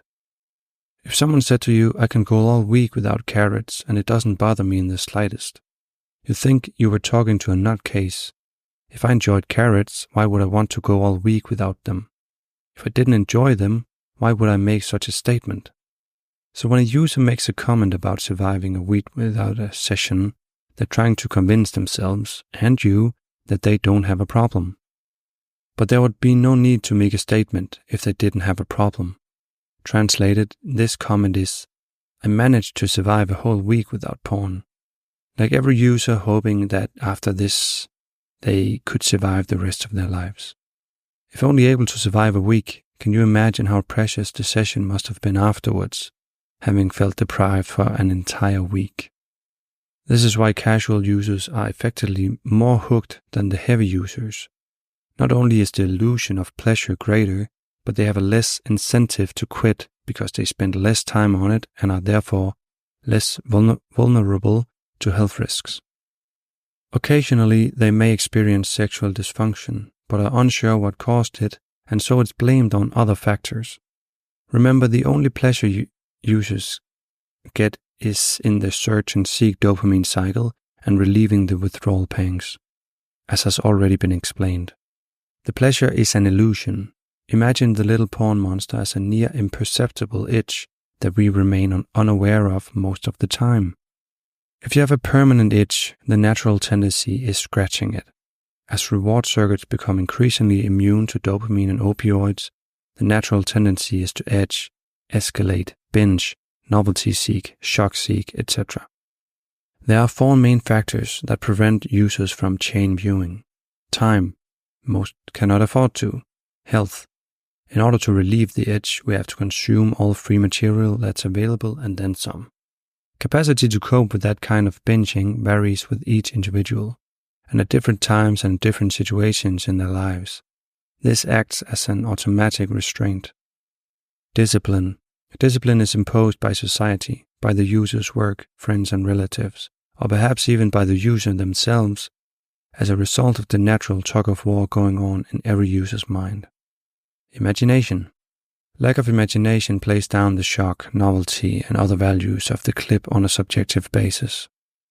It's easy to think of non-casual users as weak, unable to understand why others are able to limit their intake. However, heavy users should keep in mind that most casual users are simply incapable of chain viewing, which requires very strong imagination and stamina. Some of these once-a-week users that heavy users tend to envy are physically incapable of doing more, or because their job, society, or own hatred of becoming hooked won't allow them to. It may be advantageous to provide a few definitions. The non-user. Someone who has never fallen prey to the trap but shouldn't be complacent. They're a non-user only by luck of grace or goodness. All users were convinced they'd never become hooked, and some non-users keep trying an occasional session. The casual user, of which there are two basic classifications. 1. The user who's fallen for the trap but doesn't realize it. Don't envy such users. They're merely sampling the nectar at the mouth of the pitcher plant, and in all probability will soon be heavy users. Remember, just as all alcoholics started off as casual drinkers, so too do all users start off casually. 2. The user who was previously a heavy user and so thinks they can't stop. These users are the saddest of all, and they fall into various categories, each requiring separate comment.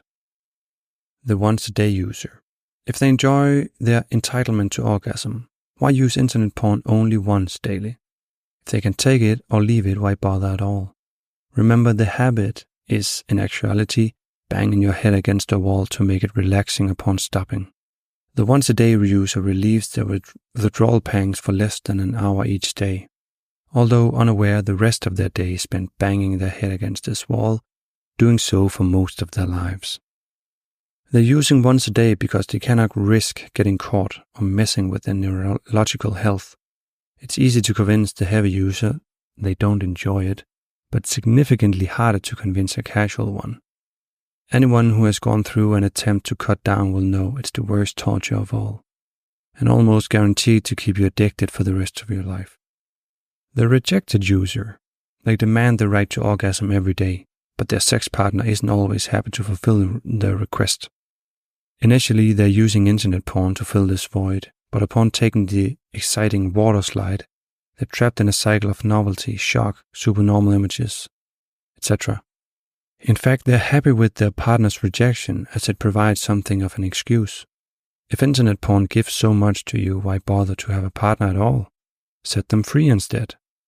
They're not even enjoying sessions when they have to carry their partner in their mind. At some point, they're looking for their real-life partner to hand them an excuse to venture into the dark valleys of the internet. The porn diet user, also known as, I can stop whenever I want to. I've done it thousands of times. If they think dieting helps getting them into the mood to pick up partners, why are they even on the diet of once in every 4 days? Nobody can predict the future, and what if the happenstance of meeting occurred an hour after your scheduled session? Also, if occasional cleaning the plumbing is good to relieve tension, why not plumb every day? It's been proven that masturbation isn't required to keep genitals healthy, and internet porn isn't required at all. Even if that's the case, no pickup artist guru who has read about the neurological damage will ever recommend watching super stimulus porn. The truth is, the porn diet user is still hooked. Although they're rid of the physical addiction, they're still left with the primary problem of brainwashing. They're hoping each time they'll stop for good, but soon fall for the same trap again. Most users actually envy these stoppers and starters and think about how lucky the dieter is to be able to control their usage. However, they overlook the fact that the dieter isn't controlling their usage. When they're using, they wish they weren't. They go through the hassle of stopping, then begin to feel deprived and fall for the trap again, wishing they hadn't. They get the worst of both worlds. If you think about it, this is true in the lives of users when allowed to have a session, taking it as entitled or wishing they didn't. It's only when deprived that porn becomes precious. The forbidden fruit syndrome is one of the awful dilemmas for users. They can never win because they're moping for a myth, an illusion. There's only a single way they can win, stopping moping by stopping porn. The I only watch static, tame, homemade porn user. Yes, everyone does this to start with, but isn't it amazing how the average shock value of the clips seems to rapidly increase? And before we know it, we're feeling deprived. Tolerance? The novelty lacks with static porn, so we pay the piper for a cup of grease and ride down the water slide towards resentment and guilt. The worst thing you can do is use for your partner's pictures, with approval of course, for masturbation. Why? Because in the process you're rewiring your brain for the seeking, searching and variety-induced dopamine flushes. Chemically, the porn water slides in the brain is delta phos B, building up. So you'll find yourself having difficulties when you're with them in real time. Another trap in this category is amateur and homemade porn. Most are fakes and you know it. Plus, you're also not going to stop at the very first one that hits your eyes, instead of continuing to seek and search. Remember, it's not only orgasm the brain seeks, but the novelty of the hunt that gives the water slide its thrill. The porn content isn't the issue, whether amateur or professional. It's the flushes of dopamine in the brain causing build-up of tolerance and satiation. Porn destroys normal brain operation, masturbation confusing the muscle-brain response. Orgasm floods the brain with opioids and makes the pathway easier to follow next time. The I've stopped but have an occasional peak user. In a way, peaking users are the most pathetic of all. Either they go through their lives believing they're being deprived, or more often, the occasional peak becomes too, sliding downwards on the slippery slope, sooner or later falling back to the being heavy users. They've again fallen for the very trap they fell into in the first place. There are two categories of casual users. The first is the type masturbating to images or clips of the latest celebrity sex tapes hidden in the news, or something that they carried home from their accidental viewing at school or work. These people are really just non-users, but they feel that they're missing out.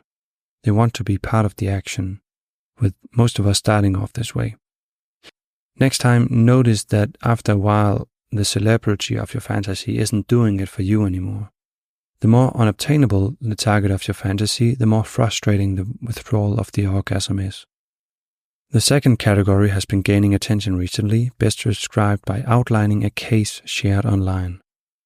A professional woman had been reading internet porn stories for many years and had never used more or less than once each night. Incidentally, she was a very strong-willed lady. Most users would wonder why she wanted to stop in the first place, gladly pointing out that there was no risk of PIED or PE in her case, untrue. She wasn't even using static images, the stories being far tamer than any material that they themselves use on a daily basis. They make the mistake of assuming that casual users are happier and more in control. They might be more in control, but certainly aren't happy. In the woman's case, she wasn't satisfied with her partner, nor with real sex, and highly irritable when responding to her daily stresses and strains. Her nearest and dearest was unable to figure out what was bothering her, even if she convinced herself to be unafraid of her usage through rationalization. She still found herself unable to enjoy real relationships, which invariably involve ups and downs. Her brain's reward center was unable to make use of normal de-stressors present in life as a result of daily dopamine flooding. Subsequent downregulation of her brain receptors had rendered her melancholic under most circumstances. Like most, she had a great fear of pornography's dark side and treatment of women before her first time. Eventually, she fell victim to societal brainwashing and tried her first site. Unlike most who capitulate and become chain users, upon seeing the foul clips of violence, she resisted the slide. All you ever enjoy in porn is ending the craving that started before it, whether the almost imperceptible physical craving or the mental torture of not being allowed to scratch the itch. Internet porn itself is poison, which is why you only suffer the illusion of enjoying it after periods of abstinence. Similarly to hunger or thirst, the longer you suffer it, the greater the pleasure when finally relieved. Making the mistake of believing porn is just habit, they think. If I can keep it down to a certain level, or only on special occasions, my brain and body will accept it. Then I can keep using at that level or reduce it further should I wish to. Get it clear in your mind that the habit doesn't exist. Porn is drug addiction, with the natural tendency being to relieve withdrawal pangs, not enduring them. To hold it at the level you're currently at would require you to exercise tremendous amounts of discipline and willpower for the rest of your life. As your brain's reward center becomes tolerant of dopamine and opioids, it wants more and more, not less and less.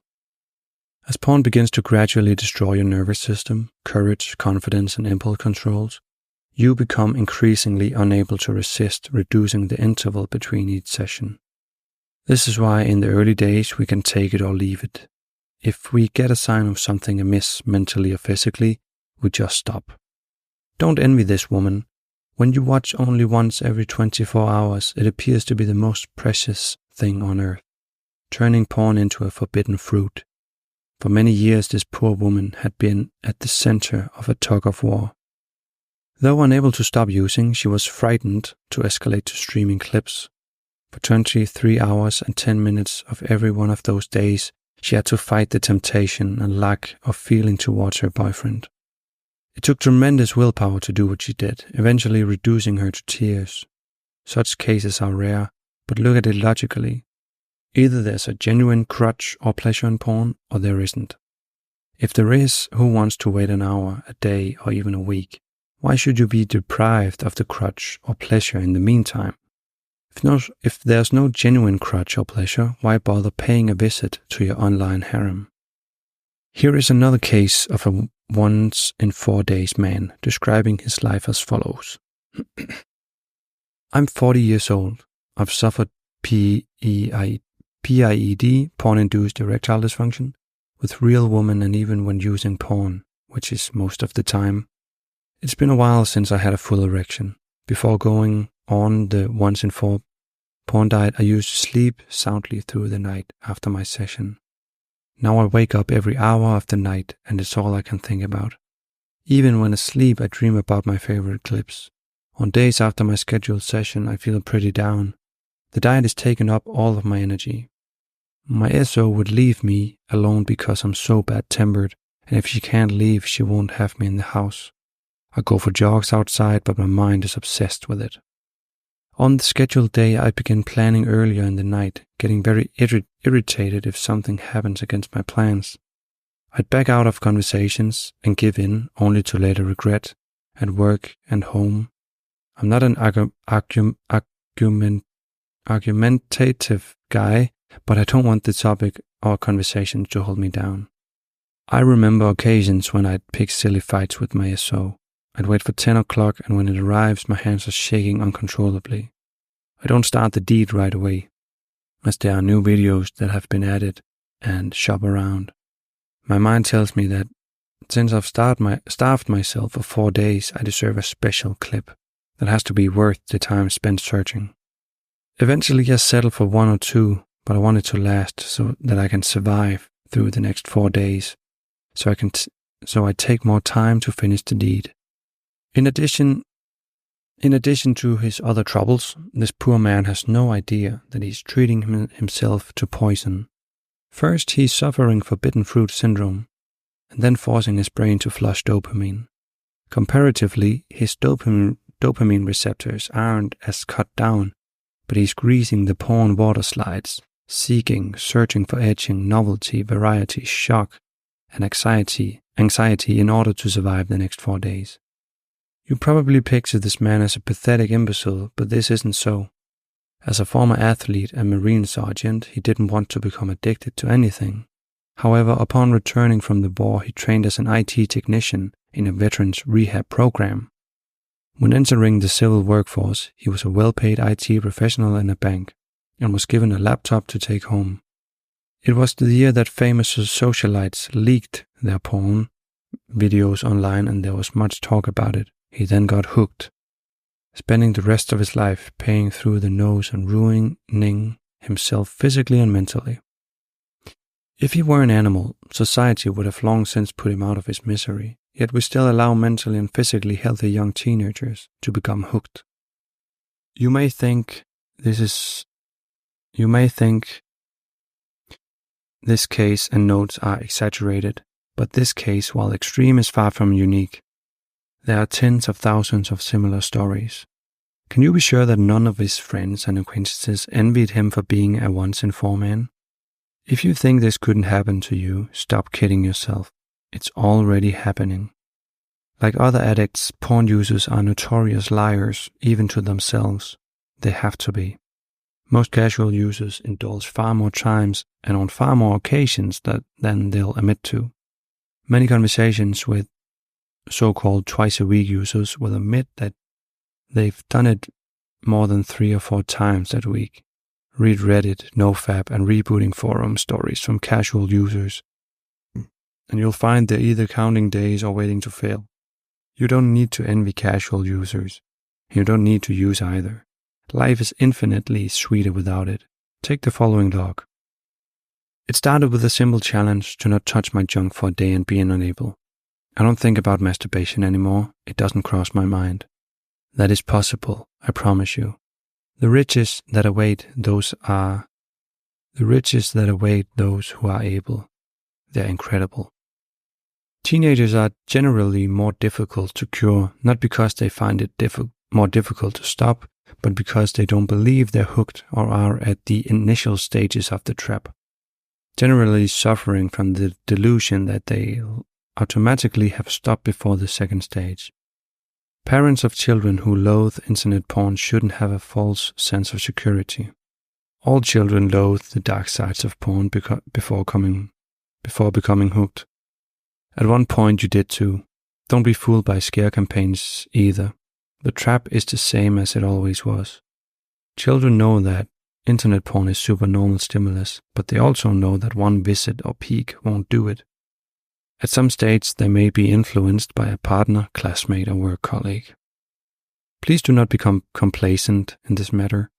Society's failure to prevent adolescents from becoming addicted to internet porn and other drugs is perhaps the most disturbing facet of this addiction. Adolescent brains are significantly more plastic, and it is necessary to educate and protect them. If you're unsure where to start, good resources include the YourBrainOnPorn.com book, to educate yourself on the neuroscience. Even if you suspect your teenager might be already hooked, the book provides foundational understanding in helping someone to escape. Otherwise, recommend this book. Chapter 15. The YouTube, Twitch, Instagram user. This user should be grouped with casual users, but the effects are so insidious that it merits a separate chapter. It leads to breakdown of self-control, nearly causing a split for one NoFap forum user. I was 3 weeks into one of my failed attempts to stop. The attempt had been triggered by my wife's worry about my unreliable hard-ons and lack of interest. I had told her that it wasn't her, just job pressure. She said, "I know you've handled the work pressure before, but how would you feel if you were me and had to watch someone you love systematically destroying themselves?" It was an argument I found irresistible, hence the attempt to stop. She knows I'm not cheating, but this is in a way worse than that. The attempt ended after 3 weeks, culminating in a heated argument with an old friend. It didn't register until years after my devious mind had deliberately triggered off the argument.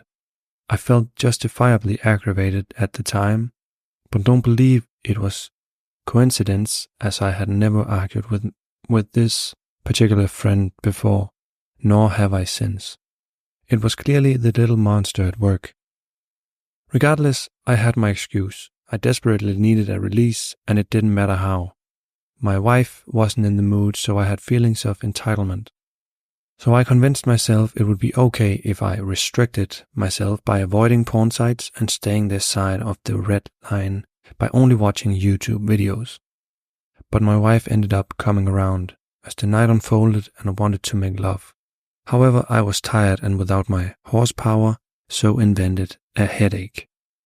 I couldn't bear to think of the disappointment this would cause my wife. Then I gradually returned to the old ways, with YouTube becoming my new harem destination.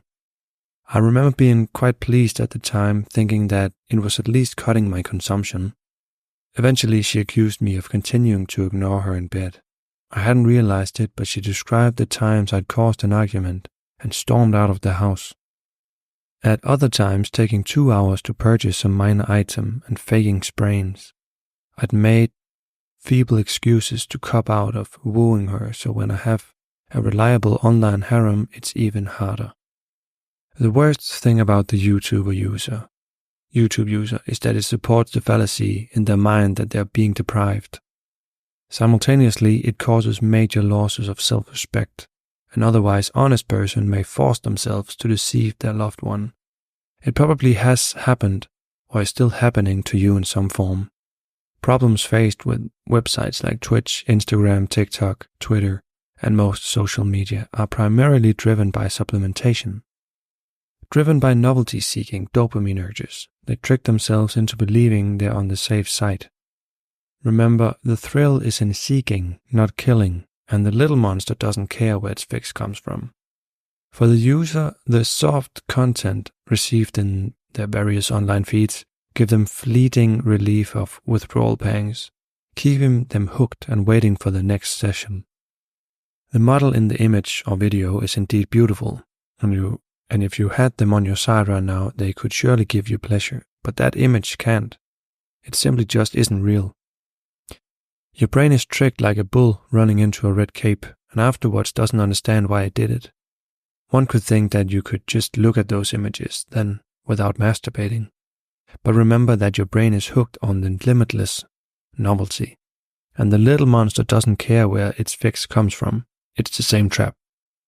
You might have watched the TV series Columbo. The theme of each episode is similar.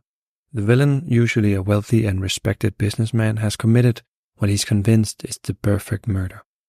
And his confidence in his crime remaining undetected receives a boost when he discovers the rather shabby and unimpressive-looking Detective Columbo is in charge of the case. Columbo has this frustrating practice of closing the door after finishing his interrogation, having assured the suspect that he's in the clear. But just before the satisfied look has disappeared from the murderer's face, Columbo reappears saying, "Just one small point, sir, which I'm sure you can explain." The suspect stammers, and from that point on, he knows that Columbo will gradually wear him down. No matter how heinous the crime, from that point on, sympathies were with the murderer. These bouts are similar, the tension of not being allowed to cross the red line to get the porn fix they rightly deserved. Then wondering where the pleasure was after finishing the deed. Fear of crossing the line, losing control and returning to the bed, only to be stalked by the fear your partner wanted sex. The safe YouTube videos will no longer satisfy you due to desensitization, lack of novelty, and the certain knowledge that sooner or later you'll visit your favorite online harem. The final humiliation and shame then being when that certainty become a fact, followed by immediate return to chain viewing. Oh, the joys of being a PMOer. Chapter 16, A Social Habit. Health of the mind and body are the primary reasons for we should want to stop, but then they always have been. We don't actually need scientific research and knowledge in neuroscience to tell us that porn is addictive and can potentially shatter our lives. These bodies of ours are the most sophisticated objects on the planet, and any user knows from the first session that the stimulus can go to excess and turn poisonous. The only reason why we ever get involved with porn is the cycles overlap with our evolutionary programming. Internet porn is highly available, free and streaming 24 hours a day. Porn was once considered harmless, but that was when the images were static and the videos involved a trip to the local store for a VHS tape. Today it's generally considered, even by users themselves, that porn is a supernormal stimulus and addiction forming. In the old days, the strong man didn't admit that he masturbated, with jerk being a derogatory term. In every pub, club or bar, the majority of men would be proudly wanting to take a woman home and have real sex. Today the position is completely reversed for the internet porn addict. Today's man realizes that he's beginning to feel he doesn't need a woman. Banding together online, he discusses experiences, devises strategies, and explores options.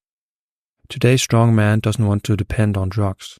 Through social revolution, all users are giving serious thought to stopping internet porn and masturbation.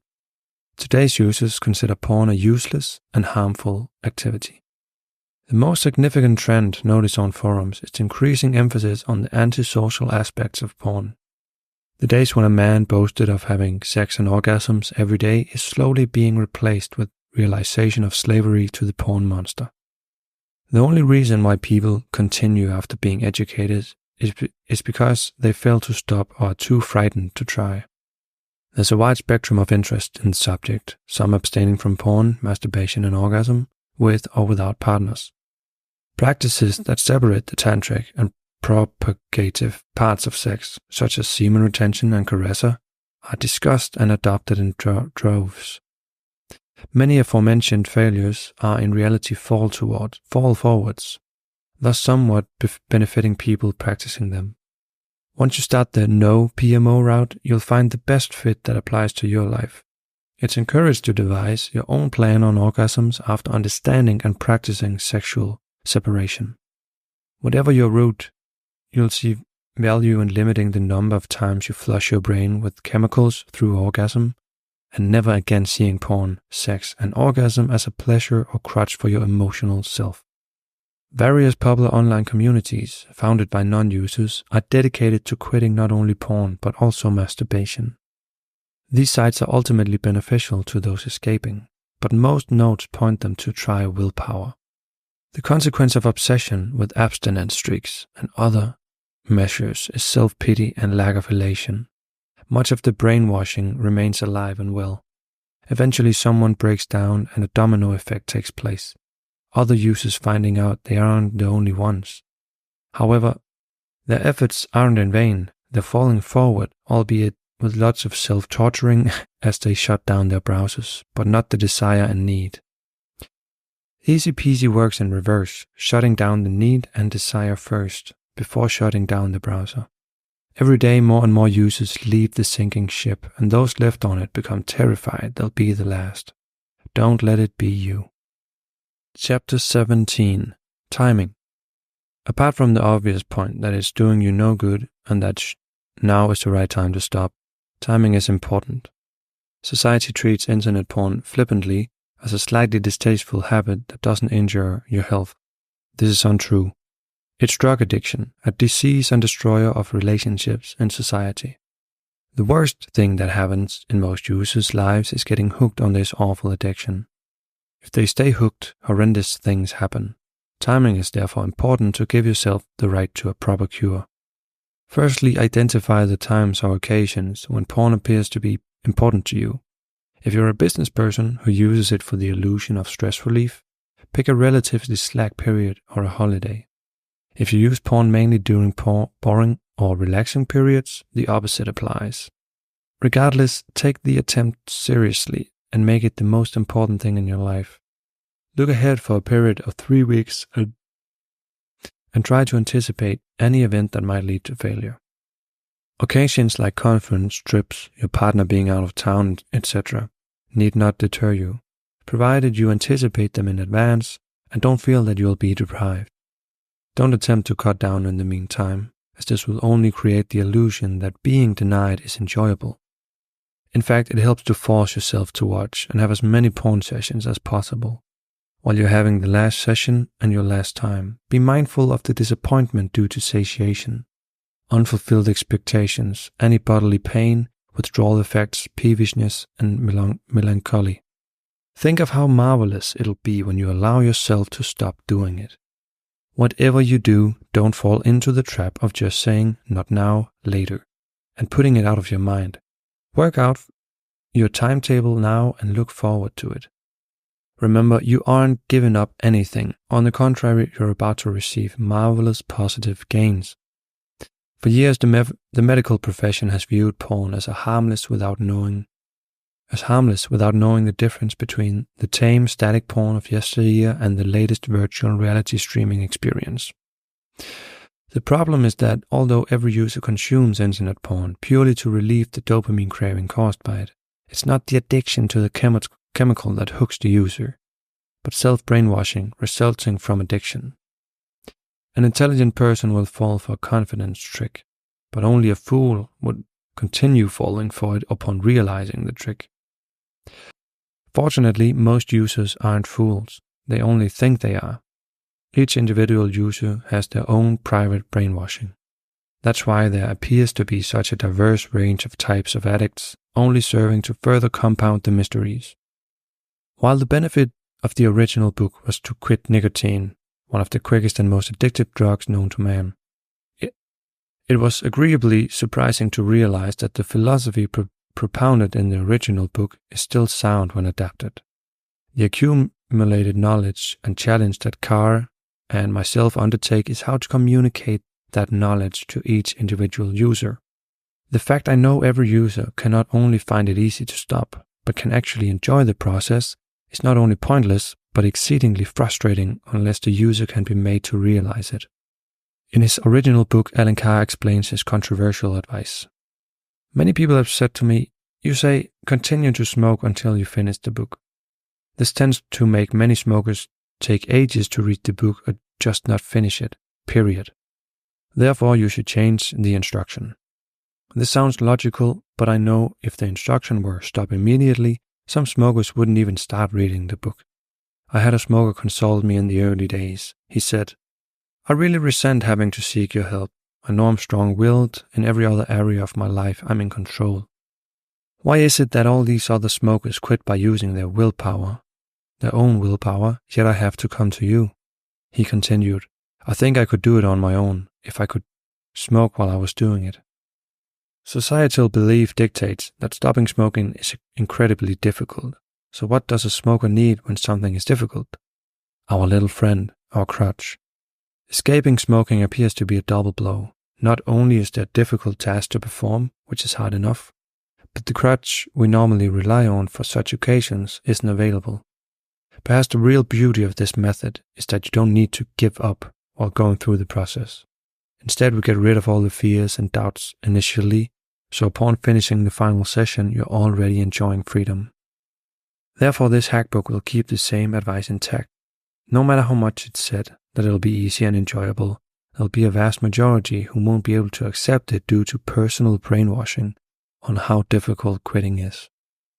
Timing is the only chapter that causes me to question Alan's original advice seriously.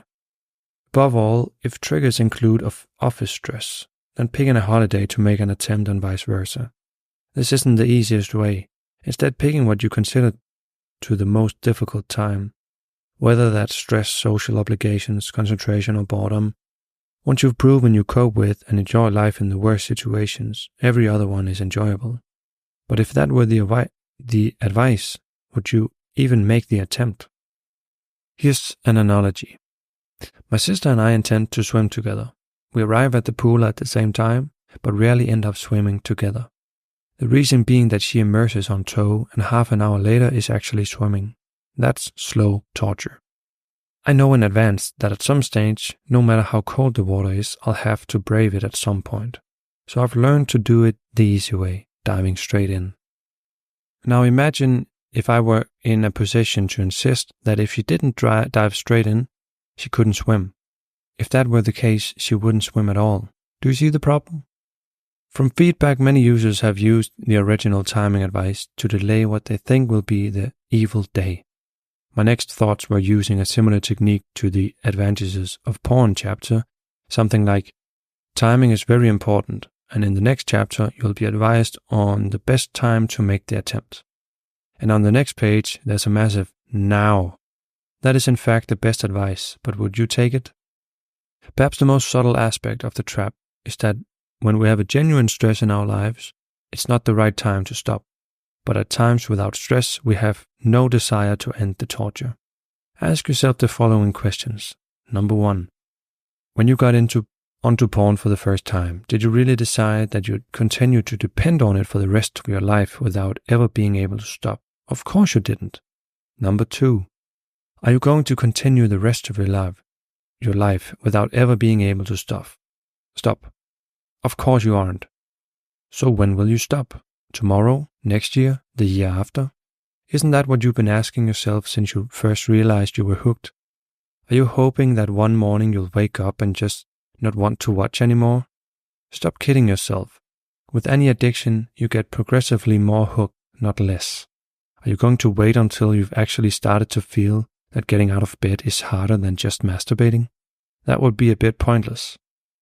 The real trap is to believe that now isn't the right time. It'll always be easier tomorrow. We believe that we live in stressful lives, but in actuality we don't. Most genuine stress has been removed from our lives. When leaving home, you didn't live in fear of being attacked by wild animals. Most don't wonder where the next meal will come from, or if a roof will be over their heads tonight. Think of the life of a wild animal. Every time a rabbit comes out of its burrow, it's facing Vietnam for its entire life. But the rabbit handles it. It's got adrenaline and other hormones, and so do we. The truth is the most stressful periods for any creature's life are early childhood and adolescence. But 3 billion years of natural selection has equipped us to cope with stress, and many who grow up with hard childhoods lead normal lives. It's cliché to say, if you haven't got your health, you've got nothing, but it's absolutely true. When you feel physically and mentally strong, you can enjoy the highs and handle the lows. Many confuse responsibility with stress. Responsibility only becomes stressful when we don't feel strong enough to handle it. What destroys most isn't stress, jobs, or old age, but the illusory lying crutches they turn to. Look at it this way. You've already decided you aren't staying in the trap for the rest of your life. Therefore, at some point, whether you find it easy or difficult, you'll have to go through the process of getting free. Porn isn't a habit or pleasure, it's drug addiction and a disease. We've established that far from being easier tomorrow, it'll get progressively worse. The time to get rid of it is now, or as near to now as you can manage. Just think of how quickly each week of our lives passes. That's all it takes. Think of how nice it'll be to enjoy the rest of your life without ever-increasing shadows hanging over you. Provided you follow all the instructions, you won't even have to wait 5 days or 3 weeks. You not only find it easy to quit, you'll enjoy it. Chapter 18. Will I miss the fun? No. Once the little porn monster is dead, after your body stops craving dopamine, and the porn water slides in your brain rapidly begin to fade due to lack of greasing, any remaining brainwashing will vanish. Not only will you find yourself both physically and mentally better equipped to handle the stresses and strains of life, but you'll enjoy the good times to the fullest. There's only one danger, that being the influence of those who still use sex as their crutch and pleasure, the other man's grass is always greener. It's commonplace in many aspects of our lives and easily understandable. Why in the case of porn, with disadvantages so enormous when compared to the illusionary advantages, does the ex-user tend to envy those demanding sex and pornography as a crutch? With all of the brainwashing from childhood, it's quite understandable that we've fallen into the trap. Why is it then, after realizing what a mug's game porn is, and managing to kick the habit, that we walk straight back into the same trap? It's the influence of societal brainwashing conflating porn with sex presented as normal. The ex-user has a pang. The insecure void feelings of them being single, which isn't a crime, causes feelings of anxiety and drives them to ride the water slide. This is indeed a curious anomaly, particularly if this observation is considered. Not only is every non-user in the world happy to be so, but every user in the world, even with their warped, addicted, brainwashed mind, suffering the delusion of enjoyment, relaxation, wishes they'd never become hooked in the first place. So why do some ex-users envy? 1. Just one peak. Remember, it doesn't exist. Stop seeing the isolated occasion and start looking at it from the point of view of the porn user. You might be envying them, but they don't approve of themselves and they envy you. If only you could somehow clinically watch another user, as they can be the most powerful boost of all to help you out of it. Notice how quickly they open many tabs and browser windows, fast forwarding to the important sections, quickly getting bored of clips and running through the gamut of genres, producing novelty shock, anxiety, etc. Notice particularly that the act appears to be automatic. Remember, they aren't enjoying it, it's that they can't enjoy themselves without it. The next morning, waking up with a weakened will, lost energy, and bleary eyes, they'll have to continue choking themselves at the first appearance of stress and strain. They're facing a lifetime of filth, poor mental health, and stained confidence. A lifetime of destroying themselves with black shadows at the back of their mind.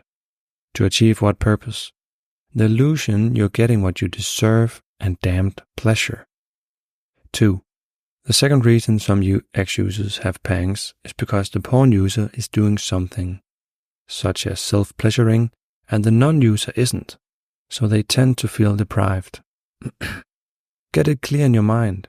It's the non-user who is being deprived, but the poor addict who is being deprived of health, energy, confidence, peace of mind, courage, tranquility, freedom, and self-respect. Get out of the habit of envying porn users and start seeing them as the miserable, pathetic creatures they really are. I know, I was once one of the worst. That's why you're reading this book and not the ones who can't face up to it and continue to kid themselves. You wouldn't envy a heroin addict, and like all drug addiction, yours won't get any better. Each year, it'll get exponentially worse. If you don't enjoy being a user today, you'll enjoy it even less tomorrow. Don't envy other users. Pity them. Believe me, they need your pity. Chapter 19. Can I compartmentalize? This myth is primarily spread by users attempting to stop on the willpower method, who perform mental gymnastics and begin a Jekyll and Hyde routine. Porn is for my alter ego, and real-life romance is for my relationship side. Nothing is further from the truth. The porn water slides, Delta Phos B, and neurological changes are going to overrun the real-life romance, making it less desirable. Mr. Hyde is definitely going to overrule Dr. Jekyll's instructions. If you use internet porn, you're training yourself for the role of voyeur or requiring the option of clicking to something more arousing at the slightest drop in dopamine levels. Or the continual search for just the right scene for maximum effect. Additionally, you might be masturbating in a hunched over position or watching your smartphone in bed on the nightly, eventually desiring those cues more than real-life stimuli. Sex goes against nearly every aspect of the online harem, so it stands no chance when compared. The memories created when you're young and powerful and long-lasting, so breaking down those pornographic water slides and rewiring or creating new ones takes longer. However, that's not to say it's any more difficult. Every time you ride on the porn water slide, you're greasing it, keeping the nerves fresh and ready to fire. When parking next to a fast food restaurant, the smell of the fryer floats into your nostrils and the sale is already made. Likewise, the porn water slides in your brain are ready for you to get sucked in and are open 24 hours a day. Each cue or trigger lights up your reward circuit with the promise of sex, only it isn't sex. Nevertheless, nerve cells solidify these associations with sexual arousal by sprouting new branches to strengthen the connections. The more you use porn, the stronger the nerve connections become. The end result is that you might ultimately need to be a voyeur, needing to click to ever-escalating and novel material, needing porn to get to sleep, or needing to search for the perfect ending to get the job done. As with any substance or behavioral drug, the body builds tolerance and the drug ceases to relieve the withdrawal pangs completely. As soon as the porn user closes a session, they want another one, and quickly the permanent hunger remaining unsatisfied. The natural inclination is escalation, to get the dopamine rush. However, most users are prevented from doing this for either or both of the following reasons. Money. They can't afford to subscribe to paid porn sites. Health. There's only so much the body can take, either the dopamine surges or orgasms, plus orgasms actually trigger chemicals in order to cut down the dopamine flush. It has to. That's just the way the body works. Once the little monster leaves your body, the awful feeling of insecurity ends. Your confidence returns along with a marvelous feeling of self-respect, obtaining the assurance to take control of your life and using it as a springboard to tackle other problems. This is one of the many great advantages of breaking free from any addiction. The compartmentalization myth is one of many tricks that the little monster plays with your mind. These tricks make it harder to stop, due to the impossible satisfaction of the permanent hunger, causing many users to turn to cigarettes, heavy drinking, or even harder drugs to satisfy the void. Humans are rating animals, both to ourselves and others. Watching porn with your partner is unsatisfying, as you both rate each other's performance against the narrative. Do you want Brad Pitt in your bedroom, even if he's on a poster?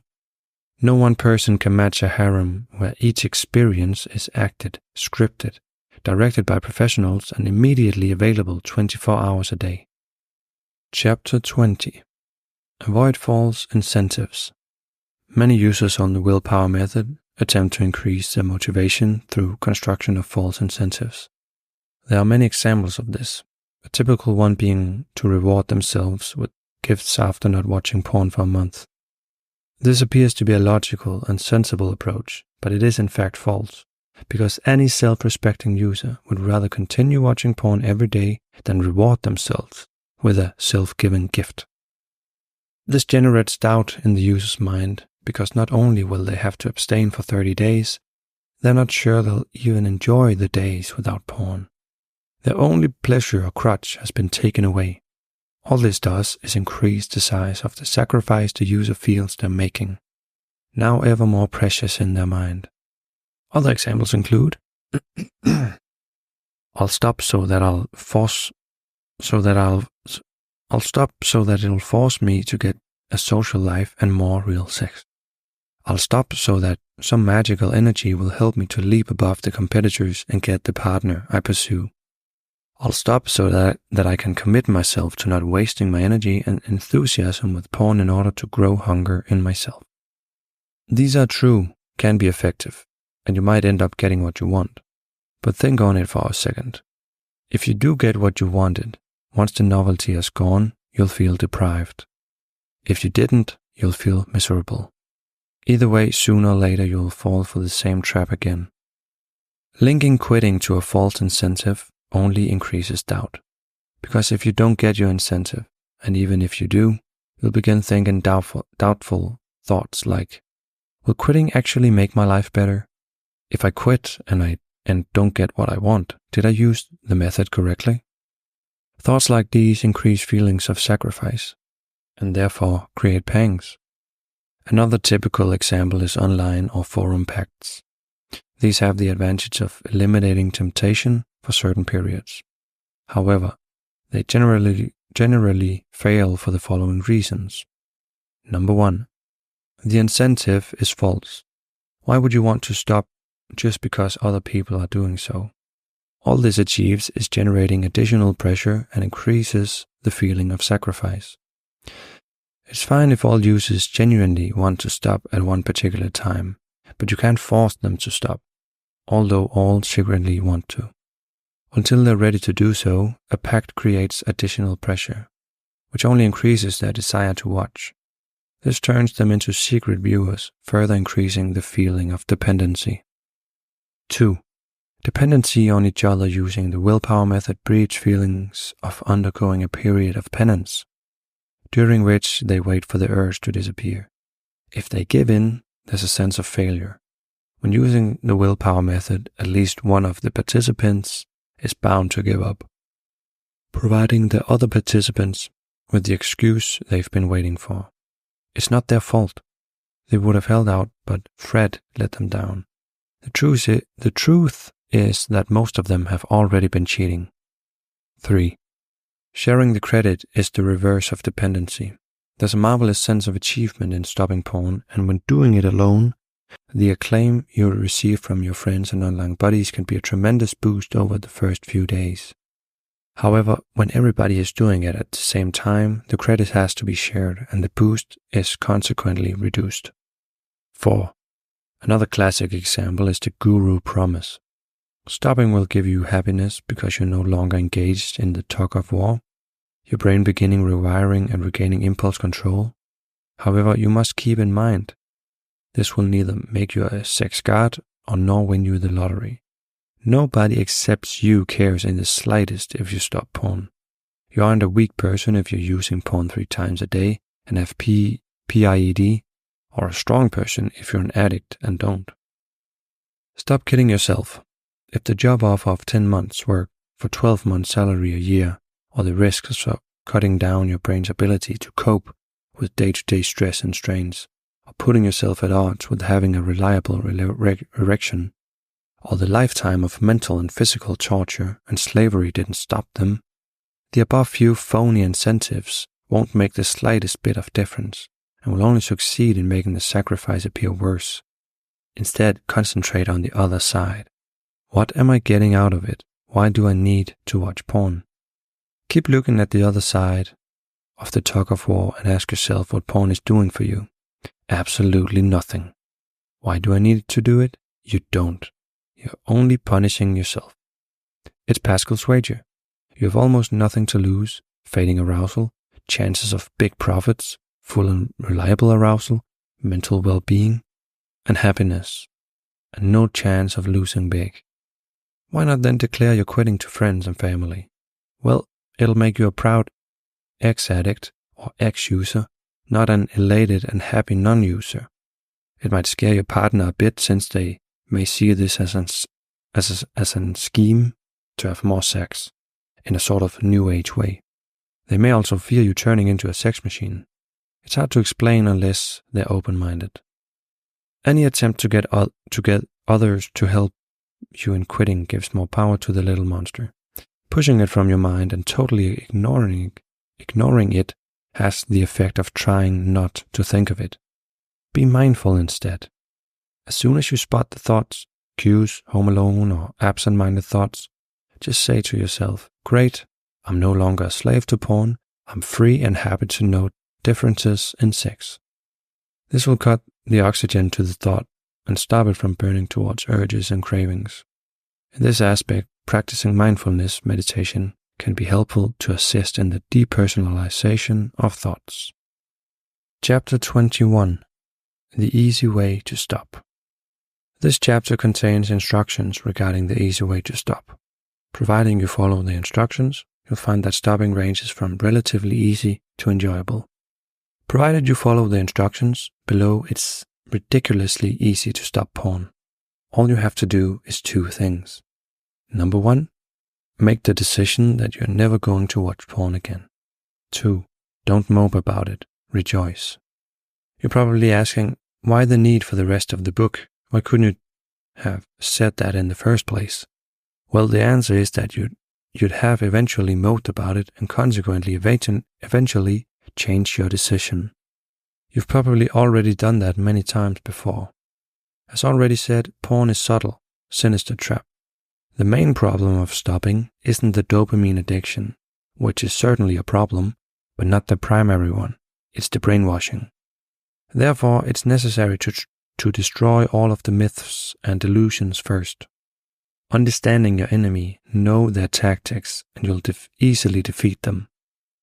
Having spent large chunks of my life suffering black depression while attempting to quit upon finally escaping, I went straight to zero without a bad moment. It was enjoyable, even through the withdrawal period, and I've never had the slightest pang since.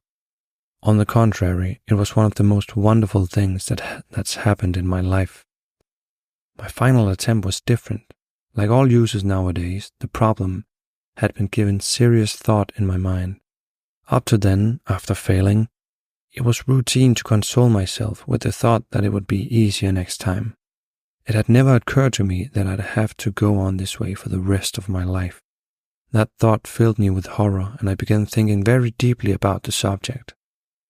Rather than firing up the browser subconsciously, I instead analyzed my feelings and confirmed what I already knew. I wasn't enjoying porn and found it filthy and disgusting. I started looking at non-users living in other parts of the world, or older people who never got to know the tube sites. Up until then, I'd always regarded non-users as wishy-washy, unsociable, finicky people. However, examining them when they appeared to be, if anything, stronger and more relaxed.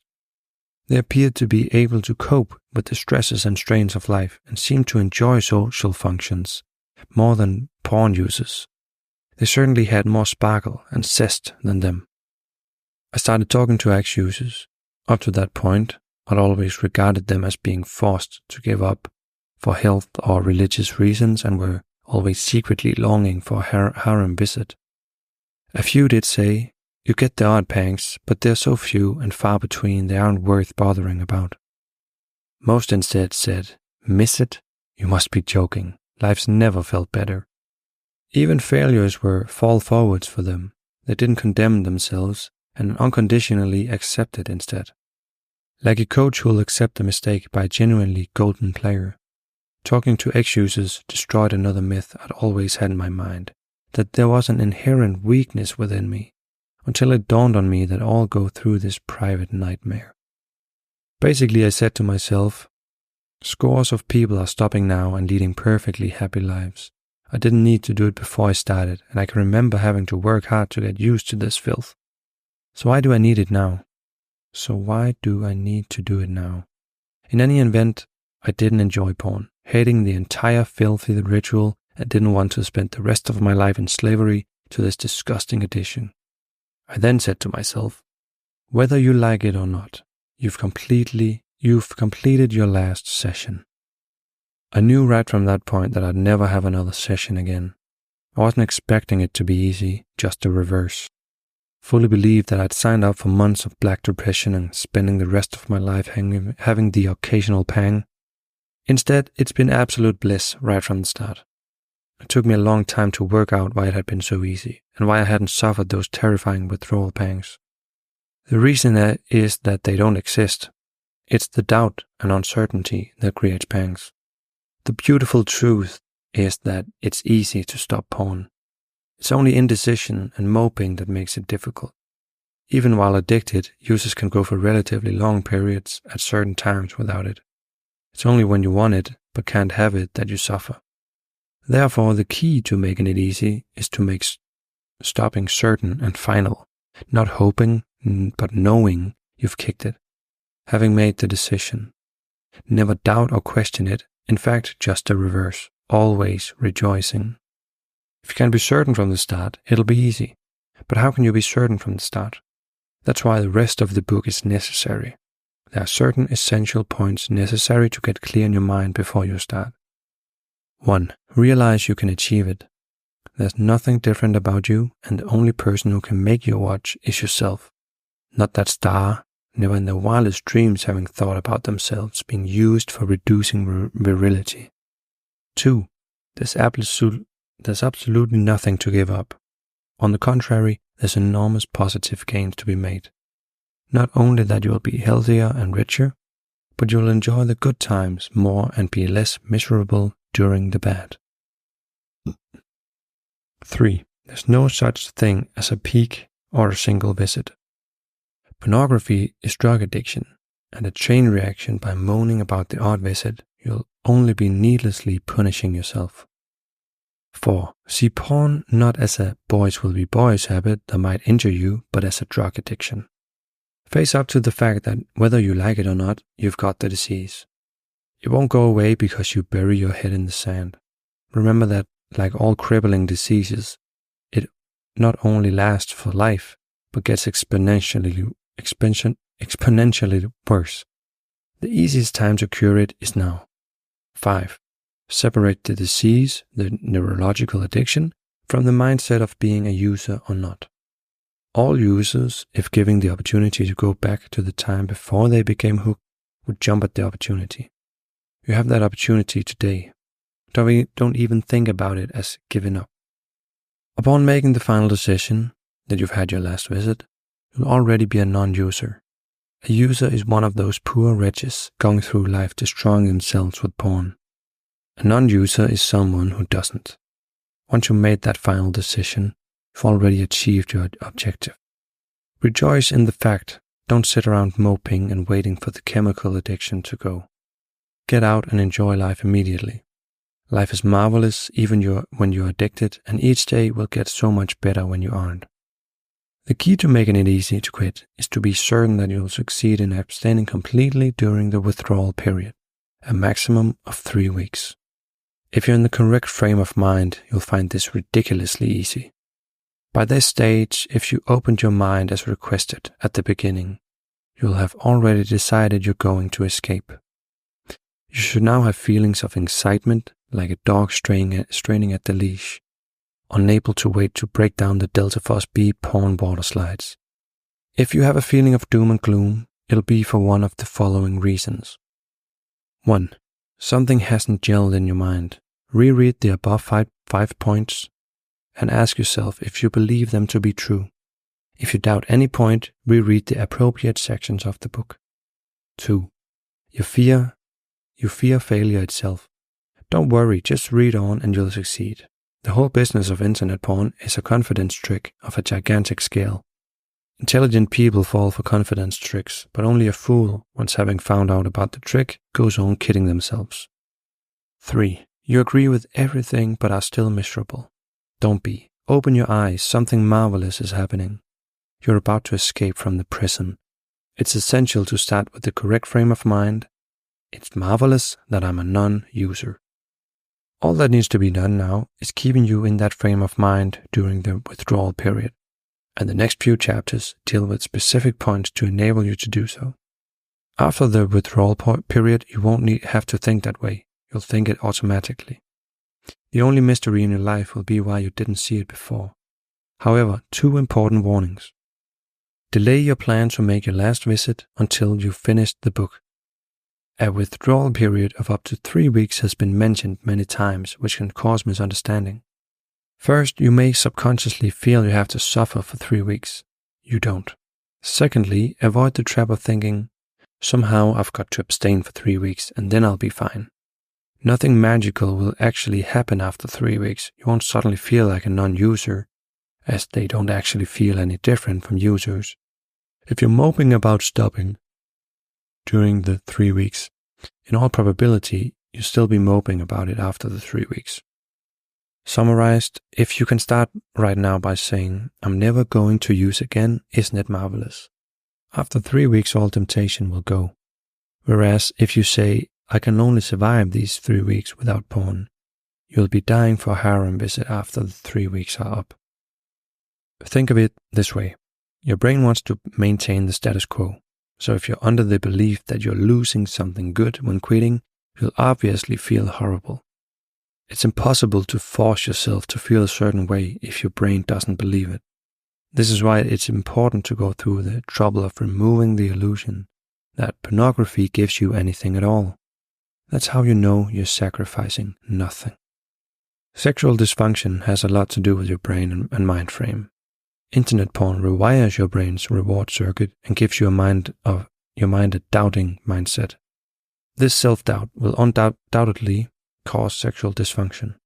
Having all the desire in your upper part, but putting up with no arousal in your lower, is the worst thing to happen to your mindset.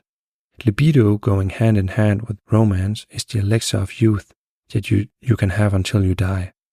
You'll keep the probabilities high by quitting, but that isn't the only or major gain. It's your freedom from slavery. Chapter 22. The Withdrawal Period. For up to 3 weeks after your last session, you may be subjected to withdrawal pangs. These consist of 2 quite separate but distinct factors. 1. Dopamine withdrawal pangs, an empty, insecure feeling similar to hunger, identified as cravings or a something I must do feeling. 2. Psychological triggers of certain external stimuli such as commercials, online browsing, telephone conversations, etc. Failure to understand and differentiate between these 2 distinct factors makes it difficult to achieve success using the willpower method, and is the reason why many who do end up falling into the trap again. Although the withdrawal pangs of dopamine don't cause physical pain, don't underestimate their power. We talk of hunger pains if going without food for a day. There might be stomach rumbles, but there isn't any physical pain. Even so, hunger is a powerful force, and we're likely to become very irritable when deprived of food. It's similar to when our body is craving a dopamine rush. The difference being that our body needs food, not poison. With the right frame of mind, withdrawal pangs are easily overcome and disappear very quickly. After abstaining for a few days on the willpower method, the craving for dopamine flushes soon disappears. It's the second factor, brainwashing, that causes difficulty. The user has gotten into the habit of relieving their withdrawal pangs at certain times and certain occasions, which causes an association of ideas. I've got a hard on, so I must watch porn, or I'm in bed with my laptop and I must have a session to feel happy. The effect is best illustrated with an example. You have a car and the indicator is on the left, but on your next, it's on the right. You know it's on the left, but for a couple of weeks you turn the windscreen wipers on when you want to indicate. Stopping is similar. During the early days, the trigger mechanism will operate at certain times. You'll think about wanting a session, so therefore countering the brainwashing is essential right from square one, and will cause these cues and triggers to quickly disappear. Under the willpower method, because the user believes they're making a sacrifice, they're moping about it and waiting for urges to leave. The opposite of removing these trigger mechanisms and actually ends up increasing them. Similarly, under guru thinking, the user starts to wonder when they're going to become a god and even demands that they shouldn't have those thoughts, paving the way for self-loathing and failure. A common trigger is alone time, particularly at social events with friends. The ex-user using other methods to quit is already miserable due to feeling deprived of their usual crutch or pleasure. The friends are with their partners and acting intimate. The user is either single or not getting any from their partner, and now no longer enjoys what should be a pleasant social occasion. The existing brain water slides lead them to porn, which is easier than trying to woo their part. Because of the association of entitlement to sex with their well-being, they're now suffering a triple blow, and the brainwashing is actually increased. If they're resolute and can hold out for long enough, they eventually accept their lot and get on with their life. However, part of the brainwashing still remains, the second most pathetic aspect being the user having quit, but even after several years still craves just one last visit to the harem on certain occasions. They're pining for an illusion that exists only in their mind, and they needlessly torture themselves. Even under EasyPeasy, responding to triggers is the most common failing. The ex-user tends to regard internet porn as a sort of placebo or sugar pill, thinking, I know porn does nothing for me, but if I think it does, then on certain occasions it will be helpful. A sugar pill, although giving no actual physical help, can be a powerful psychological aid to relieve genuine symptoms, and is therefore beneficial. Internet porn and habitual masturbation, however, aren't sugar pills. Why? Porn creates the symptoms, it relieves and ceases to relieve them completely. You may find it easier to understand the effect when related to a non-user or a successful user who has quit for several years. Take the case of a user who loses their partner. It's quite common at such times, with the best of intentions, to say, have one harem visit, it'll help calm you down. If the offer is accepted, it won't have a calming effect, as there's no dopamine addiction and therefore no withdrawal pangs. At best, all it'll do is give them a momentary psychological boost. Even after the session is over, the original tragedy is there. In fact, it'll be increased because the person now suffers withdrawal pangs and thus has to make a choice. Endure them or seek relief by repeating the water slide ride to start the chain of misery all over again. All the porn provided was a fleeting psychological boost, the same that could have been achieved by a book or feel-good movie, even a bad one. Many non-users and ex-users have become re-addicted as a result of such occasions. Get it quite clear in your mind, you don't need the dopamine rush, and are only torturing yourself further by continuing to regard it as some sort of prop or boost. There's no need to be miserable. Orgasms don't make good relations. Most times they ruin them. Remember too that it's not entirely true that those who show public displays of affection enjoy every occasion. Intimacy is best enjoyed in private, where partners can respond without embarrassment. You don't have to be an orgasm-induced dopamine addict. If it happens as a natural result of a series of life events, that's fine, but enjoy the occasion and life without it. After abandoning the concept of porn as pleasurable in itself, many users think, if only there were clean internet porn. There is clean soft porn, and any who try it soon find out that it's a waste of time. Get it clear in your mind that the only reason you've been using porn is getting the dopamine flush. Once rid of the dopamine craving for porn, you'll have no need to visit your online harem. Whether the pangs are due to actual dopamine withdrawal symptoms or trigger cue mechanisms, accept it. The physical pain is non-existent, and with the right frame of mind it won't be a problem. Don't worry about withdrawal. The feeling itself isn't bad. It's the association with wanting and then feeling denied that's the problem. Instead of moping about it, acknowledge it. I know what this is. It's the withdrawal pang from porn. That's what users suffer their entire lives and keeps them addicts. Non-users don't suffer these pangs. It's another of the many evils of this lying addiction. Isn't it marvelous that I'm purging this evil from my brain? In other words, for the next 3 weeks, you'll have a slight trauma inside your body, but during those weeks and for the rest of your life, something marvelous will be happening. You'll be ridding yourself of an awful disease, with the bonuses far outweighing the slight temporary trauma, and actually enjoying withdrawal pangs. They'll become moments of pleasure, like an exciting game to starve the pornographic tapeworm living inside your stomach. You've got to starve it for 3 weeks while it's trying to trick you into getting into bed to keep it alive. At times it'll try to make you miserable. At times you'll be caught off guard. You'll receive a porn URL or stumble upon something online and forget that you've stopped. Given a slight feeling of deprivation when remembered. Be prepared for these tricks in advance, and whatever the temptation, get it into your mind that it's only there because of the monster inside your body, and every time you resist the temptation, you've dealt another mortal blow in the battle. Whatever you do, don't try to forget about porn. This is one of the things that causes PMOers using the Willpower Method hours of depression. They try and get through each day hoping that eventually they'll just forget about it. It's like not being able to sleep. The more you worry about it, the harder it becomes.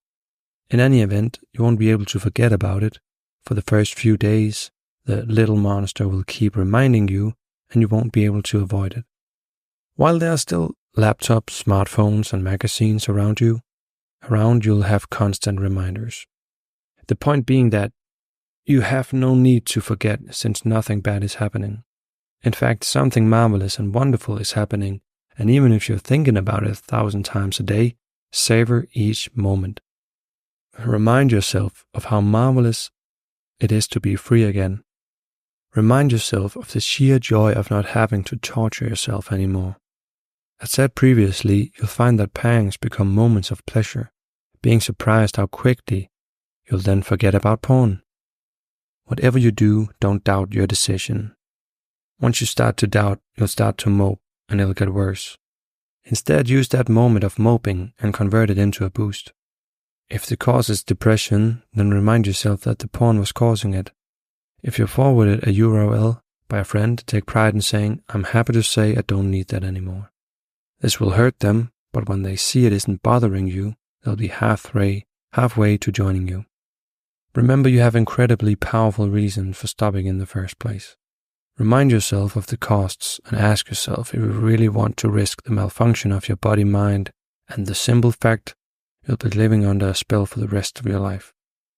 Be mindful of the little monster's effort to minimize the hazards, and above all, remember the feeling is only temporary, and every moment is a moment closer to your goal. Some users fear they'll have to spend the rest of their lives reversing automatic triggers. In other words, they believe they'll have to go through their lives kidding themselves that they don't need porn, through use of psychology. This isn't so. Remember that the optimist sees the bottle as half full and the pessimist sees it as half empty. In the case of pornography, the bottle is empty and the user sees it as full. There are no advantages to using internet porn. It's the user who's been brainwashed to think there are. Once you start telling yourself that you don't need or want porn, in a very short time, you won't even need to say it, seeing the beautiful truth yourself. It's the last thing you need to do. Make sure it isn't the last thing you do. Chapter 23. Just one little peek. This is the undoing of many using the willpower method. They'll go through 3 or 4 days and then have the odd peek to tide them over. They don't realize the devastating effect this has on their morale.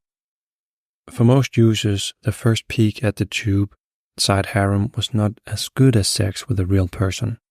The clips that are clean are few and far between, giving their conscious minds a boost, thinking, "Good, that wasn't entirely all that enjoyable. I'm losing the urge and I'm not that into the shocking stuff." In fact, the reverse is the case. Get it clear in your mind. Enjoyment of orgasm wasn't the reason you quit porn. If users were there for orgasm alone, they'd never watch more than one clip. The only reason why you needed porn was feeding that little monster. Just think, after being starved for 4 days, how precious that one peek must have been to it. Your conscious mind is unaware, but the fix your body received is communicated to your subconscious, and all your sound preparation will be undermined. There'll be a little voice at the back of your mind saying that, in spite of all logic, the sessions are precious and you want another one. That little peek has 2 damaging effects. 1, it keeps the little monster alive in your body. 2, worse, it keeps the big monster alive in your mind. If you had the last peek, it'll be easier to have the next one. Porn is a mousetrap without cheese, only poison. Using willpower, you have to convince yourself not to grab the cheese. But EasyPeasy allows you to see its poison. You don't need to avoid it, you just don't go into it. Above all, remember, just one peek is how people get into the addiction in the first place. Chapter 24. Will it be harder for me? There are infinite combinations of factors determining how easily each individual user will quit. To start with, each of us has our own character, career, personal circumstances, timing, metabolism, etc. Certain professions may make it harder than others, but providing the brainwashing is removed, this doesn't have to be so. Take the following few examples. Occasionally, it is difficult for members of the medical profession. We think it should be easier for doctors because they're more aware of the effects, but although this supplies more forceful reasons for stopping, it doesn't make it any easier to accomplish. The reasons are as follows. The constant awareness of the health risks creates fear, one of the conditions under which we feel the need to relieve withdrawal pangs. 2. A doctor's work is exceedingly stressful and they're usually unable to relieve the additional stress of withdrawal pangs while working. 3. They have the additional stress of guilt, feeling that they should be setting an example for the rest of the population. This puts more pressure on them and increases the feeling of deprivation. After a hard day at work, when their stress is momentarily relieved by porn, that session becomes incorrectly attached to the relief experienced. Because of this misassociation of ideas, porn gets credit for the whole situation, suddenly becoming very precious upon quitting and going through the withdrawal pangs. This is a form of casual user and applies to any situation where the user is forced to abstain for lengthy periods. Under the willpower method, the user is miserable because they are being deprived and not enjoying the tiredness and sleep that comes after a session. The sense of loss is greatly increased. However, if you can first remove the brainwashing and moping regarding porn, the break in sleep can still be enjoyed even while the body is craving the amine transmitters, serotonin, norepinephrine, and dopamine. Another difficult situation is boredom, particularly when combined with periods of stress. Typical examples are students and single parents, work being stressful yet monotonous. During an attempt to stop on the willpower method, the single person has long periods in which to mope about their loss, which in turn increases feelings of depression. Again, this can be easily overcome if your frame of mind is correct. Don't worry that you're continually reminded that you've stopped porn. Use such moments to rejoice in the fact you're ridding yourself of the evil monster. If you have a positive frame of mind, these pangs will become moments of pleasure. Remember, any user, regardless of age, sex, intelligence, or profession, can find it easy and enjoyable to stop provided you follow all the instructions. 24.1. Primary reasons for failure. There are two primary reasons for failure. The first being the influence of external stimuli, a commercial, online news article, internet browsing, etc. They find themselves in a weak moment, or even become jealous when seeing intimacy in social scenarios. This topic has already been discussed at length. Use the moment to remind yourself there's no such thing as one visit or peak. Rejoice in the fact that you've broken the chain of mental slavery. Remember that the user envies you and you should feel pity for them, for they need it.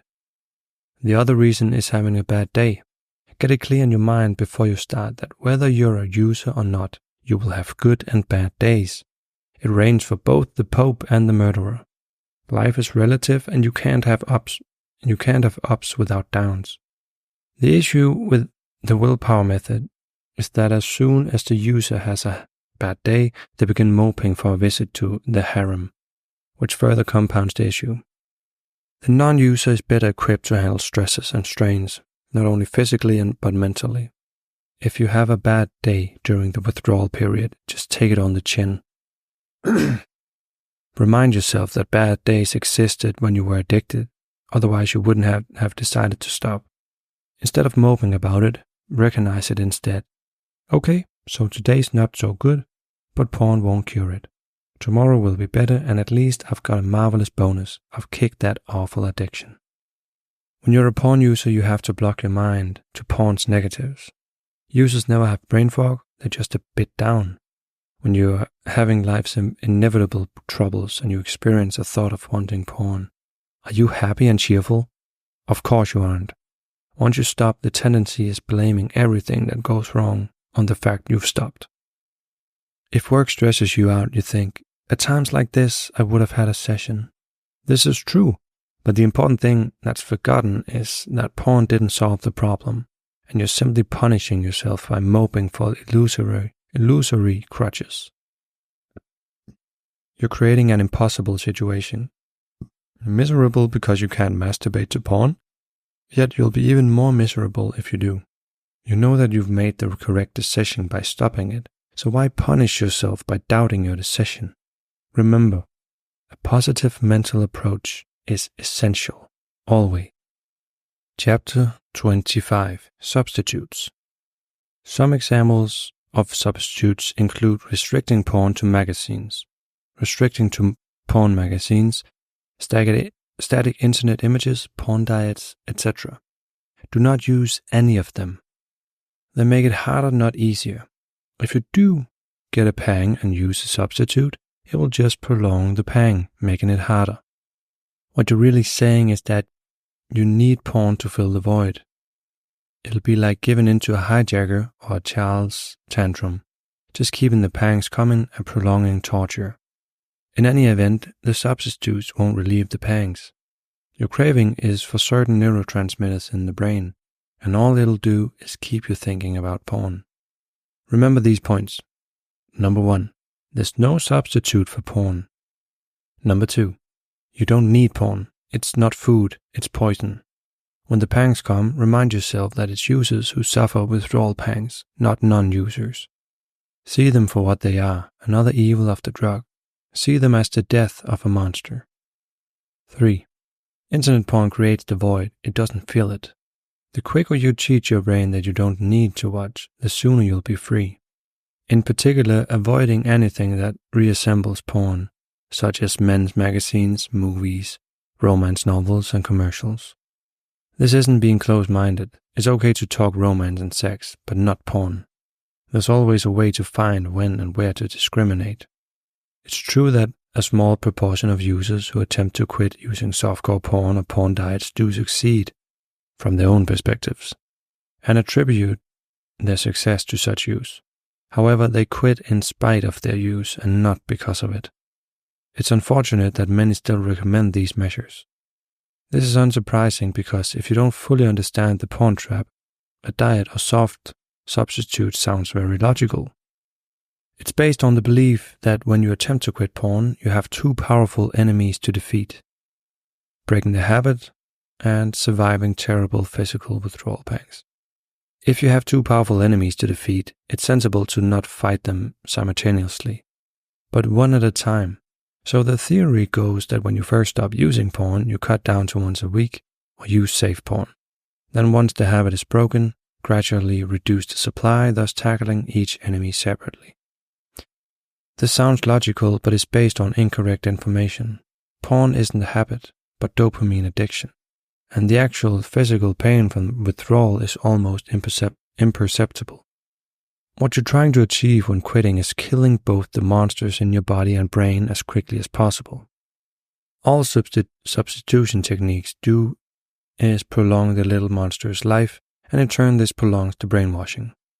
EasyPeasy makes it easy to quit immediately, killing the brainwashing before your final session. The little monster will soon be dead, and even while it's dying, it'll be no more of a problem than it was when you were a user.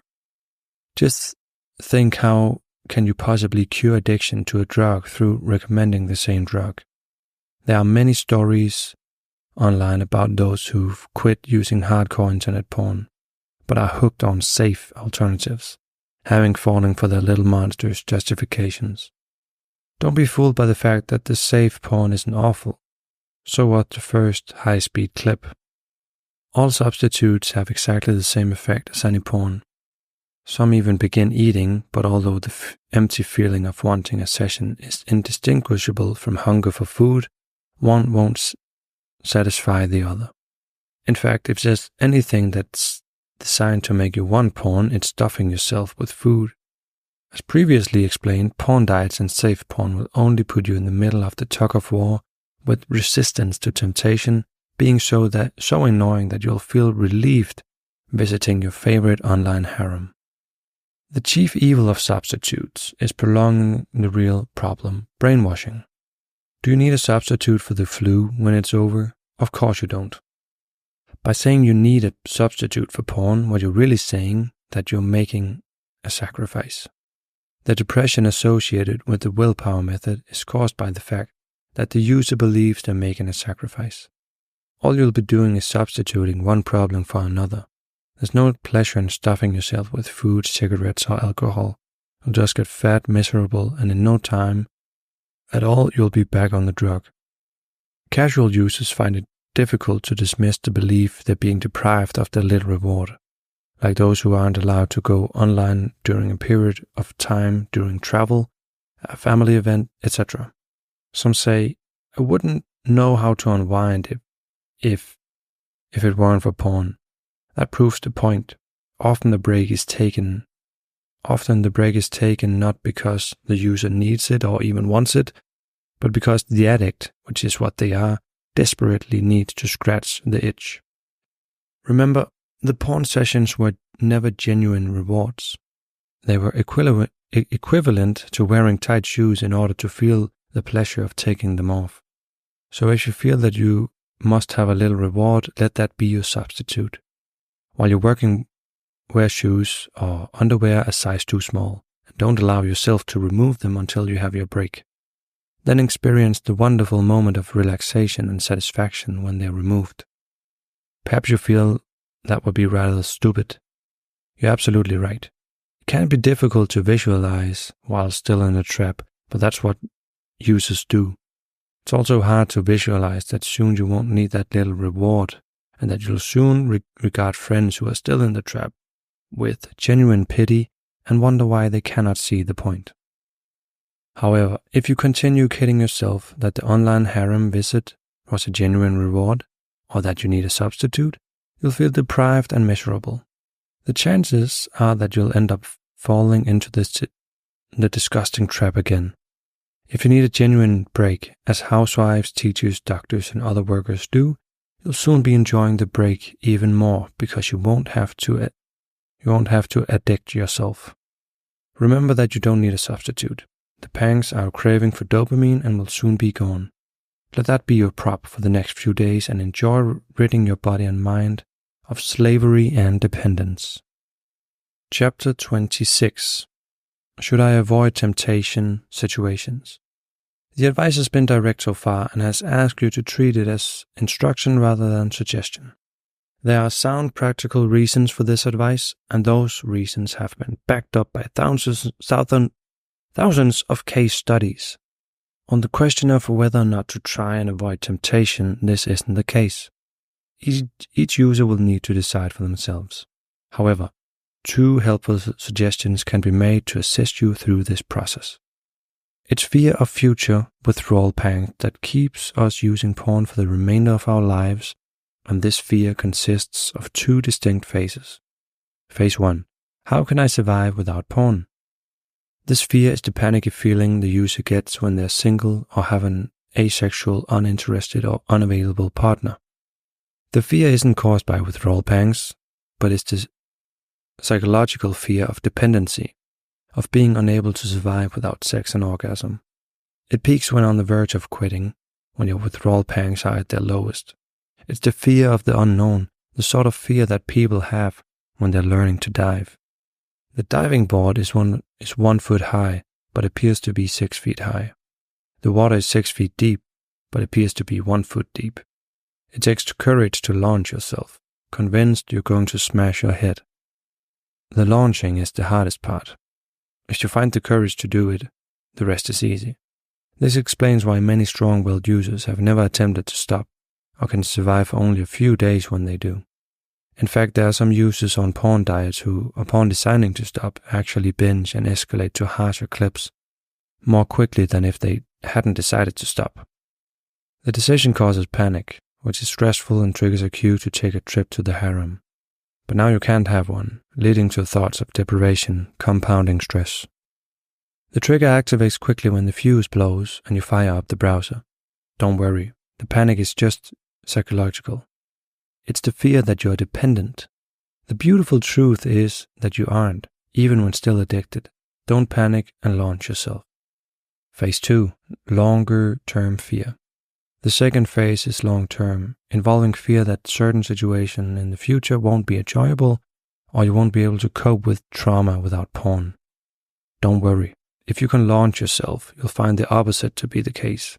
The avoidance of temptation itself falls into 2 categories. 1. I'll subscribe to a porn diet of once in 4 days. I'll feel more confident knowing I can go online if it gets difficult.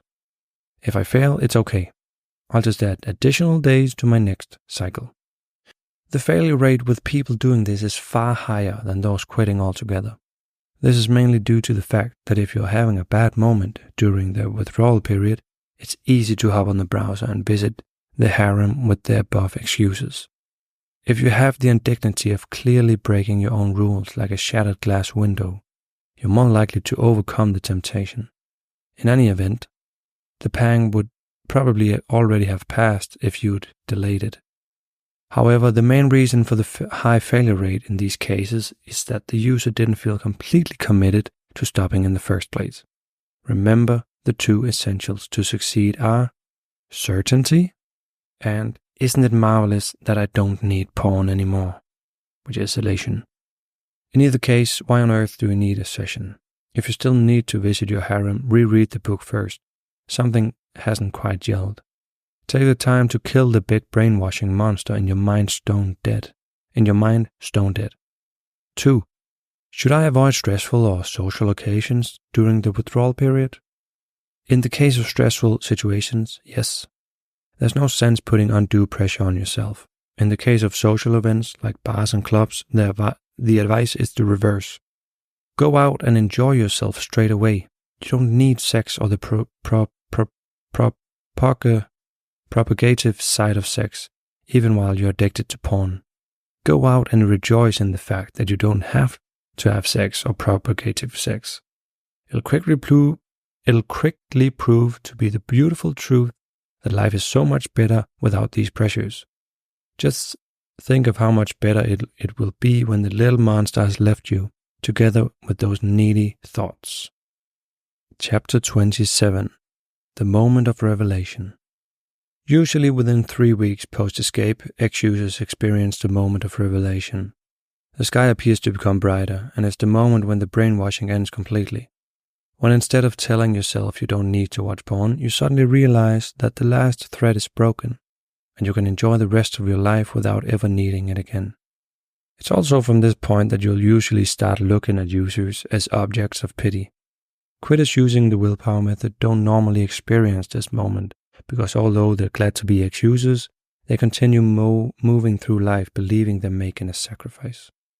The more you were addicted, the more marvelous this moment is, and it lasts a lifetime. While there are many joys in life, it's impossible to recapture the actual feeling of experiencing them. The joy of not having to watch porn anymore is different if feeling low and needing a boost. Remind yourself of how lovely it is not to be hooked on that awful addiction. Many list it as one of the greatest events of their lives. In most cases, the moment of revelation takes place not after 3 weeks, but after a few days. In my own case, it happened before finishing my last harem visit.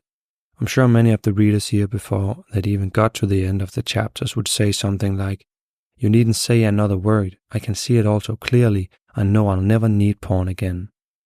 Based on feedback received, this happens frequently. Ideally, if you follow all the instructions and understand the psychology completely, it should happen to you immediately. While it's stated that it takes around 5 days for noticeable physical withdrawal to go, and about 3 weeks for an ex-user to get completely free, such guidelines can cause 2 problems.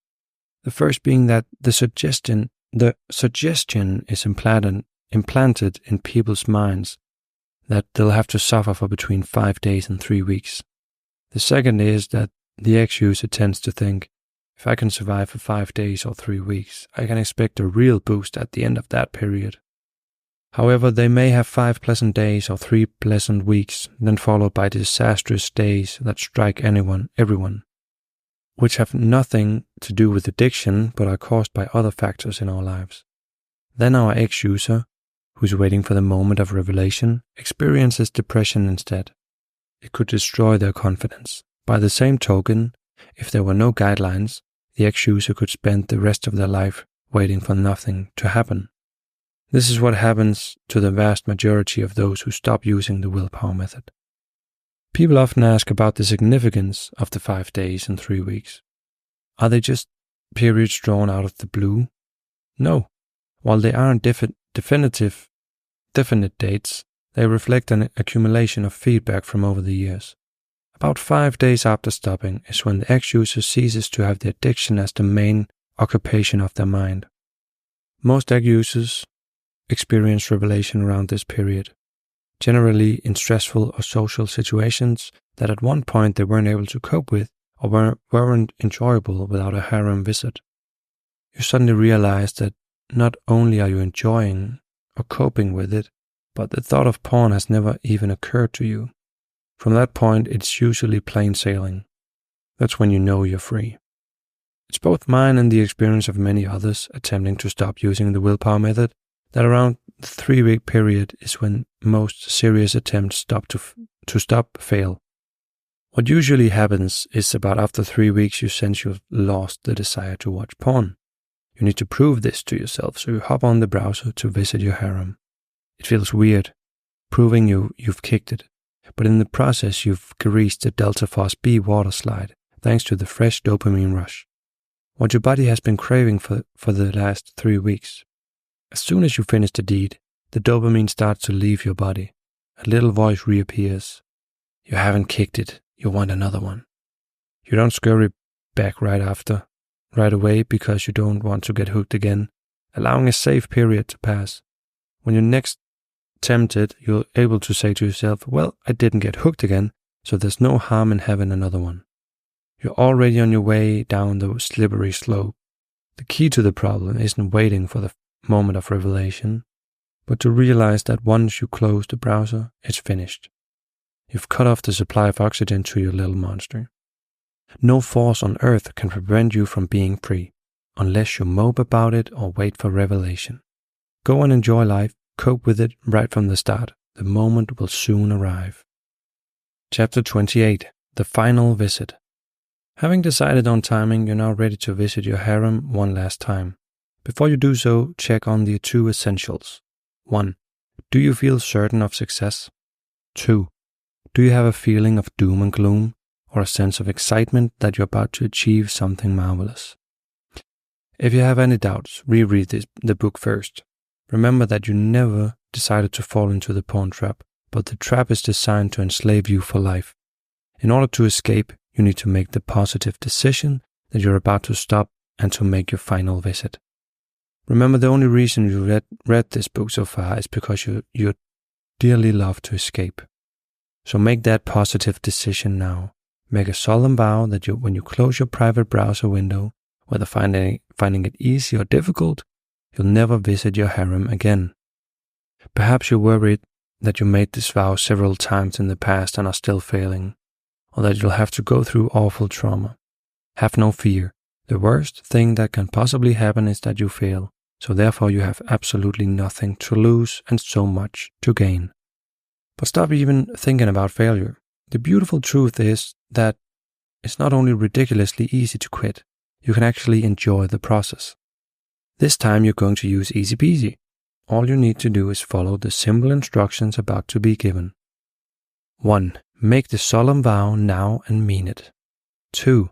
Browse the pictures and clips on your favorite tube site consciously, looking at the desperate attempts by the site administrators, actors, and even amateurs to amplify the shock, novelty, and supernormal nature of their wares, and ask yourself where the pleasure is. 3. When you finally close the browser, don't do so with a feeling of, I must never visit another online harem again, or I'm not allowed to visit another, but instead with a feeling of freedom, like, isn't it great? I'm free. I'm no longer a slave to porn. I don't ever have to visit these filthy sites in my life again. 4. Be aware that for a few days there'll be a little porn saboteur inside your stomach. You might only be aware of the feeling of wanting a session. The little porn monster has been referred to as the slight physical craving for dopamine. Strictly speaking, this is incorrect, and it's important to understand why. Because it takes up to 3 weeks for that little monster to die, ex-users believe the little monster will continue to crave after the final online harem visit, and therefore they must use willpower to resist the temptation during this period. This isn't so. The body doesn't crave porn-triggered dopamine, only the brain craves.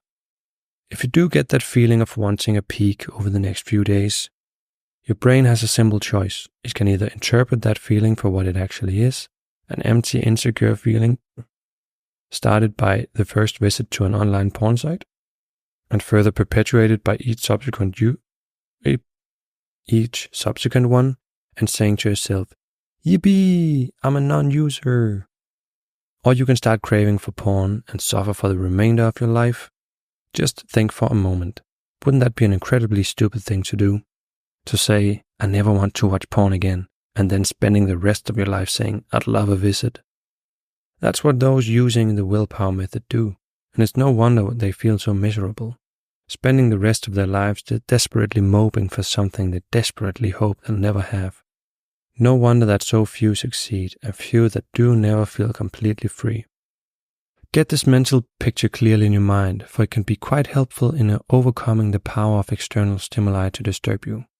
See yourself sitting quietly, letting the phone ring, ignoring its signal, unmoved by its command. Although you are aware of it, you no longer mind or obey it.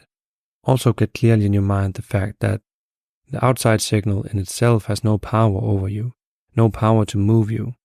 In the past you have obeyed it, responded to it purely out of habit. You can, if you wish, form a new habit of not responding. Also notice that your failure to respond does not consist in doing something, or making an effort, or resisting or fighting, but in doing nothing, in relaxation from doing. You merely relax, ignore the signal, and let its summons go unheeded.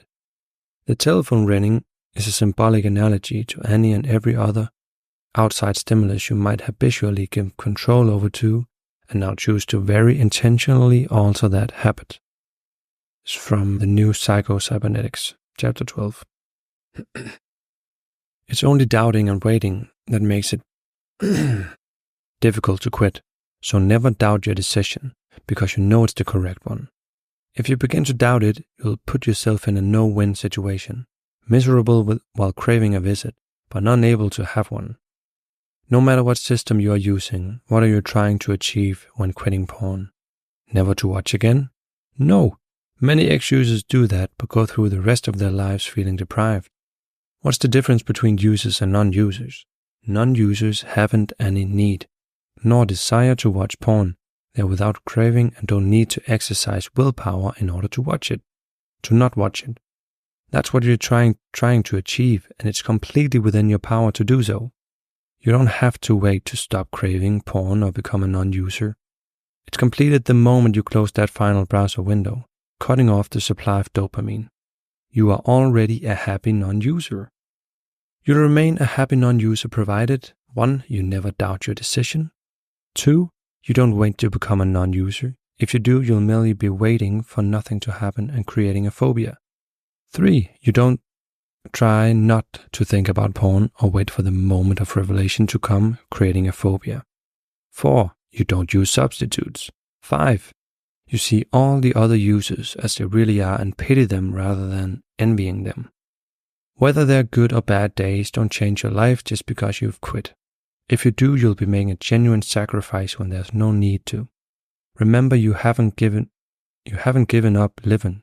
You haven't given up anything. On the contrary, you cured yourself from an awful disease and escaped from an insidious prison. As days pass and your health, both physically and mentally, improves, the highs will appear higher and the lows less low than when you were a user. Whenever you think about porn during the next few days of the rest of your life, think, yippee, I'm a non-user. 28.1. A final warning. No user, if given the chance of going back to the time before they became hooked, with the knowledge they have now, would opt to start. Tens of thousands who successfully kick the habit for many years lead perfectly happy lives only to get trapped once again. I trust this book will help you find it relatively easy to stop. But be warned, users who find it easy to stop find it just as easy to start again. Do not fall for this trap. No matter how long you stop for or how confident you are never going to become hooked again, make it a rule for life not to watch porn for any reason. Resist the illusions and innuendos in the media and remember how they're pushing their image of openness by bringing porn into the mainstream. Unaware that porn and compulsive masturbations are killers of relationships and of the personal sense of well-being for a huge number of men and increasing numbers of women. Remember that first peek or visit will do nothing for you. You'll have no withdrawal pangs to relieve and it will make you feel awful. What it will do is put the pleasure of dopamine rush into your mind and brain, and a little voice at the back of your mind will be telling you that you want another one. Then you've got the choice of being miserable for a while or starting the whole filthy chain again. Chapter 29. Feedback. The war isn't against users, but the porn industry trap, and it's waged for the simple reason that I enjoy waging it. Every time I hear about a user escaping from the prison, I get a feeling of immense pleasure. But this pleasure hasn't been without considerable frustration, mainly caused by two categories of porn user. In spite of the warning in the previous chapter, I'm continually surprised by the number of those who find it easy to stop, yet later get hooked and find they can't succeed the next time. It's like someone up to their neck in a swamp and about to go under. You help pull them out and they're grateful, but then 6 months later dive straight back into the swamp. Users who find it easy to stop and start again pose a special problem. However, when you get free, please don't make the same mistake. They believe such people start again because they're still hooked and are missing the dopamine. In fact, they find stopping so easy that they lose their fear of porn. They think, I can have an odd session, and even if I do get hooked again, I'll find it easy to stop. I'm afraid it just doesn't work that way, because it's easy to stop porn but impossible to control the addiction. The one thing essential to stopping porn is not using it. People usually come back to porn because they misunderstand the easy in EasyPeasy. Imagine someone sitting on the cold concrete floor of a freezing room. On the wall opposite to them, there's a window showing a perfect spring day outside. Trees gently swaying, birds chirping, right next to an unlocked door. Does it take any willpower getting out of that freezing room? No. Is escaping any harder than staying? Of course not. In fact, it's a little easier because of the body moving. Why would anyone in their right mind put themselves in such a situation, causing themselves months or years of frustration unless they were tricked? EasyPeasy pushes aside curtains so the user can see outside clearly and to remove delusions about how terrible outside can be and how comfortable the user is in the room. The other category of frustrating users are those too frightened to make the attempt to stop, or when they do, find a great struggle. The main difficulties appear to be the following. Fear of failure. There's no disgrace in failure, but not trying is plain stupidity. Look at it this way. You're hiding from nothing. The worst thing that can happen is that you fail, in which case you are no worse off than you are now. Just think how wonderful it would be to succeed. If you don't make the attempt, you've already guaranteed failure. Fear of pain and being miserable. Don't worry about it. Just think, what awful thing could happen to you if you never watch porn again? Absolutely nothing. Terrible things will happen if you do. Reread the notes on Pascal's radio. In any case, the panic is caused by dopamine and will soon be gone. The greatest gain is being rid of that fear. Do you really believe that users are prepared to have fading penetrations, unreliable sexual performance, or the illusory pleasure they get from porn? If you find yourself getting panicky, deep breathing will help. If you're with other people and they're getting you down, escape from them and go to the garage, an empty office, or somewhere. If you feel like crying, don't be ashamed. Crying is nature's way of relieving tension. No one has ever had a good cry without feeling better afterwards. One of the awful things we do to young men is conditioning them not to cry. You can see them trying to fight back tears, but watch the jaw grinding away.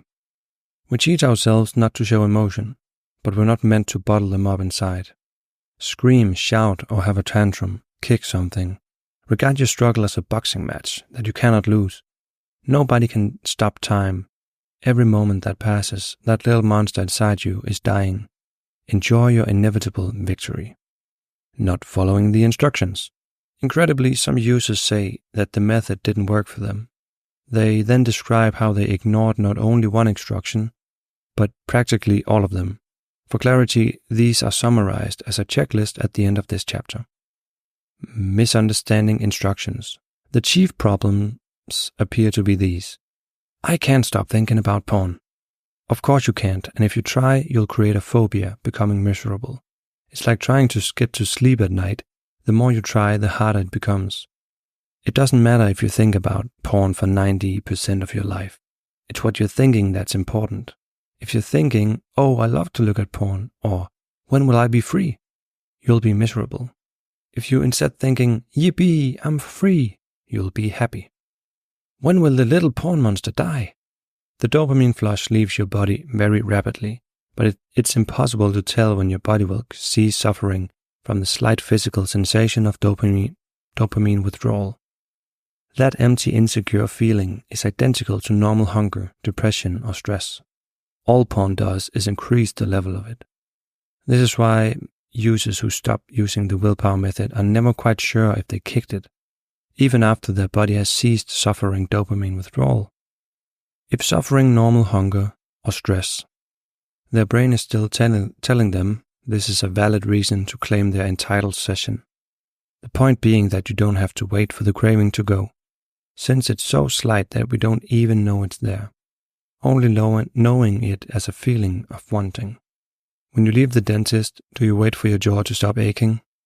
Of course you don't. You get on with life. Even though your jaw is still aching, you're elated. Don't wait for withdrawals to leave because you'll create doubt by constantly asking yourself, how long will this take? Am I even free if I don't feel any different? Fear is the actual pang. Therefore, waiting for life to get better after quitting will create doubt. Withdrawal is imperceptible unless you fear it. And the exponential improvements to neurology are slow. So if you wait to feel different, it'll feel like nothing is happening, creating doubt. The moment of revelation hasn't arrived yet. If you wait for it, you're just causing another phobia. I once stopped for 3 weeks on the willpower method. Chatting with an old friend, he asked me how I was getting on. I've survived 3 weeks, I replied. He queried, what do you mean you survived 3 weeks? I clarified, I've gone 3 weeks without porn. He said, what are you going to do? Survive the rest of your life? What are you waiting for? You've done it. You're a non-user. I thought, he's absolutely right. What am I waiting for? Unfortunately, due to lack of understanding of the trap, I was soon back in. But the point was noted. You become a non-user when closing your browser. The important thing is to be a happy non-user from the start. I'm still craving porn. Then you're being very stupid. How can you claim you want to be a non-user and then say that you want porn? That's a contradiction. If you say that you want porn, you're saying you want to be a user. Non-users don't want to visit the disgusting tube sites. You already know what you want to be, so stop punishing yourself. I've opted out of life. Why? All you have to do is stop killing yourself and start energizing instead. You don't have to stop living in the slightest. It's as simple as this. For the next couple of days, you'll have a slight trauma in your life. Your body will suffer the almost imperceptible aggravation of withdrawal from demands and claims for a dopamine surge. Now bear this in mind. You're no worse off than you were. This is what you've been suffering for the whole of your life. Every time you've been asleep, in church, the supermarket or library. It didn't seem to bother you while you were a user, and if you don't stop, you'll go on suffering this distress for the rest of your life. Porn and orgasms don't make occasions. They deprive you of them. Even while your body is still craving dopamine, meals and social occasions are marvelous. Life is marvelous. Go to social functions, even if there are naked dancers there. Remember that you're not being deprived, they are. Every single one of them would love to be in your possession, if only they knew. Enjoy being the prima donna and center of attention. Stopping porn is a wonderful conversation point, taking a secret pleasure they cannot. Your friends and peers will be surprised to see that you, formerly shying and tired looking, are now happy and cheerful. You'll be enjoying life right from the start.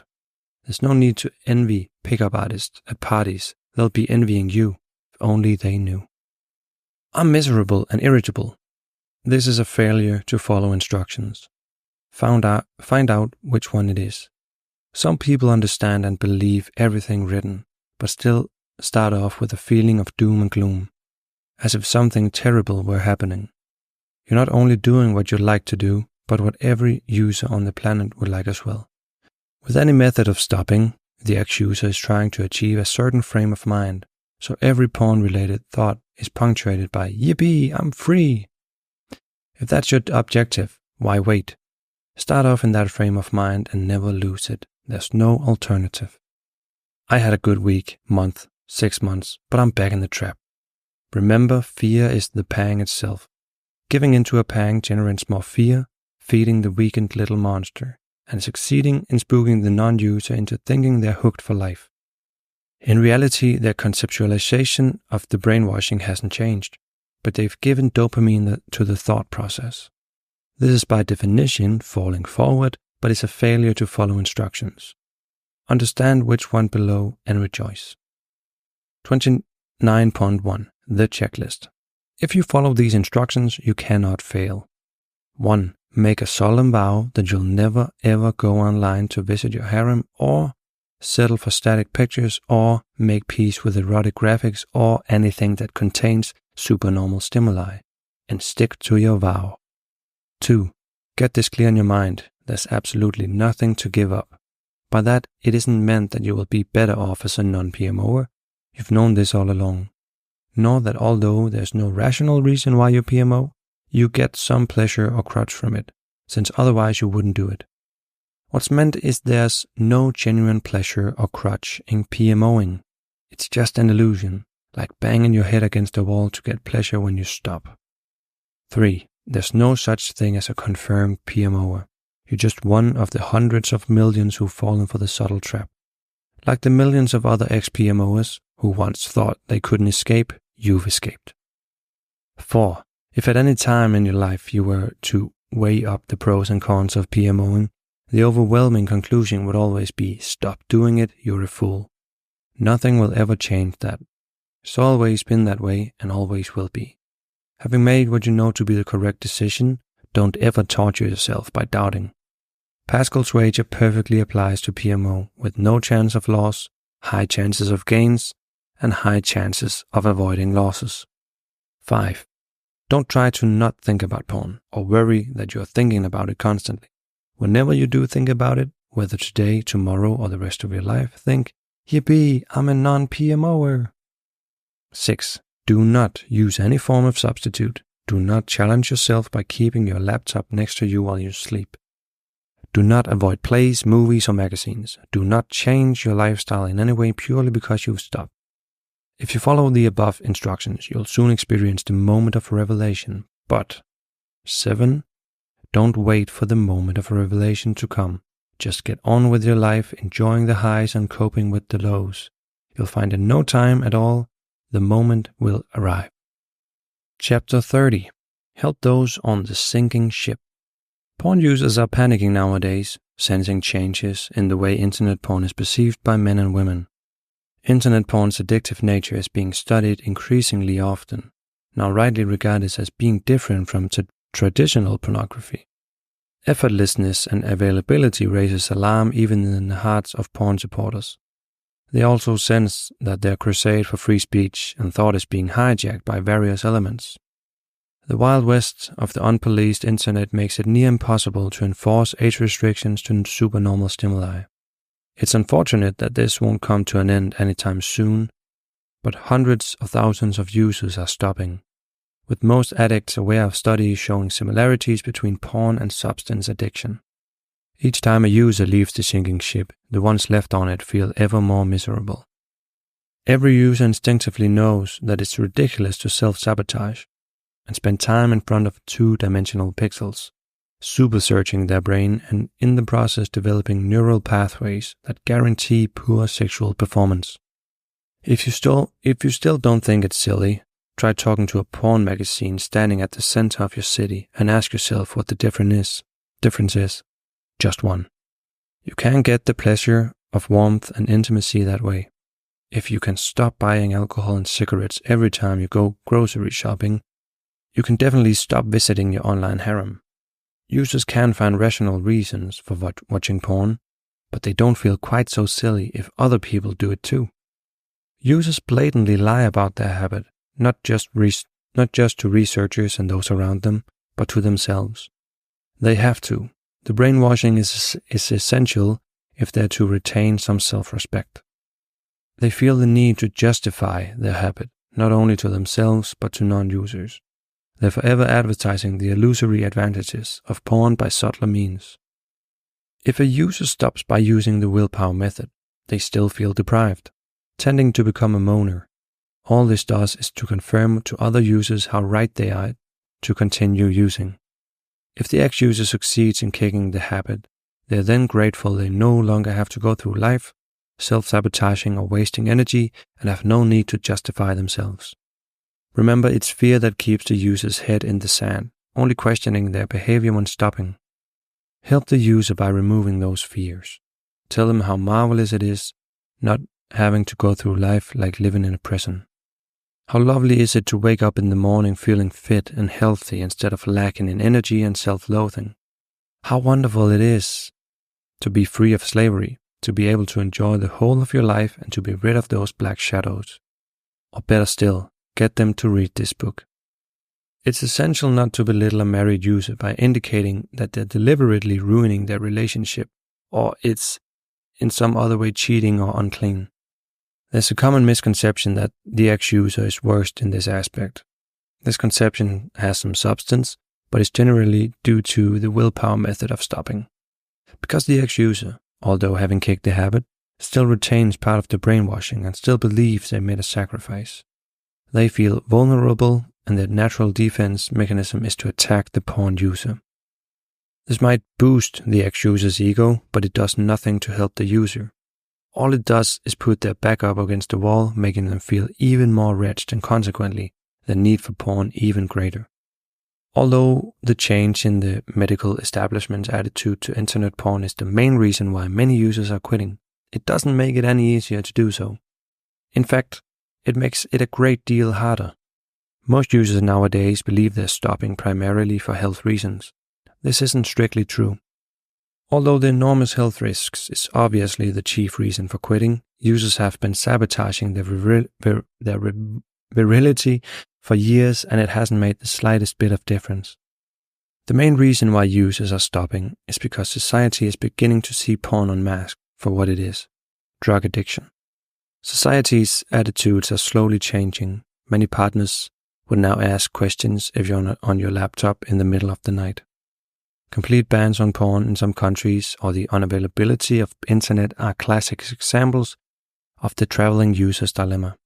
Generally, they take the attitude that it will help them cut down on their intake.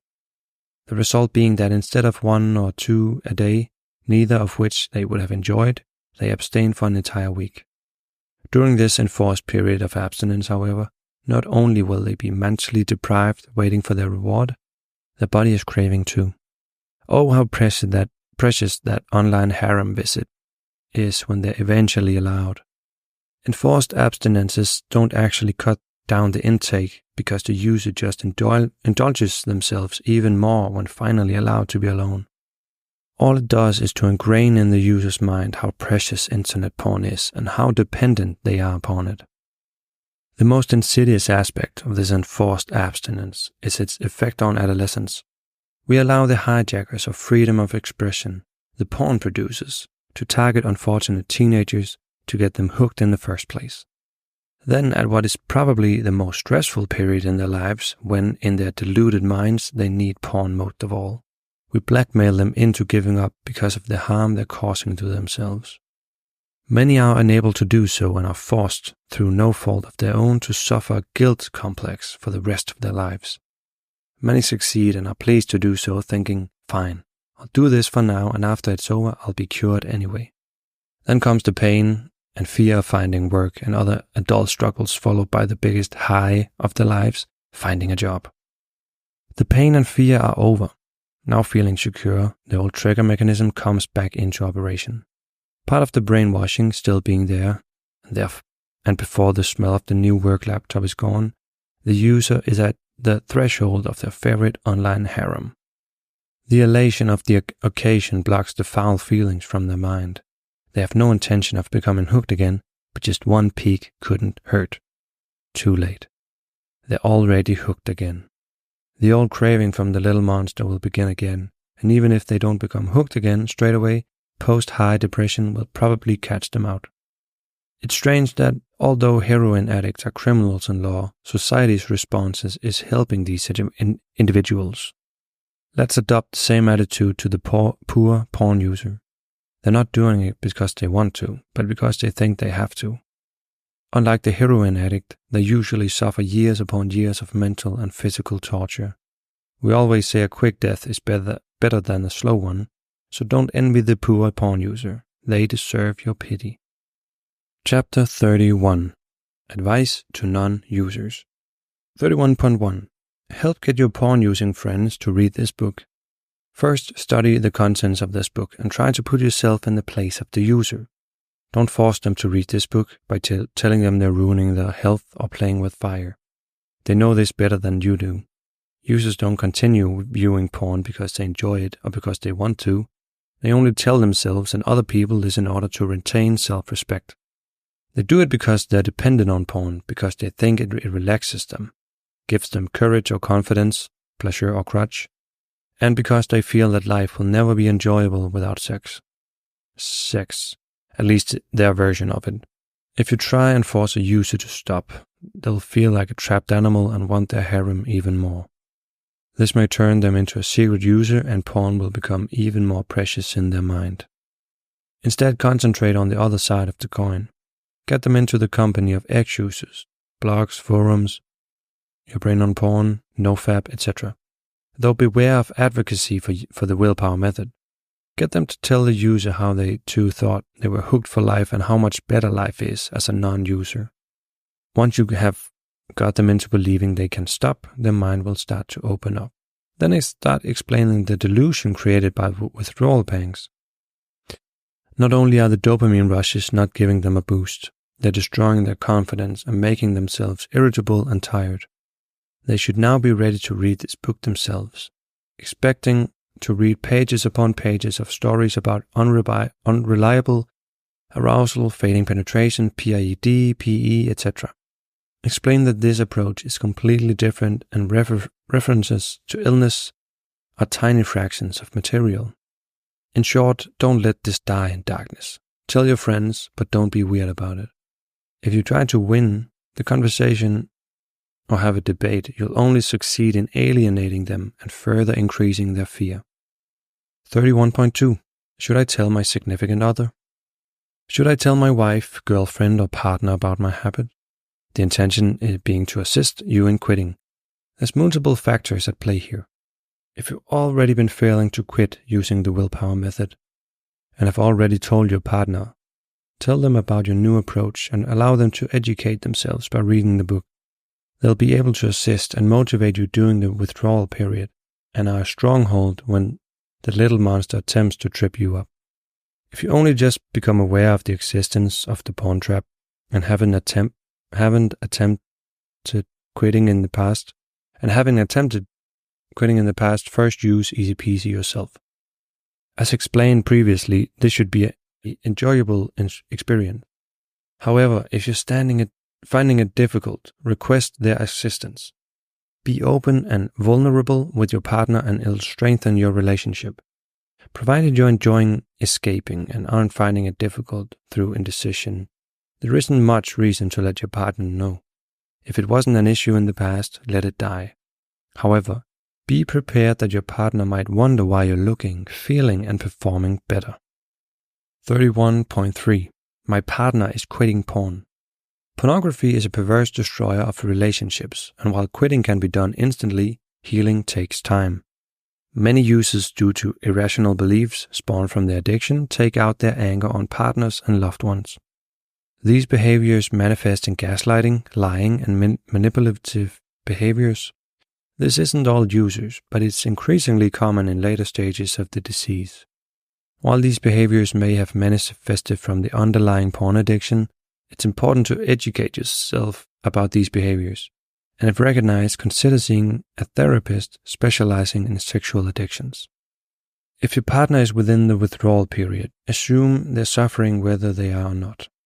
Don't attempt to minimize it by telling them it's easy to stop. They can do that themselves. Instead, continue telling them how proud you are, how much better they're looking, how much sweeter it is to be with them, and how much easier they are in general. It's particularly important to keep doing this, because when a user makes an attempt to stop, the euphoria of the attempt and the praise they get from the peers can help them along. However, they tend to forget quickly, so keep the praise coming. Because they're not talking about porn, you may think they've forgotten and don't want you to remind them. Usually the complete opposite is the case with the willpower method, as the ex-user tends to be obsessed with nothing else. So don't be frightened to bring the subject up and keep praising them. They'll tell you if they don't want to be reminded. Go out of your way to relieve them of pressures during the withdrawal period, thinking of ways to make their life interesting and enjoyable. This can also be a trying period for non-users who have never had the addiction. If one member of a group is irritable, it can cause generally misery all around. So anticipate this. If the ex-user is feeling irritable, they may well take it out on you, but don't retaliate. It's at this time they need your praise and sympathy the most. If you're feeling irritable yourself, which is understandable, try not to show it.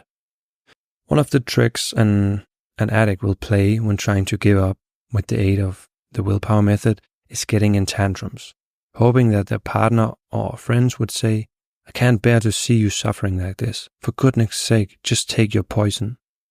The user therefore doesn't have to lose face, since they aren't giving up. They've been instructed. If the ex-user pulls this ploy, on no account encourage them to relapse. Instead say, "If this is what porn does to you, thank goodness you'll soon be free. How marvelous that you had the courage to give it up." Remember, there are two healing parties within the recovery journey. When your partner is quitting porn, it's important to have your own support network, self-care routines, and boundaries. This process doesn't happen overnight, requiring trust, communication, and accountability. Journaling, developing your own passions, and most importantly, therapy assist this process. 31.4. Slipping or relapse. The existence of this section should serve as a warning to those leaving the trap. Personally, I've never relapsed, but I will use experience from interviews with community members and tools from cognitive behavioral therapy to illustrate. Firstly, calling it a relapse is counterproductive. All that's happened is that you've slipped and fed the little monster, which in turn starts up the big brainwashing monster. Users who slip, which is by definition falling forward, typically spawn a whole range of irrational beliefs. I'll never be free, catastrophizing. I must exercise, study, and be fruitful every single day of my life, aka masturbating. Today I PMO'd, so what's even the use of reading all the books and forums? My goal was to not even do masturbation, but here I am, a failure, relapsing. Low frustration tolerance. My friends, forum readers, others are doing no PMO for days, X amount of days, but I can't, so I'm hopeless, a hopeless case. Felt good yesterday since I started well and was fruitful, but today I didn't. I'm going downhill. Rating between self and others. I shouldn't have sexual thoughts. Themselves, parents, or the society as a whole has installed rigid beliefs in relation to sex. Ask yourself if self-flagellation is helping you reach your goals. And if you are you enjoying the journey? Factors that culminate to each user's brainwashing are seemingly infinite. You know yourself better than anyone else, but it's obviously a failure to follow instructions. You saw value in pornography, but how? What's often overlooked is that it takes time to reverse the brainwashing. This doesn't make it any harder, but nearly every industry uses sex, and actively countering brainwashing is a conscious process, at least to begin with, so it might take time to fully solidify the lessons contained within. Hence, multiple readings are recommended. You can skip to chapters you're having difficulty with and shouldn't take you long. A surprisingly common experience for religious users leaving the trap is wanting it to hurt a little bit, as a form of atonement. They find quitting so easy, then feel guilty for feeling this way. But why self-sabotage and make it hard? The little monster is very sneaky in this regard. Disassociate yourself from the little monster. It was added by the porn industry long ago. Imagine a bully having a tantrum on the school playground. What do you say to a bully? If you give in, you'll just reinforce them. Some who quit end up feeding the bully and so increase their brainwashing. But the conceptualization of the trap hasn't changed. Pick yourself up, figure out where you went wrong, and enjoy freedom. You're not your urge. Mindfulness meditation is the practice of noticing thought, and there are fundamental lessons in the nature of the mind to be found. It's highly recommended that you meditate in general, and it's also completely compatible with religious practice. You can't fight with yourself or with the little monster. You've got to unconditionally love yourself and the process. But remove failure from your mind. Here's a section from Meditations of a Porn Addict by Gualico, linked in the resources section at the end of the book. Since watching porn offers you zero benefits, it's something that only hurts you, and it's extremely ridiculous to want to do something like that. I compare it to drinking bleach. Here you go. The hard journey of not drinking bleach. Hi, we are No Bleach, and we host rebooting challenges in which participants, bleach astronauts, abstain from drinking bleach for a period of time.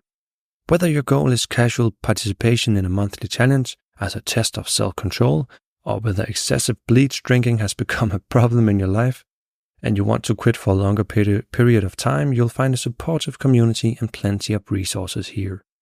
Sometimes I allow myself to drink one or another glass of bleach. I know about the one drop is a lie, but I don't think a single glass will hurt. One cannot destroy all the hours that I have spent without doing so. I don't have a problem stopping drinking bleach, but sometimes I go down the street and I see someone drinking water, in a glass. And I imagine that the glass has bleach in it. Then I have a craving, and after debating with myself whether I should do it or not, I finally give in at night and drink a glass. Look, my problem is that sometimes when I'm alone in my kitchen, I start to see the glasses. Sometimes I tempt myself by opening the container where I keep the bleach. Sometimes I smell it and, well, I end up right back where I started. I'm so desperate to stop this, but I'm not sure if I'll ever be able to stop.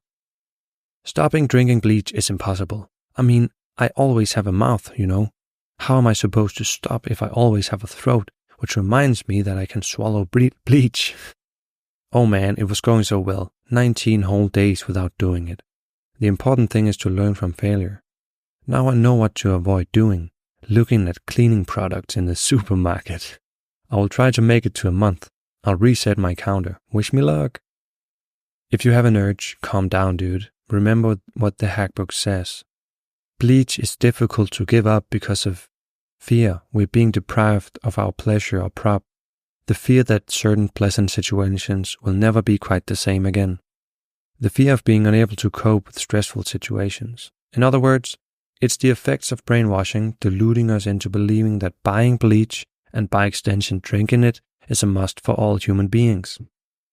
Even further, it's the belief that there's something inherent in affordable bleach that we need, and that when we stop using, we will be denying ourselves and creating a void. Make this clear in your mind. Bleach doesn't fill a void, it creates one. And I say, suppose you're forced to watch a glass full of bleach for 5 minutes. Try to remember one of those brands or smells that you liked so much. Maybe it's accompanied by some sound, or you only remember selected details. The bleach is there, and you can't close your eyes or turn your head, because this bleach is in your mind. It's a memory recorded in you. Do you feel any craving? Do you feel anything in your tongue or any change in your breathing? What are your feelings about what you are remembering? Get them identified. The bleach wants to cloud them, make them confusing, and make you only pay attention to that which wants to catch you. With the above, I'm not trying to dismiss your feelings, much less say something like, haha, me smart, you dumb, but to give you perspective so that you realize how ridiculously easy it is and always will be to overcome this addiction. Watching porn is not like an on-off switch, where you say, oh well, I'm in situation X, then I'll watch porn. Fantasies, lies. How often do you allow yourself to drink a glass of bleach? Never? Why? Because it's a horrible thing, that's why.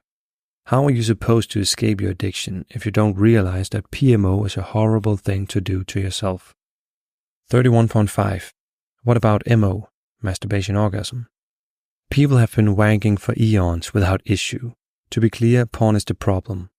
That being said, you can still get hooked on MO for the same reason as porn, such as the need to have an orgasm mentality, mental escalation, forcing the body to have sex, and just plain hedonistic pleasure-seeking.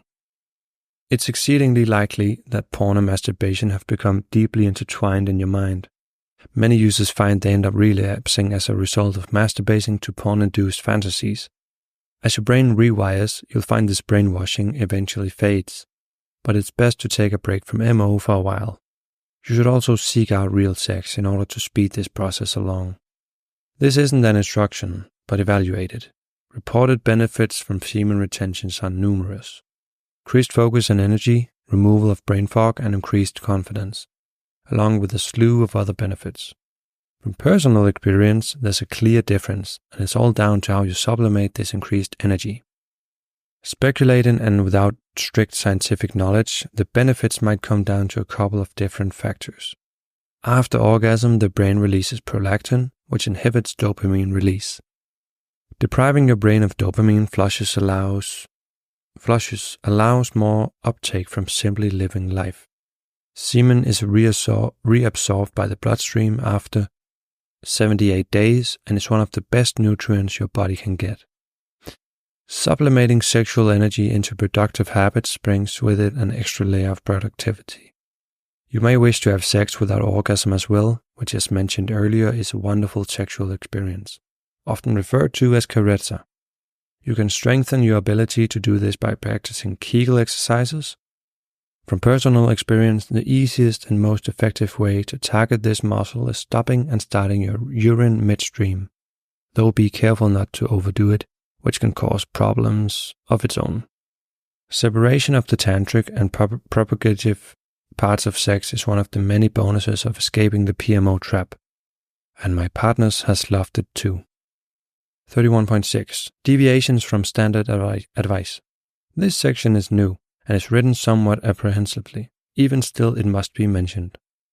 Some people using EasyPeasy find their desire to watch porn become so reduced that they can't bring themselves to have a final session. This is fine, but don't underestimate the power of having one. Mindfully browsing and solidifying just how much you dislike PMO can be really powerful. Personally, I have found it really useful and was happy to wash my hands clean of it, genuinely relieved to never have to do it again. However, your mileage may vary. If you've already been free from the trap for a while and have just removed the brainwashing, there's no need to feed the little monster as it would just nag you. Enjoy freedom instead.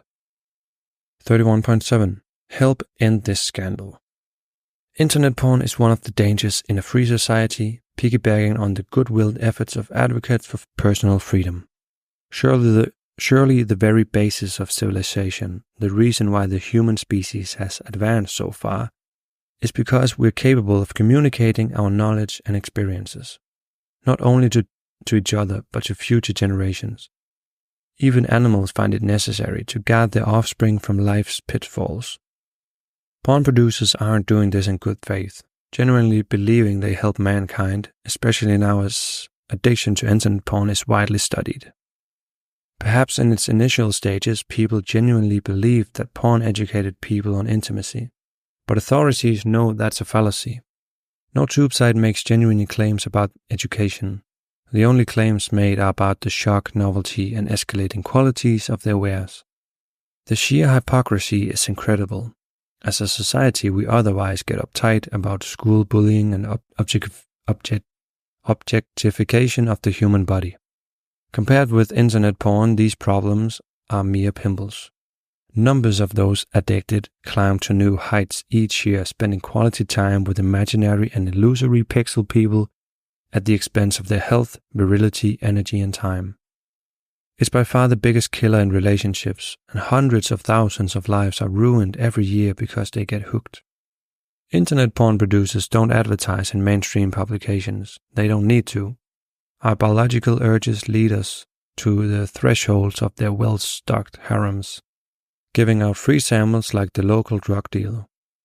Nowadays, the tube sites don't so much stock the wares as much as they encourage visitors to post content. How clever that porn companies show 18+ warnings as the deterrent for underage users, though some don't even bother to do that. Internet porn affects everyone at all ages. We warned you of the danger, so it's your choice, is the attitude. Do they take any steps to verify age? No. That would discourage their customers. Of course, if age verification is legislated, they'll just find another country to operate from. Or will they pay some elite to write about how prohibition resulted in bootlegging and the creation of the mafia? Conveniently forgotten is the question of why repealing prohibition didn't result in the reduction of alcohol-related casualties and the failure of law enforcement to control the mafia's growth. We can address this differently by educating the younger generation. If they can step around cigarettes and alcohol when shopping, they can do the same with internet porn. We're already seeing societal shifts such as No Not November and Coomer memes becoming mainstream. The user doesn't have the choice anymore than the heroin addict does. Users don't decide to become hooked. They're lured into a subtle trap. If they had the choice, the only users tomorrow morning would be adolescents just starting out, believing they could stop at any time if they wanted to. Why the phony standards? Why are heroin addicts seen as criminals, yet can't register as addicts and get methadone and proper medical treatment to assist in getting off it? Just try registering as a porn addict. If you go to your doctor for help, they'll either tell you, stop doing it so much, try moderation, which you already know won't work, or will prescribe medication to address your depression.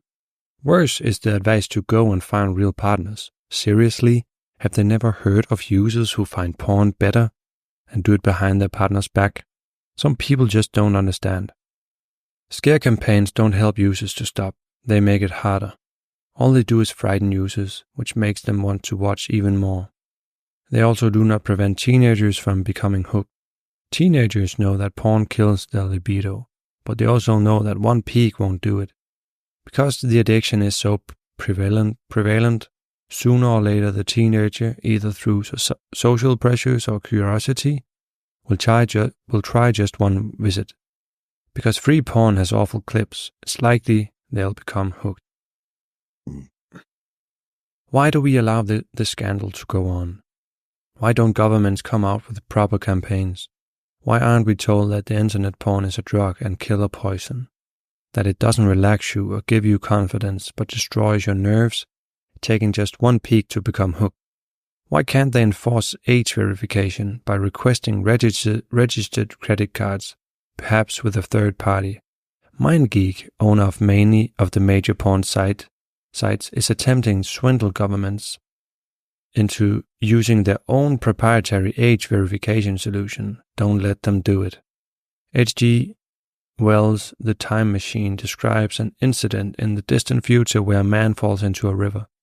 His companions merely sit around the bank like cattle, oblivious to the cries of desperation. Inhuman and disturbing, much like society's general apathy to the porn crisis. There is a wind of change of society. A snowball has begun rolling down the hill, and it's hoped this book will help turn it into an avalanche.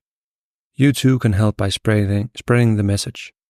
As such, to ask, if you see anyone struggling using willpower or attempting to quit porn, kindly point them toward this method. However, the real task at hand is changing the narrative around porn in general. Please consider making a habit that if you see online or even experience porn's normalization firsthand, you aim to respectfully educate and free them. Occasionally, you might get a negative reaction, but sometimes a comment is all that's needed. As many have done before you, you can expect to receive messages from grateful people thanking you for their freedom. 31.8 Final Warning. You can now enjoy the rest of your life as a happy non-user. In order to make sure that you do, you need to follow these simple instructions. 1. Keep the following page in your bookmarks and refer to it as much as you need. 2. If you ever start to envy another user, realize they'll be envious of you. You aren't being deprived, they are. Remember that you didn't enjoy being a user, that's why you stopped. You enjoy being a non-user. Remember there's no such thing as just one peak. Never doubt your decision never to watch porn again. You know it's the correct one. If you have any difficulties, find and contact a therapist. Knowledge in internet porn. You can find Lists of these online. Chapter 32. The instructions. 1. Follow all instructions. 2. Keep an open mind. 3. Start with a feeling of elation. 4. Ignore all advice and influence that conflicts with EasyPeasy. 5. Resist any promise of a temporary fix. 6. Get it clear in your mind, porn provides no genuine pleasure or crutch, and you aren't making a sacrifice. There's nothing to give up and no reason to feel deprived.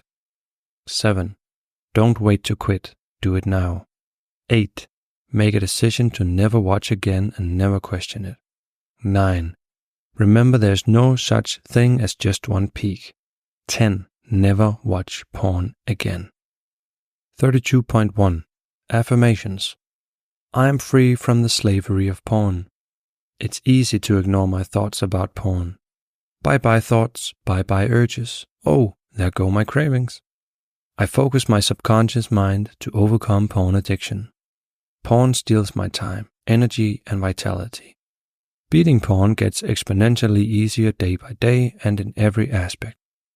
I enjoy and value my porn-free, strong, happy, light, and easy lifestyle. If I look back and think about my progress, it gives me great joy and pride in myself. Every time I see other porn users, I get more motivated to see myself break that chain. All that pent-up energy is healing my body and mind. Then I can do more productive and challenging work towards my values and goals. My brain is getting back in correct shape, getting exercised by me, not doing what I was previously doing. Now all that pent-up willpower is being used to handle lightweight stresses and strains of life. Great, I'm free and no longer a slave. Chapter 33. The end of the book. Thank you for reading. As you know, it fills me with a sincere joy that you found freedom. I dream of a world where you didn't have to. A world where you began questioning pornography before finding it, noticing the effects you learned in school. Where someone mentioning their favorite porn star was met with that awkward social misstep vibe, but immediately followed by a sincere desire to help. One where everyone was a little less on edge, working together with local communities that are more sustainable, closer, and considerate. We're not as far off as you think. Where are we now? You exist where pornography has normalized into culture, media, and everyday life. Rest assured this will not stand. The science is absolute, and all that stands with time must be based on truth. You're witnessing a social shift against it. Online communities celebrated abstinence months, and conversations push the snowball. But how long do you wish to wait? How so? Our goals are simple. By the end of 2023, pornography education should be mandatory in all sexual education programs. There's simply no time to lose. 2. By the end of 2024, pornography is opt-in and age-restricted at the service provider level so that young children may avoid it. 3. By the end of 2025, Alan Carr's Easy Way should be at the forefront of nicotine campaigns. And that's it. Thank you for listening.